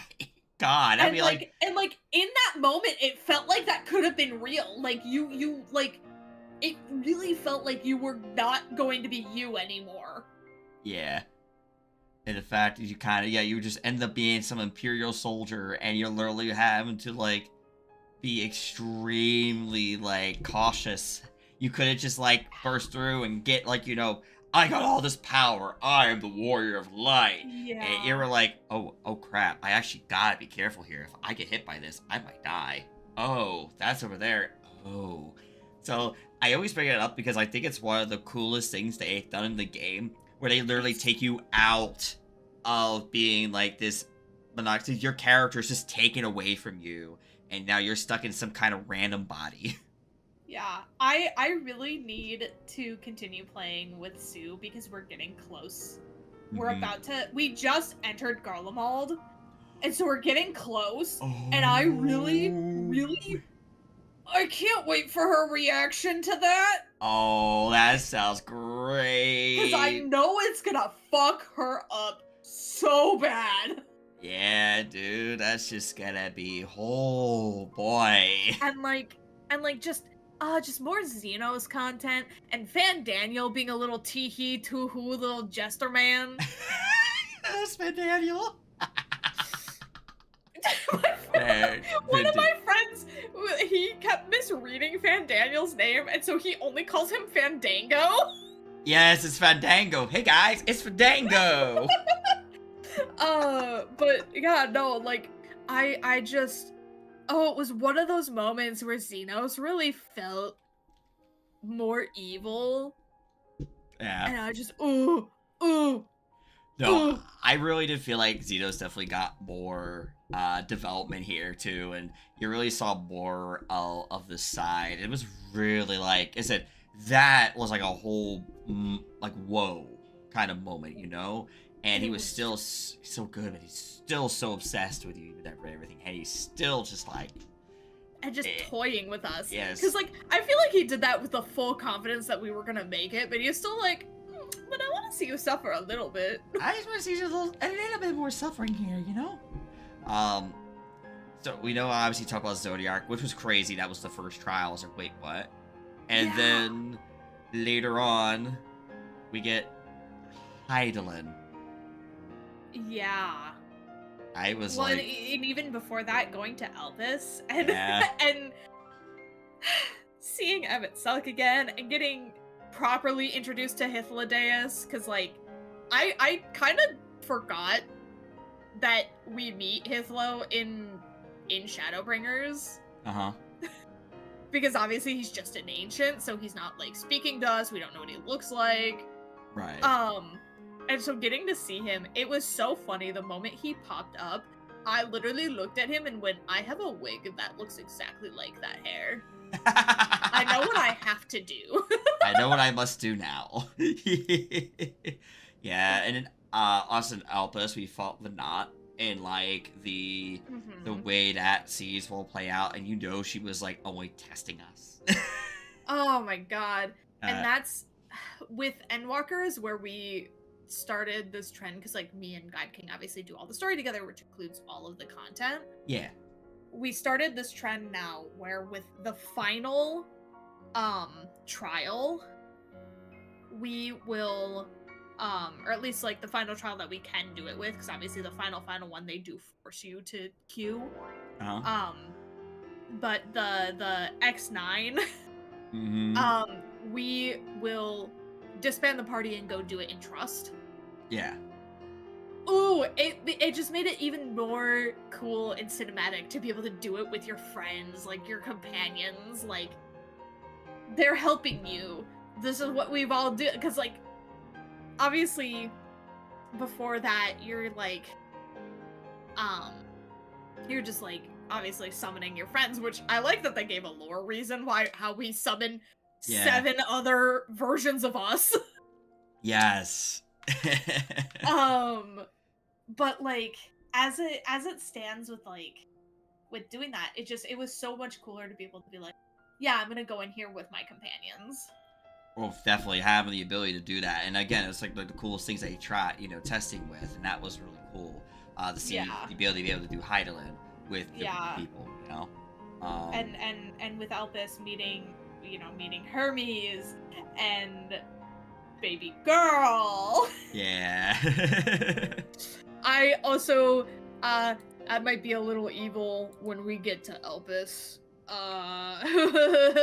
And really push. I think Sue's gonna really like holy shit. I'm once again blanking. What the fuck is her name? Are you talking Metian? Median, yes. Holy crap. I was trying to think who you're thinking. I was like, yeah, Metian. Median, yeah. I can't wait for Sue to meet her, because I know that Sue's gonna like her, but I'm also gonna kind of push a little bit of be like, isn't she so adorable? She's our best friend. Oh my god. Oh I'm gonna no. see if I can pull another one, baby. Oh yeah. Oh my god, that is evil. Also, but I'm with all my for it. googling to figure out what Median's name was, the reveal that Hermes is Fan Daniel was whack. Yeah. And then further on with that Fan Daniel was actually Amos. Yeah. Amon. Amon, yeah.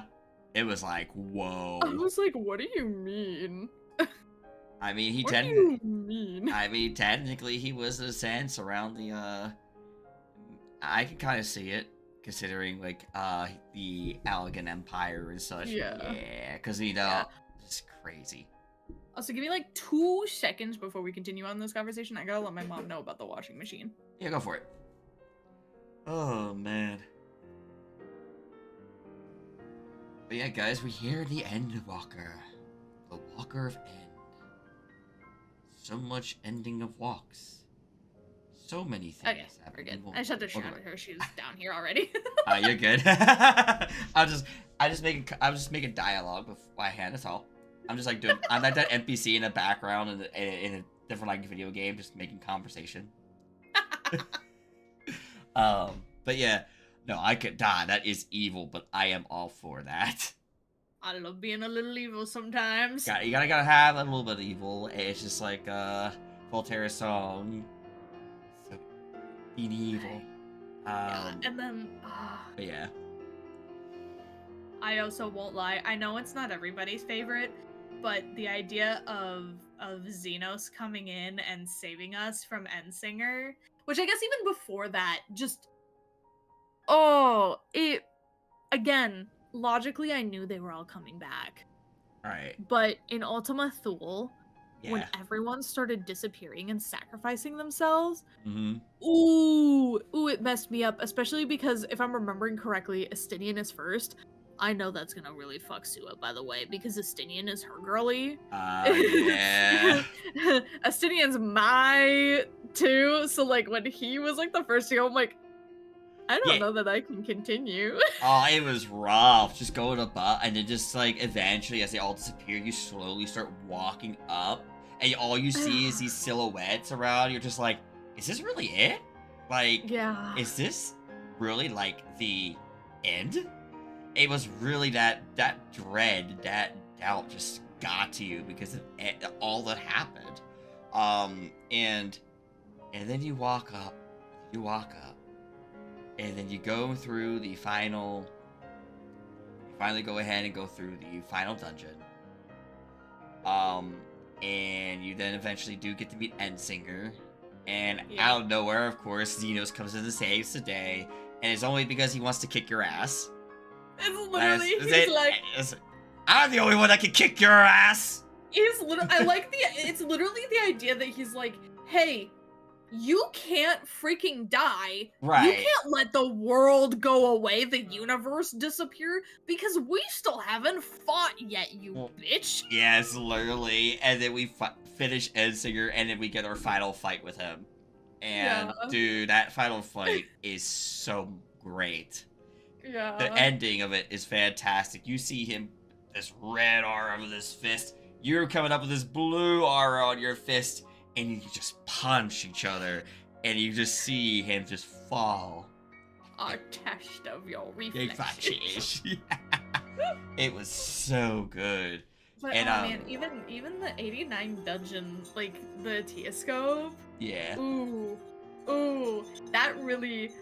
I really like how much they really enjoy messing with people who really like Haurchefant. Yeah, oh my god, yep.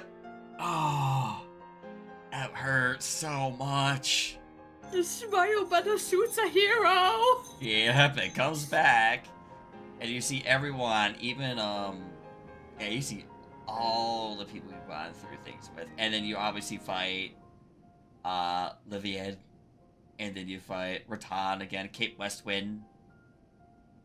Who's now? Oh my god. And then just like going through, and then you fight let's see, Fad Daniel, who's Amon at that point. Yeah. It's just insane just watching that all go out, and again you just see everyone come around and support you. Just like, and you said when Haurchefant came up, you're like, God damn it, man, really? You gotta remember that now? Come on. But yeah, it's definitely some memories. So we should probably talk about the post 6.x series, which brought up the 4 fiends: Barbarlicia, Skarmolag, the other one is in the dungeon, and Rubicante, also with Gomez's Aromas. Yeah. What were your feelings through those? So some of it didn't feel 100% like it really fit. It felt a little shoehorned in, but like it like overall, I really loved the fights. I really love Rubicante. Um, also, I really like Zero. So getting to meet Zero. Yes. Our the one that was the little Reaper soul for our our friend Xenos. Yeah, which Who knew? man, that's so fucked up. Like learning that, Yeah. I was like, oh my god. Wait, what? Like, huh? He's like, and she's like, he saw you as a friend, and you're just like, what? What? I'm so confused. Like, friend? What? What? Huh? Really? I don't know about that. He was really trying to kick my ass. I wasn't sure about that one. Um, but yeah, each of those were very unique. But like, I definitely do feel like I kind of see like it being. They were I think they were trying through the FF4 reference. I mean, they gave us the Lunar Whale, which gave us a little theme song. So like, throw some FF4 content your guys' way. Yeah. Definitely, I will say though, compared to like how they, even though the story felt a little shoot in a bit, how they did Zeromus here in 14 versus the actual original game came from, Mhm. actually better here in 14 than the actual game, because Zeromus just kind of comes out of nowhere. Where in this case, Zeromus was something that like Golbas knew of and summoned into our knew of and wanted to summon into the world. So Yeah. I think definitely it was a much better touch here in 14 than it was in 4. Because I he kind of did really like with like the Golbez storyline, I will say, is the dungeon. I think it's Lapis Manalis I think it's Lapis Manalis. yes, Lapis Manat. Yeah, when you play as Golbez. Yeah, like the whole time you're like, oh, we're Golbez's friend. I mean, it's a little obvious, but like, it's still kind of like, well, are we? Aren't we?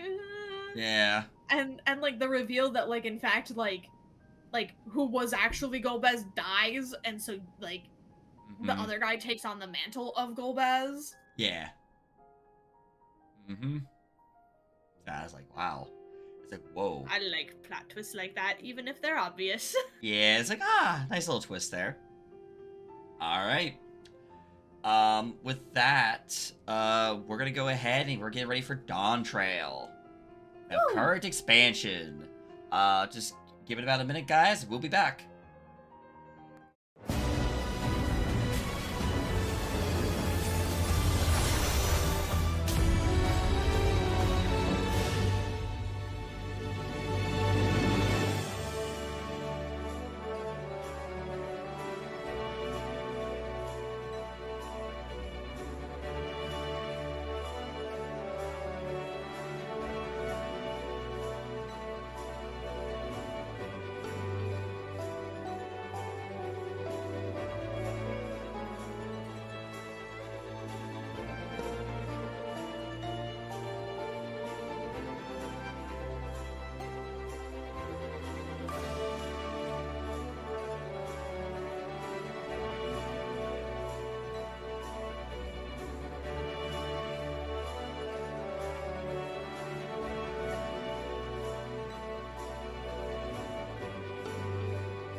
All right, guys, we're back.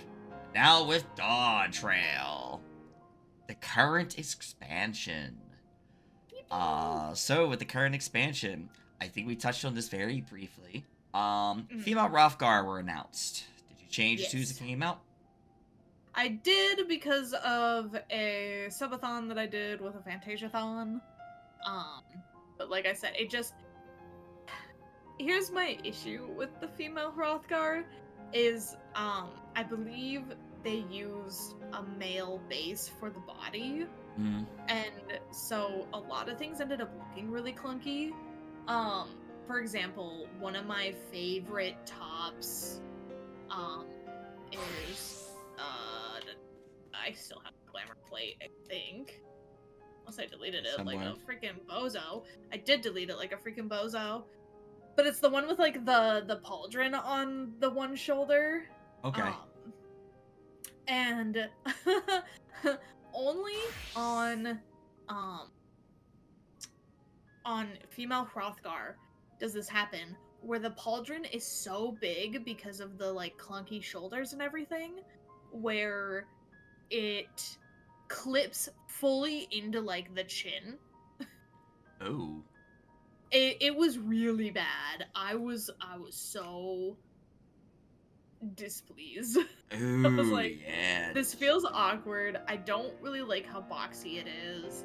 Uh, And like again, it didn't feel right to take Lyra off of Blizzard. right. Yeah. No, I get that. Yeah, I obviously didn't do it right away. I did it one time for I think a Fantasia thing, and then I was like, okay, I think I can go back to Aura soon, right? Yeah. Okay, cool. I'm Aura again. Yay! So, yeah. I wonder. I can't remember if I took a screenshot of it. Wanted to see, but It's somewhere in the mess of all the screenshots. I know I have a screenshot of the Christmas reindeer antlers with like the Rudolph nose. Oh my god. The nose sits not correctly. Oh. Oh dear. It sits in between the eyes. Oh. Oh boy. That's interesting. Yeah. I also appear to not have a screenshot of the pauldron on the shoulder, but like I was like, I don't like this. Oh yeah. Oh god. Okay. Yeah. I see now. Oh god. Yeah. Yeah, that is a bit rough. Yeah. At the edges So I there. just was kind of like, nah. Yeah. All right. With that being asked, next up, Viper and Picto were announced. Were you interested in any of Yes. those two jobs when they came out? I was so interested in Pictomancer. I really liked the whimsy of the class. Okay. I think it is an extremely complicated class. Oh my god. And then there's Viper, which is just melee for babies, which is fine. I think there's like a ceiling for like being an expert at it, obviously, but Mhm. of the melee classes, I think it's one of the more like beginner friendly ones, especially when they dumbed it down more. Okay. Yeah. I mean, definitely down the line, they definitely are trying to, make things a little bit easier. So yeah, there will be probably seem a bit, a little more immigrant. Because I would even say I love Viper. It's one of my classes because of twin blade styles, and that's just more because I always seen twin blades, and it tends to be like my go-to. Hell, even my VTuber has twin blades as its own style. Right. Because of Grow from Soul Calibur 6. You have Darth Maul from Star Wars, who uses a double-bladed lightsaber, and being able to split them, and just like the style is just very flashy. Yeah. But like I could totally understand definitely they made it a lot easier to like do your combos and such. It's a shame they got rid of the dot. That was something I know Coca and I discussed a while back. Like there was a dot that Viper had, they got rid of it, which did add a little bit of complexity to the class. And then it was just like, oh, it's gone now. I'll still play Viper anyway because I like my I love my twin blades. I'm still not gonna take them away. But what's cool is I gotta finish the relic because I get that relic done. It is a nice, perfect glow because it's blue and orange. So it kind of almost got a red aura, which literally is my blades on my VTuber because I have a blue blade on one side and a red blade on the other. So I'm like, oh, I need to definitely finish this when possible. Yeah, I need to do mine. But Still. I'm on the Etherwell step. Yeah, but for me, I always was a tank main for everything, so I wanted something different, and Viper was just perfect. I was like, nope, Viper it is. Viper's my main now. Go. Yeah, yeah. I didn't main Pictomancer, but it definitely was like a lot of fun to do and like Yeah, level. I'll pick this definitely fun. I definitely enjoyed Yeah. it when I leveled it. Um, Next up on my list here is the Final Fantasy XI Alliance raids, which are called the Echoes of Vana'diel. What were your hmm opinions about them? I thought they were okay. I didn't have any of the nostalgia for it Hmm. like other people did. Um, so I just didn't. I don't want to say I didn't care, but I didn't care as much Hmm. as like other. I know a lot of people were really excited. A lot of people who played Final Fantasy XI really liked it. Hmm. Um, but for me, it just didn't have that like nostalgia factor to where I was like, oh, this is really cool. Except for obviously because she's iconic. Seeing Shantoto, I'm like, that's my girl. Yes. I know, that's totally understandable because, again, like a lot of people are not going to be familiar with the 11 stuff, but when it first was announced that Final Fantasy 11 was going to be the Alliance race, I was definitely one of those people like, holy shit, I need to play Dawn Trail fully now. Because FF11 indeed is part of my life. It's literally instilled to me since I was 11 years old. I mean, the game Yeah. came back at 2002, but I played in 2004 is when I started playing it. So it definitely holds a big place in my heart because it was the first MMO and the first thing to really get me into playing MMOs and such in general. But I could be here all day talking about 11, so we'll move on. I pretty much warn people, if it gets 11, I will talk about it. I You've been warned. I do get a little scared if I get them in my roulettes though, because I've only done them about like 1 to 2 times, and Mhm. man, those mechanics, some of them are real hard. Yeah, they definitely upped the difficulty, that's for sure. For those mechanics, that's for sure. And a lot of those definitely were references to the original game too, which again was a nice touch. Yeah. Um, Beastmaster has reached Final Fantasy 14. Of course, we don't have the job unlocked yet, but Right. it is a thing. What are your opinions about Beastmaster that we got? That what I information have we got so far? I really like the idea of it. I mean, I like that we're getting another limited class too. Hmm. I can't remember, did they say that Blue Mage and Beastmaster can do stuff together? Or is it just Blue Mage stuff and just Beastmaster stuff? That I'm not 100% sure on yet, but I believe, I think right now limited classes obviously have their own thing going. Yeah, But I just they, wasn't sure if it was like if you wanted to go and do like a content thing together, like would you be able to do it with Beastmaster and Blue Mage? But I don't remember if they specified that or not yet. I don't know if they have here or not. That's a good question, though. That's a very good question. Hmm. So you like the But I'm really excited to try it for sure. Yeah, I think it's really definitely interesting. It's a nice touch. It's new, more content for people too. If people want something new and something different, it'd be a nice little piece of content. And it has its own thing, just like Blue Mage has the Masked Carnival. It'll have its own little thing with its expeditions or whatever it's called. Yeah. That they got going for it. Alrighty. Um, I think this one would be a good one for you. It just talks about glam. The fact that now we got face wear available, so we can wear a hat and put glasses on. Yeah. I assume you'd be very excited for that. Yeah, my girl's actually got glasses on right now. Hell yeah, there you go. With the face wear. I like once I was able to do that, I really liked being able to put her into these frames more because I feel like glasses especially add more to like an empty face. So it's really nice to be able like when she's not wearing her glasses, she looks a little naked. I see. Okay, okay. And hey, that's nice. Again, a nice little feeling that you can now you have more things you can mess around with and stuff like that. Hell, one of the things I didn't even write down, I thought about now, it's the point that we can literally glam anything on any job. I was You know, so happy. I was so right? happy. That was probably one Like of the best moments like ever. yeah, like I mean my glam right now, my headpiece is the dancer headpiece. The rest of it is like all class gear. Because and this is circling back to what I was talking about with the variant dungeons. The pants that I'm wearing Yeah. are the ones from the most recent one, because that's where they gave us the like really sexy like big side window pants. Okay. Yeah, yeah, yeah, Oh yes, they were really, really good. Like all the outfits from that game were really nice. yeah, and I Um, have it paired with the top with like the kind of like Greek goddess type top. okay, I don't know how okay. else to describe it. No, you that's fair. Since we are on the topic about the variant dungeon, we talked about getting the gear from there. Yeah. Assuming that you have pretty much touched a merchant's tale, what are your feelings about it? I really I really liked how whimsical that one was.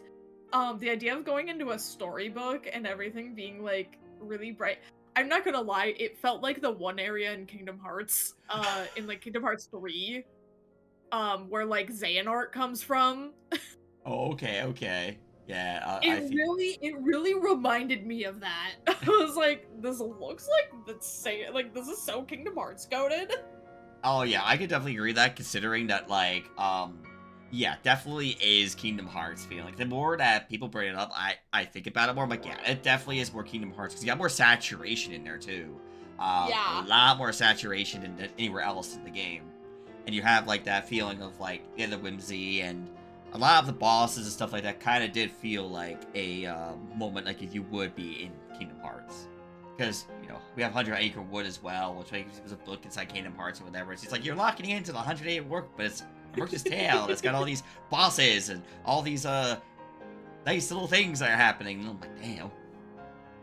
I think it's honestly a really, really cool, definitely a really nice variant dungeon. Yeah. Um, with that being the case, we're going to continue on with a little more some storylines here. The Arcadian. Your feelings on the Arcadian.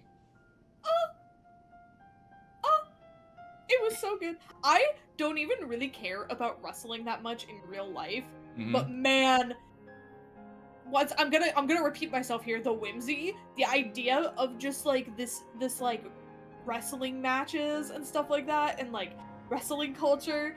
It was such a fun idea, Mm-hmm. and also the music slapped, the character design slapped. The fact that they got Tom Morello to do a song. Yes, yes. Oh, dude, the whole Arcadia storyline was fantastic from beginning to end. Just the Yeah. whole suspense of like your next match, your next match, your next match, and the idea that we are like, because back when I was a lot younger, I actually really liked wrestling when I grew up a bit. Like me and my older brother and my sister, we all liked watching wrestling as kids, and just it was a nice little thing. We grew out of it later on, but wrestling was always fun. But like seeing all these matches, and they were all different. Every single boss had its own theme song, which Yeah. was like a bonus. And in Savage, you had two theme songs from the final bosses. So like Hmm. it added so much flavor into each, and that's what I loved. I walked in and go, oh wow, it's a different song. It's not playing the same songs like they did in prior raid tiers. It Yeah. just felt so nice to walk into a raid series that like was all different all the way through. It was never the same. Um, Which not even like fight in terms of like you doing the fight. yeah. Which one of like the bosses, like design wise, character wise, whatever, which one is your favorite? Ooh. Um, if I had to choose, um, You can even like give top three if you can't choose just one. okay. I don't like her fight in Savage, but I do love her in her design, which is Vamp Fatale. I will definitely say that. Sexy Yeah. succubus, yes. Yeah. That is definitely my number one. If I had to choose between all of them, definitely number one. I love her design. I did actually enjoy how kind of like her character developed. All together, and their song is just it speaks volumes. It's great. I love it. Um, Hearing Iron Mouse sing it was also fantastic too. Oh my god, it was so That good. was so good. So like I will say out of all of them, definitely Van Fatale.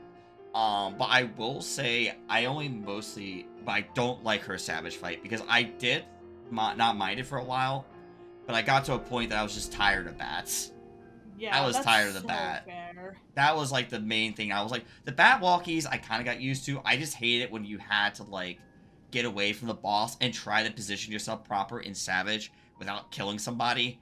That was just annoying. Yeah. And especially being melee and up Yeah. close, I'm like, I need to stay. I need my uptime, but I also can't kill the tank. So I'm like, Yeah. So it's like I wasn't a fan of her fight. Like at least her normal fight's okay. But it was her a Savage fight I just did not like. The moment I got all my accessories, I was like, yep, I'm not going back in there. I got my Viper accessories. I'm biz on accessories on Viper. I don't want to go back. Yeah. Probably the actual, but I also did, as I said, this is the time I did a lot more Party Finder. This is where I mostly just strictly stuck to Party Finder. I mean, I beat M4S on week 5, which was huge for me. I was like, wow, I actually beat it in Party Finder on week 5.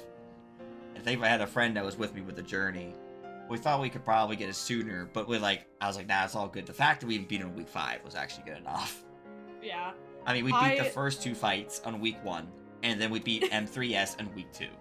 So I was like, yeah. I mean, when I was going in there ham, I go in there and go ham. Yeah. For me with my like Savage like experience this year, like this series, the first one I was obviously with a different static, and that, oh man, we hit some walls, which was just unfortunate because a bunch of us new to raiding. It was my first full tier doing it on content.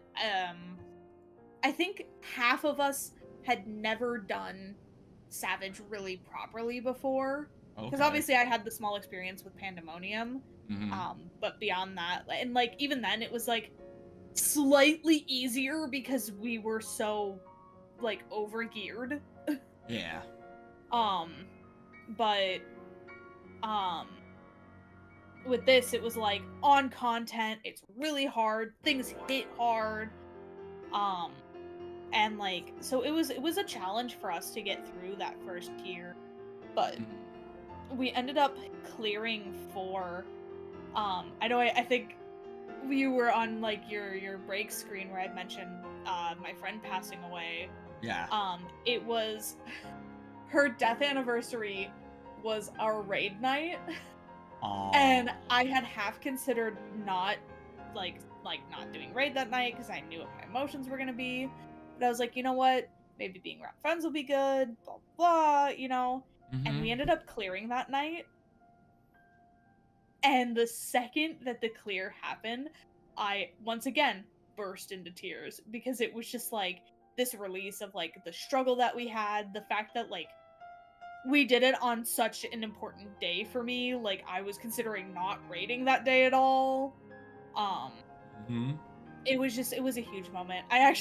It was so sweet. They actually let me have the first mount because like the day that it was for me. Aw, and that's always good. I always have a good feeling.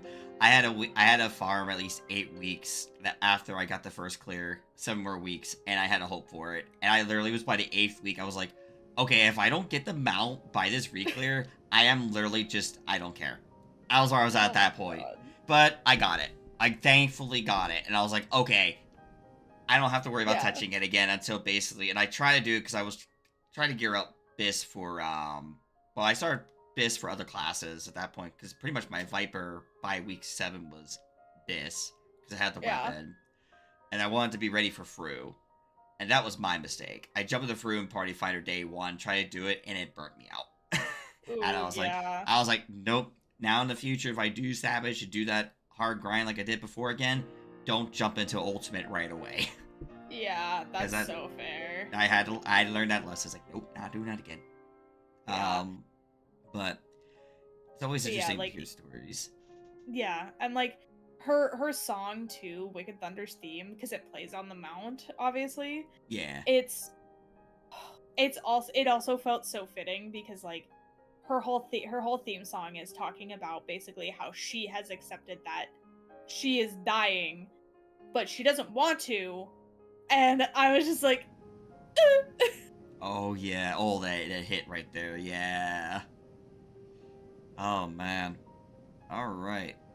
Next up on my list here is, they recently updated non-MSQ dungeons of A Realm Reborn. Obviously, they actually updated to where we could do trust now with all dungeons, main story dungeons, and then they did the non-MSQ ones with Cutter's Cry, Arm Veil, stuff like that. What were your feelings about that? We lost the ancient texts. Okay. So, pulling back to the boyfriend in-game husband that I had, back then. So I told you that he wanted to level up a different class in Heaven's Sword, right, before he started it? Right. Do you want to know how we did this? We Alright. spammed the dungeon that was within our level range, so like once we hit the next tier, we spammed it, like the next dungeon level, we spammed that until we hit the next dungeon level. And so when we hit 47, we only ran Ormvale. Over and over and over again. I got real familiar with Ormvale. It feels like Stockholm Syndrome almost with Ormvale, where like I get it in a roulette and I'm like, ugh, but then I'm also like, it's fine. I hate but that. But now it's easier. I hate that for you. That was your struggle. Mine was basically back in A Realm Reborn doing the relic grind, and since I had everything to like level 50, I was really trying to get a drop for a dungeon. And since the cap was 49 at the time, yeah, I didn't have most of my abilities. I was literally running through that dungeon. I think it took me 50 runs of Arm Veil to finally get the drop I needed. Yeah. It was so... It was bad. And I was like, I can't. No more Iron Veil. Put it away. And then people were like... But I did that with 2 classes. I did that with White Mage and with Ninja. It made me learn real fast how to heal. Yeah, I bet it did, because I did healer, I did tank, I did DPS. I was constantly swapping classes to keep myself from the hatred I was having for that dungeon. And I still have to this day. So if people are ever asking me about why you hate Arwen Vale, yeah, I ran that dungeon 50 times to get a stupid drop that could have freaking given to me about 10 drops at 10 runs in. Like, God. Not quite the same experience, but we also have a shared trauma about Arm Vale, handshake, handshake. Yeah, handshake, yes. A difference, but yes. But yeah, no, or, what is it? 1,000 Maws of Totorock. Yes. Getting simplified so it's no longer a maze. That's what I mean by we lost the ancient text. I'm glad that it's not a maze to an extent, but also I don't like 100% how much they did simplify things. Yeah. Because again, then you get to Shadowbringers where it hits you in the face, and if you're not prepared, yeah. It's like, yeah. Next up here is a couple of quick relic questions here. Have you touched a relic weapon in Dawntrail? Any of the quest lines or anything, like doing any of the fate farming and stuff like that, or? Yeah. So I'm on the Etherwell step right now. Okay. But oh my god, getting those gummies was hell. I'm not even joking, because I gave up on going into Occult Crescent to try to get them, the stones or whatever. Mm-hmm. I needed the orange one, I think. Okay. And so that was Shaloni. Okay. Was the fate area for that. I went from rank 2 to rank 4 plus some before I got all of the orange gummies. Oh my god. Yeah. I mean, for me, at this point, though, with the fate farming, I literally already fate farm it to where in which I already maxed out everything. So when I was fate farming, I was probably leveling jobs at that point. And it was like, okay. My jobs were all maxed, so it was literally useless. I was like, I'm getting nothing. Yeah, I think for me it was leveling warrior was well, black mage and warrior were like the two classes that was leveling slowly through it. So, but then I had to do I think I had to do it again somewhere. I was like, great. Yeah. But yeah. So we already talked about obviously Occult Crescent. So obviously you didn't jump in very far, right? No, I think like, cause of what? There's 3 areas now. Yeah. I'm still in the first one. It's okay. I'm there with you. You know. I will say though, what was like I think it was like the rare mount for like the chests or whatever. I ended up getting it right away. I think it was the shark. Oh, okay. I think was like because like with like the carrots where you go and follow the snow bunny or whatever. Yeah. I ended up getting like something really, really rare, and I'm like, like the first try, and then after that I got jack shit. Damn. Oof. Alright. Next up is the Monster Hunter Wilds collab quest with Arkveld. Did you happen to touch that? I have not done that yet. I really need to because I really want to, and unfortunately, I really want to do the extreme because I want the cat cart mount. Yeah, no, I gotcha. Yeah, so definitely one of the best part about those, you don't have to worry about Monster Hunter mechanics in 14 latency because it acts like a normal travel. I will say that. Wait, that's so nice. Okay, I was kind of part of the reason I didn't touch it. Yeah, no, you don't have to worry. It's literally just a normal. You do an 8-man trial, and it's actually the extreme is 8-man as well. It's literally just a trial. Oh, that's so nice. So, is there a lack of healing like Rathalos did? There is a point where your heals aren't as you still can use mega potions and such. Healing is still you can still heal normally, I think, but it won't be as effective. But you do have mega potions. If someone runs low, they can hit their own mega potion. Okay. So, but yeah, so that's good news for you. And then at least I said you don't have to worry about Monster Hunter mechanics. Yeah, baby. I figured I'd mention that because I know that like the last when we talked to Rathalos, it was like your problem is the latency in 14 in Monster Hunter mechanics. Yeah. Now at least when you do you go into Arkvale, that's something you don't have to worry about. You're still gonna have a lot of mechanics going off and they're gonna go crazy, but it's not. You don't have to worry about. I gotta dodge this way. I gotta get behind do this and that. So, the next thing I have on the board here, funny enough, is strategy boards came in 7.4. Yeah. I'm gonna ask, what were your feelings doing this, and did you jump on the memes? As a matter of fact, I have 49 out of 50 saved right now, and they are only memes. Hell yeah, let's go. How often do people... It's like, how people do... There's only a few sometimes I've actually seen people actually use the strategy board in-game and actually make strategies, and then the rest of it's like... Most of them's like, come here, DPS, treat, caster, DPS, fizz range, or tank. Or the fat cat, or the, God, there's so many.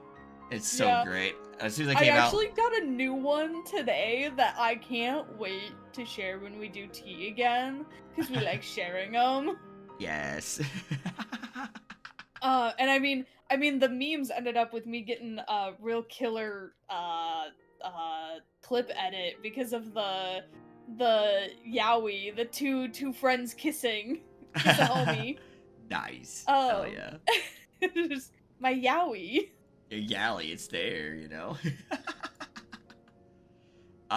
Next up here. I promise, Coca, it's so nice. Oh no, you're talking about the yaoi. Okay. Alright, and I think next up on the list here, let me just double check here. Oh, did you touch Cosmic Exploration? I did a little bit. Okay. I didn't do as... I'm behind on it. I didn't like how difficult it got really fast. Mm-hmm. Because I really like just being simple and being like, okay, I hit this button and this button, instead of just being like, I need to, um, like, like, min max my GP and stuff like that. I was just like, I just want to like mine things. I just want to hit rock. That's fair and completely valid, because it's, yeah, because I did it for a bit, and later on it's kind of what you do. I ended up, like, obviously going around and just go, I'll travel these places and go, and did it for story.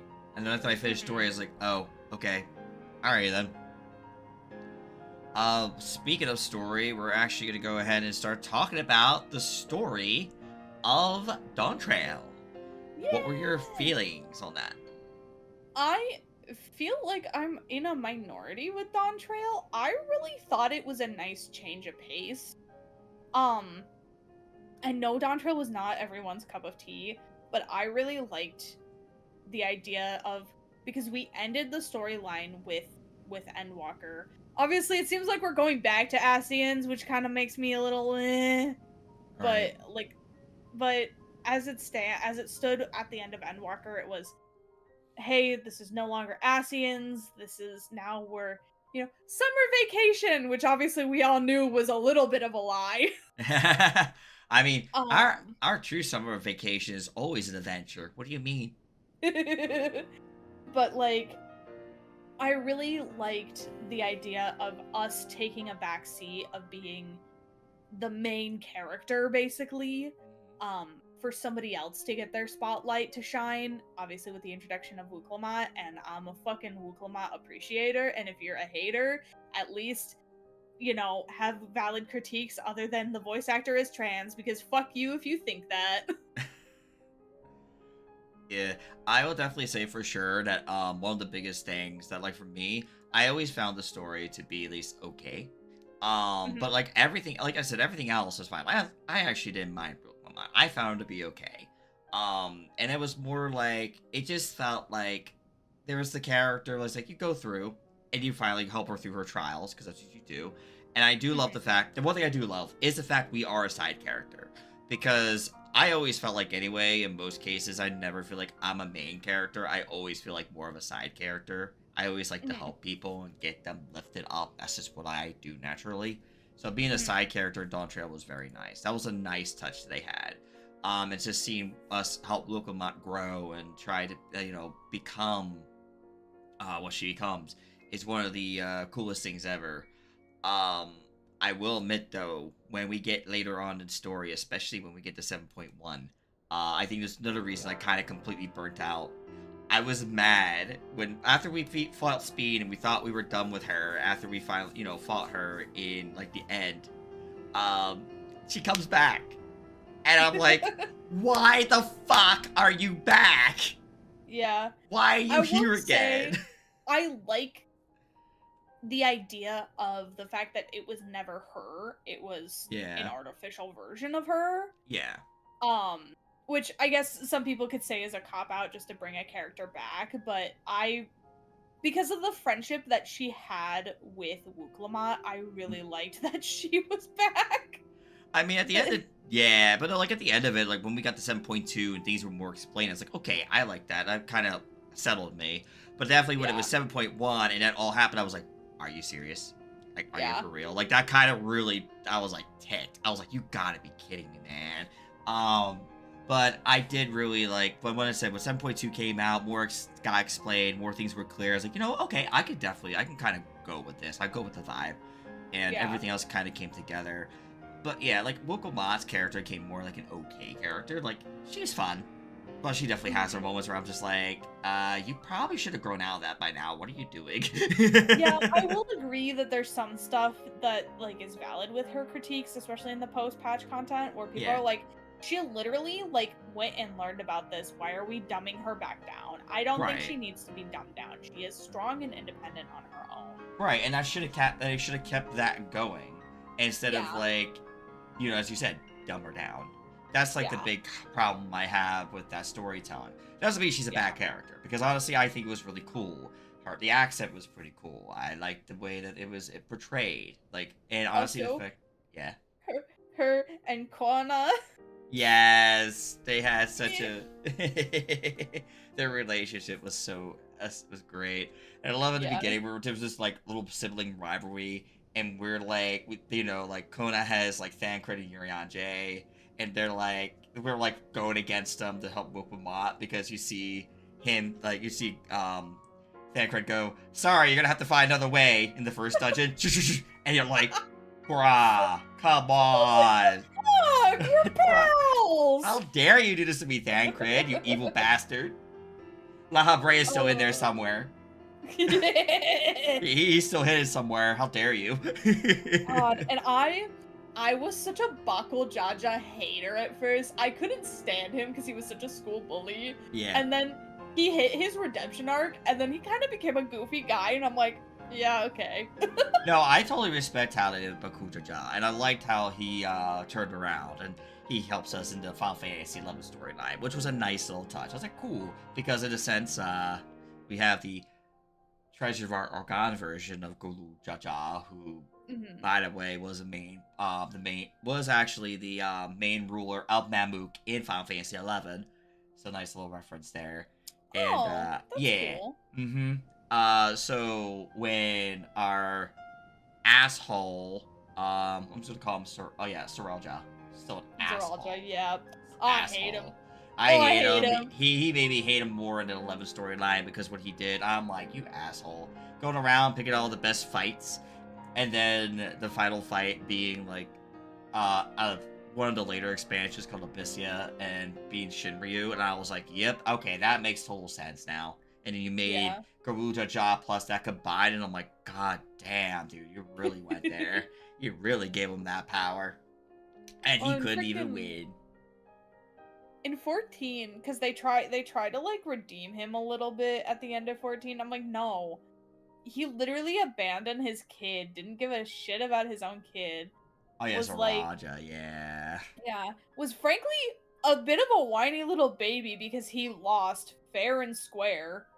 Like yes. and then but it sucks because his theme slaps and his wings are in my top 3 wing mounts. Yeah, no, Zoraja is something else for sure. He's a character. So we'll go about a little bit of the post-patch stuff. So starting with like when we go after Zelenia and such, like Zelenia, Necron, Doom Train, Nuo. Were there any feelings through any of those? So I wish that I had more knowledge on 9 so I could have fully appreciated it all. Obviously with Doom Train that's not 9, but yeah. It and Nuo is 5. Fun fact. I don't think he's even from 9. He's from 5 too. So yeah. But he had But like the Zelenia fight was so pretty, and like hearing a remix of her theme was so pretty. I wish I knew more about her because again I've not gotten very far in 9. I just don't have the focus for RPG games as much anymore. It sucks. Yeah, and that can happen. You have to definitely take your time with it too, considering everything with your schedule and when you got so much going on. So like gaming is hard to do like the RPG gaming like you'd be able to used to. You know, unless like my case, like, oh, I'll spend a few days doing the RPG grind on stream, and I'm like, I know there's other things I need to be streaming too, and other things I gotta do. There's so many things to do, so little time to do it all. It's so sad. It's but you do what you got to. You know, that's all you can do. But yeah, Zelenia was definitely more of a memory for me too. 9 having Beatrix and remembering like how like crazy it was to basically fight her, but it's like, imagine if fighting Beatrix against the Warrior of Light in actual Beatrix and not Zelenia form. God, that would be a fight to see. And obviously with Doom Train, all I can think of is, whoa, the Flacker! Yes.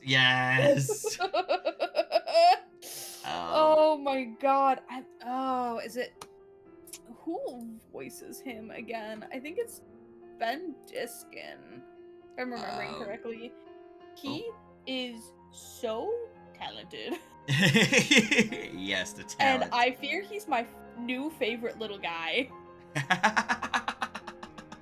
Right? Like, damn. Yeah, because, like, they're really, like, yeah, that whole thing altogether was really cool. The whole Doom Train scene and how they went about that, too. And he eventually goes, it has arms? Adam, it's got arms? It's about to derail the track! God, that was... Get out! Do not get on the train's back! Get away! God, that was...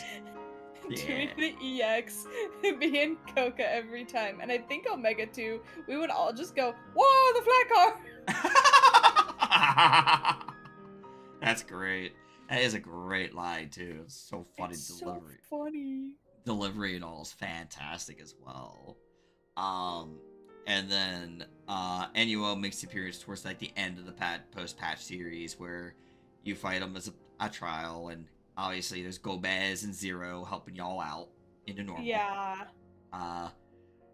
Which I think was a nice touch. To see Zero. Oh, so cinematically cool. Yeah. Oh yeah, it was so nice. Just seeing that, like, as soon as you got into the void and you get broken out of the void, and you just see basically Zero shielding, and then Gomez with his dark powers just powering that shield. Yeah. It was so I really cool. like when you like enter that area before doing the trial, and Zero takes one look at you and goes, "The hell are you doing here?" Right? Yeah, right. Like, hey, where the hell did you come from? Oh, hi. I have a thing that happened. I went through some weird staircase portal thing. You know. Are you we know, shocked at this point I could just show up? Right? Dale. Right, I'm just here now.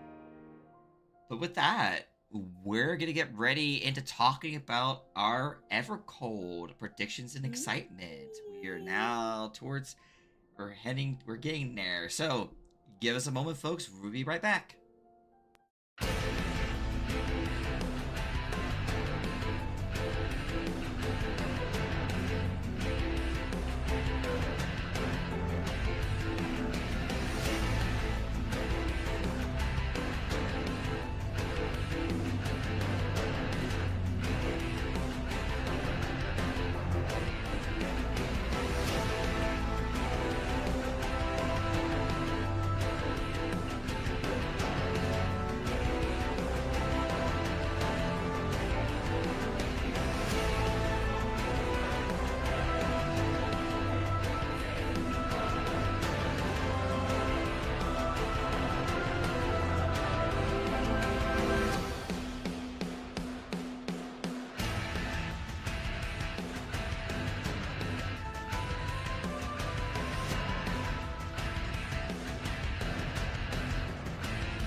Alright, ladies and gentlemen, it is time for Evercold. Here we are, reaching the end. So obviously we've gotten news over the past two FanFests. Obviously Japan Fan Fest is yet to happen, so we can't really, we don't got more information. All we have is basically what we got going in Anaheim and what we got in Berlin. The first thing I'm gonna ask here is, are you looking forward to the idea that no longer we're doing dailies, but now things are turning into weeklies? As somebody who gets really easily burnt out from this game, I couldn't have been more fucking thrilled. Okay, yeah. I literally despise doing dailies every day, and so and it ends up putting me behind. Like, in our raid group, in H3, I was technically behind on my gear because I just couldn't will myself to turn on my computer and do my dailies. Oh, and that's completely fair, considering like, at the end of the day, like, there's also so many other games you're going to want to play as well, And so it's kind of hard to necessarily want to keep up and play, constantly get on 14 daily and play it every day. I mean, I'm the same way. Like, I can only log in, like, yeah, in the beginning, I'll be able to play 14, I'll do my dailies. But once like I get to a point that I'm kind of caught up with gear and such, I start slowly not playing as much because I don't have no real reason to keep doing dailies. Yeah. So having the idea of weeklies is nice. I could be like, oh hey, I can actually take a slow here and do a couple things here and there. So those are, I think it's a nice little change that we're definitely getting when everyone comes out. I think I it's also gonna be nice. really liked that Yoshi P made it clear more than once that it is not a battle pass. Yes. Oh yeah. I mean, well, I'll say it this way: if that would be a big problem that was because you're already paying subscription. Now you're making me Right. pay for this. Like, come on, don't do that. But no, I'm really glad that he really makes that clear because I think that's what at the end of the day, you're paying for subscription, so this is just more of a. This should be easier for people to be able to like tune into or like be able to do the content. Mm-hmm.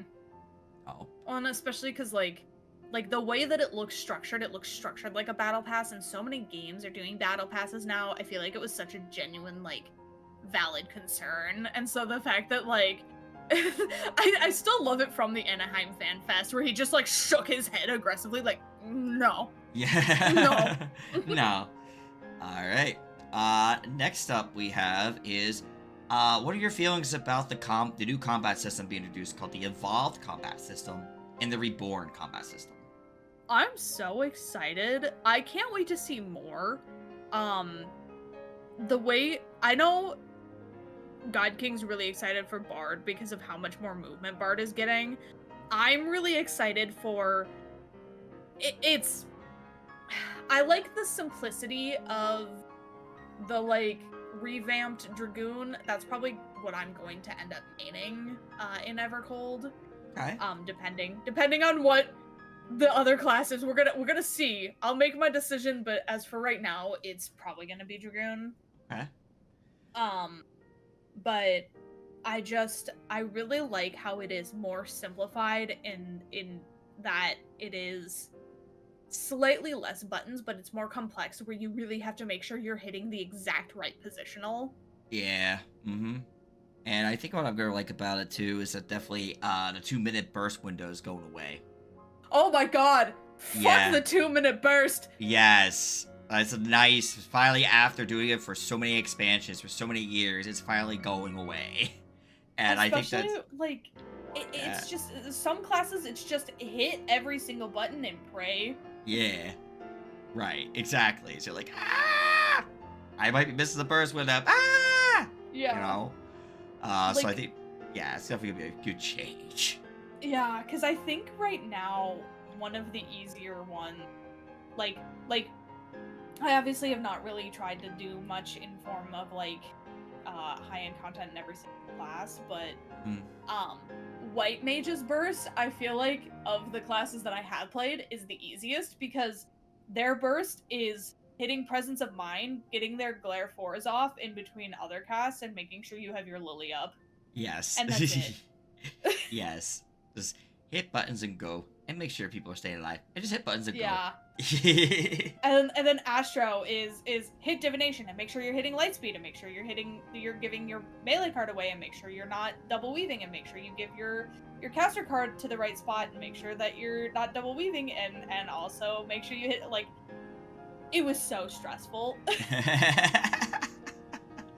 And even Dragoon is just like, here's a jump and then here's another jump and then here's, like, right. So many buttons. All the buttons.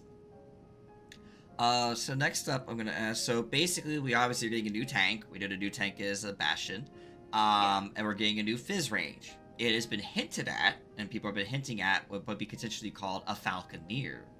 Are you looking interested to try out any of those two classes? That's like any of them so far. I don't know how interested I am in Bastion yet. I might Right. it might just be one that, like, I end up leveling up after everything else is leveled. And obviously, like, we don't know what the Fizz range is. If it Right. is the Falconeer, that could be really interesting. I remember seeing people talk about wanting, there was like, oh, I know we have dancers, so it's somewhat similar, but I really want Songstress so bad. Okay, yeah, that's fair. Even though they'll say, well, you got Bard, you got this, God, Bard sings. Even though they didn't do archery, it's fine. Yeah, well, I want my cute little Yuna Final Fantasy X-2 outfit, and I want to be a little pop star. You know, that's valid. Very valid and fair. So anything you're looking forward to regards to the 8.0 storyline? I know a lot of people talk about, like, I pretty much are looking at Norse mythology. Is that something? Yeah. It's so, like, just, like, overall, I'm really intrigued to see where the story is going, and, like, why only 3 of us are together? Yeah. Like, where's the rest of everyone? Like, what's going, because I know that they talk about, like, I'm trying to remember what they say at the end of the trailer, because it's like, it's supposed to hint at, like, a really big story point. I can't wait until we get our full trailer so we can get, like, try to glean as much information. Ooh, it's my favorite part of a new expansion, is picking apart the trailer frame by frame. Yes. Like, back when it happened with Shadowbringers and with Y'shtola Matoya, because the first trailer we didn't see, they didn't reveal that she is Matoya, but everybody was like, is this Y'shtola? This has to be Y'shtola. Why is Y'shtola Matoya? Like, right. Yeah, for sure. So, who knows? Anything is really possible there. But yeah, I definitely would like to definitely see where it goes, because the most interesting to me is, like, I'll watch stuff and go, huh, this could be this, it could be this. But, like, I'll be like, okay, only until it comes out, and then I'll think to myself, damn it, I still want to figure it out. Yeah. I want it now, damn it. And with the Norse mythology too, and stuff like that, and obviously with the digital collectors, us getting Lightning's Odin mount. Yes. I'm a 13 enjoyer, so I'm really hoping for a little bit more, like, 13 references. Yeah, it is possible considering what there is. I think I remember there's quite a few things 13 that could potentially be on this shard. So I would love to definitely see where that goes, because it is possible. It is very possible. Next up is the new Alliance Raid series that was announced. Yeah. FFXIV. What are you feeling? So I never watched Evangelion. I also am, like, I feel like I was contradictory, because when we were talking about the like mech quest with the weapons, I was like, oh, that's so hell yeah moment. I don't really care for mech anime that much, so but here's the thing, is I understand how culturally significant Evangelion is in general. Yeah. And so I'm, like, really stoked to see what happens and where it's going. Yeah, definitely. I haven't seen the series either, so you're not alone. Yeah, I I feel like I'm not gonna have that nostalgia factor again, but, like, I'm really excited to see it. I would like to definitely see where it goes, for sure. I said I'd never seen it, but I do like to try at least watch it at some point to get an idea. But, like, I'm in the dark. Everyone's, like, so excited. I was like, this sounds cool. I don't know anything about it, but it sounds all like, I've heard bits and pieces and might have seen bits and pieces, but I'm like, that sounds cool. Yeah. You know? We did also get an announcement of the new 8-man raid. It is the Final Fantasy VII Remake. What are your feelings about it?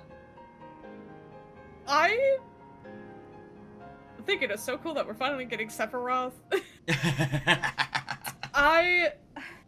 Here's my issue, is I enjoy Final Fantasy VII. Mm-hmm. I feel like it's also a little overhyped. I'm excited, but I feel like it is a tiny bit overhyped. No, and that's fair, because Final Fantasy VII is definitely considered one of the most overhyped games. I mean, don't get me wrong. It's a great game. It's really good. Yeah. I mean, granted, I need to go back and replay it, because I haven't played it in, like, I'll say it this way. I got to a certain point in the story, I need to go back and replay. I did beat the remake, the first remake part when it came out, but I never went back and actually, like, went back to the original and played the original to finish it. But definitely the feeling of, definitely I can see the being a bit more necessary, but I definitely would like to see where it goes, because the fact that we're now finally getting Final Fantasy VII, though I remember Mm. back when Omega was a thing, people were hoping for like a Final Fantasy VII type ordeal in the Omega raids. I Um, remember when Sephiroth was coming out and people were like, this is what we're getting for Sephiroth and you guys have to deal with it. And it's like, right, damn. But now there's a chance now for Sephiroth. It's gonna be Sephiroth himself. yeah. So it's gonna be very interesting of what they plan to do and how they're gonna handle it.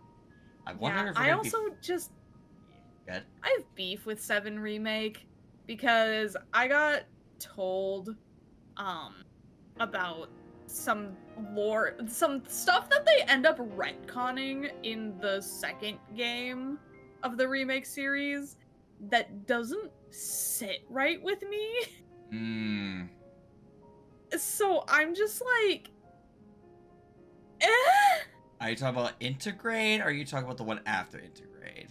Because there is like a remake that is Integrate, and I think that goes with 2 more other parts on top of that. Because, yeah, it was a weird release. Yeah, well, it's like, yeah, I think it's Integrate, like the actual like second game. I think, let's see, there's Rebirth, Revelations is the final one, I think, coming out. Yeah, because it Or was... Integrate was the DLC. Oh, maybe it was. Okay, because yeah, I was trying to, like, figure out, where Integrate was. It's like, I was like, they don't talk about that one very much. It's weird. So like, oh, so it must be a 3-parter. Yeah, it's Remake, Rebirth, and then Revelation. Okay, so Integrate must have been a DLC somewhere. Yeah. Okay. Because, yeah, Integrate's where they introduced Yuffie. Yeah. Okay. So yeah, Rebirth. Because... I see. It has to do with my favorite character in the 7 series, and it just... I want to talk about it, but I don't want to spoil it for you if you don't. I mean, No. at this point, I don't know when it's gonna be a bit before I play. So, is this regards to Vincent? No, it's in No? regards to Zack. Oh, Zack. Okay. Yeah, I'm familiar with Zack. Okay, gotcha. Yeah, that sounds like a great time. Because the retcon basically, in my opinion, negates the entirety then of Cloud's whole character. Oh, okay. Yeah, that makes sense now. Yep, because I do remember what Zack was like in how Cloud. Yep, okay. Yeah, that comes back to me. So I'll eventually play it because I want to, because I do still like Final Fantasy VII, but I've just got beef right now where I don't like that they retconned it. That's fair. I do have a question, because I know sometimes you've been to cons. Have you ever been to a fan fest? No. I had the opportunity to go to this one in Anaheim. Mm-hmm. But because Kaifin had 2 extra tickets. But I just couldn't afford it, and we decided we were gonna go to SGDQ instead. And then we couldn't afford that either, so Oh, ruthless. Always expenses. That's why that's why I have trouble going to a fan fest, because it's literally the expenses that come with it. I'm like, fuck, do I have a hotel room? Do I have to pay for the flight? And I'm like, I just do not have the money or the finances to support it. Even if I went with people to room with and such, I'm just like, I know how, because I know if I was gonna go, Lark would want to go, and I know Lark would probably want her own room, so, and our own room private. So I'm like, yeah, this can't necessarily work. So I have to be like, yeah. One day though, I would love to be able to go one day. It's one of my goals eventually. But next fan fest, I'm gonna really try to go. Yes, if everything lines up for next Fans Fest, I do hope to go. Yeah. That'd be a really gold mine for another 2 years. Sorry, 3 years at this point. 3 years, right? Just 3 years. Yeah, every 2 years. All right. So now we got to go through some ending questions. So the first thing I'm gonna ask is, if you can't choose a favorite, you can choose your first 3. Which expansion is your favorite, from A Realm Reborn all the way to Dawn Trail? I would say, so top 3, I think it's Shadowbringers, Heavensward, and then Endwalker. Okay. Those were all three great choices. They're really good. All of them are great, don't get me wrong, but Right. those three are really good because they're the ones I consider pretty much my top. So, um, do you happen to own one physical collector's edition of an expansion? I wish. Okay, that's fair enough.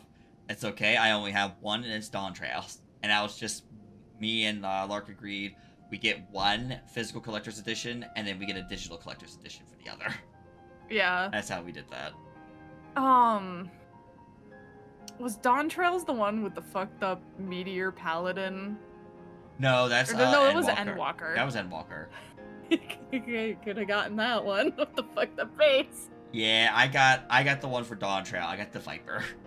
Okay. Yeah, I got the Viper one. And this is the final question I have, and I think it really gonna wrap things up.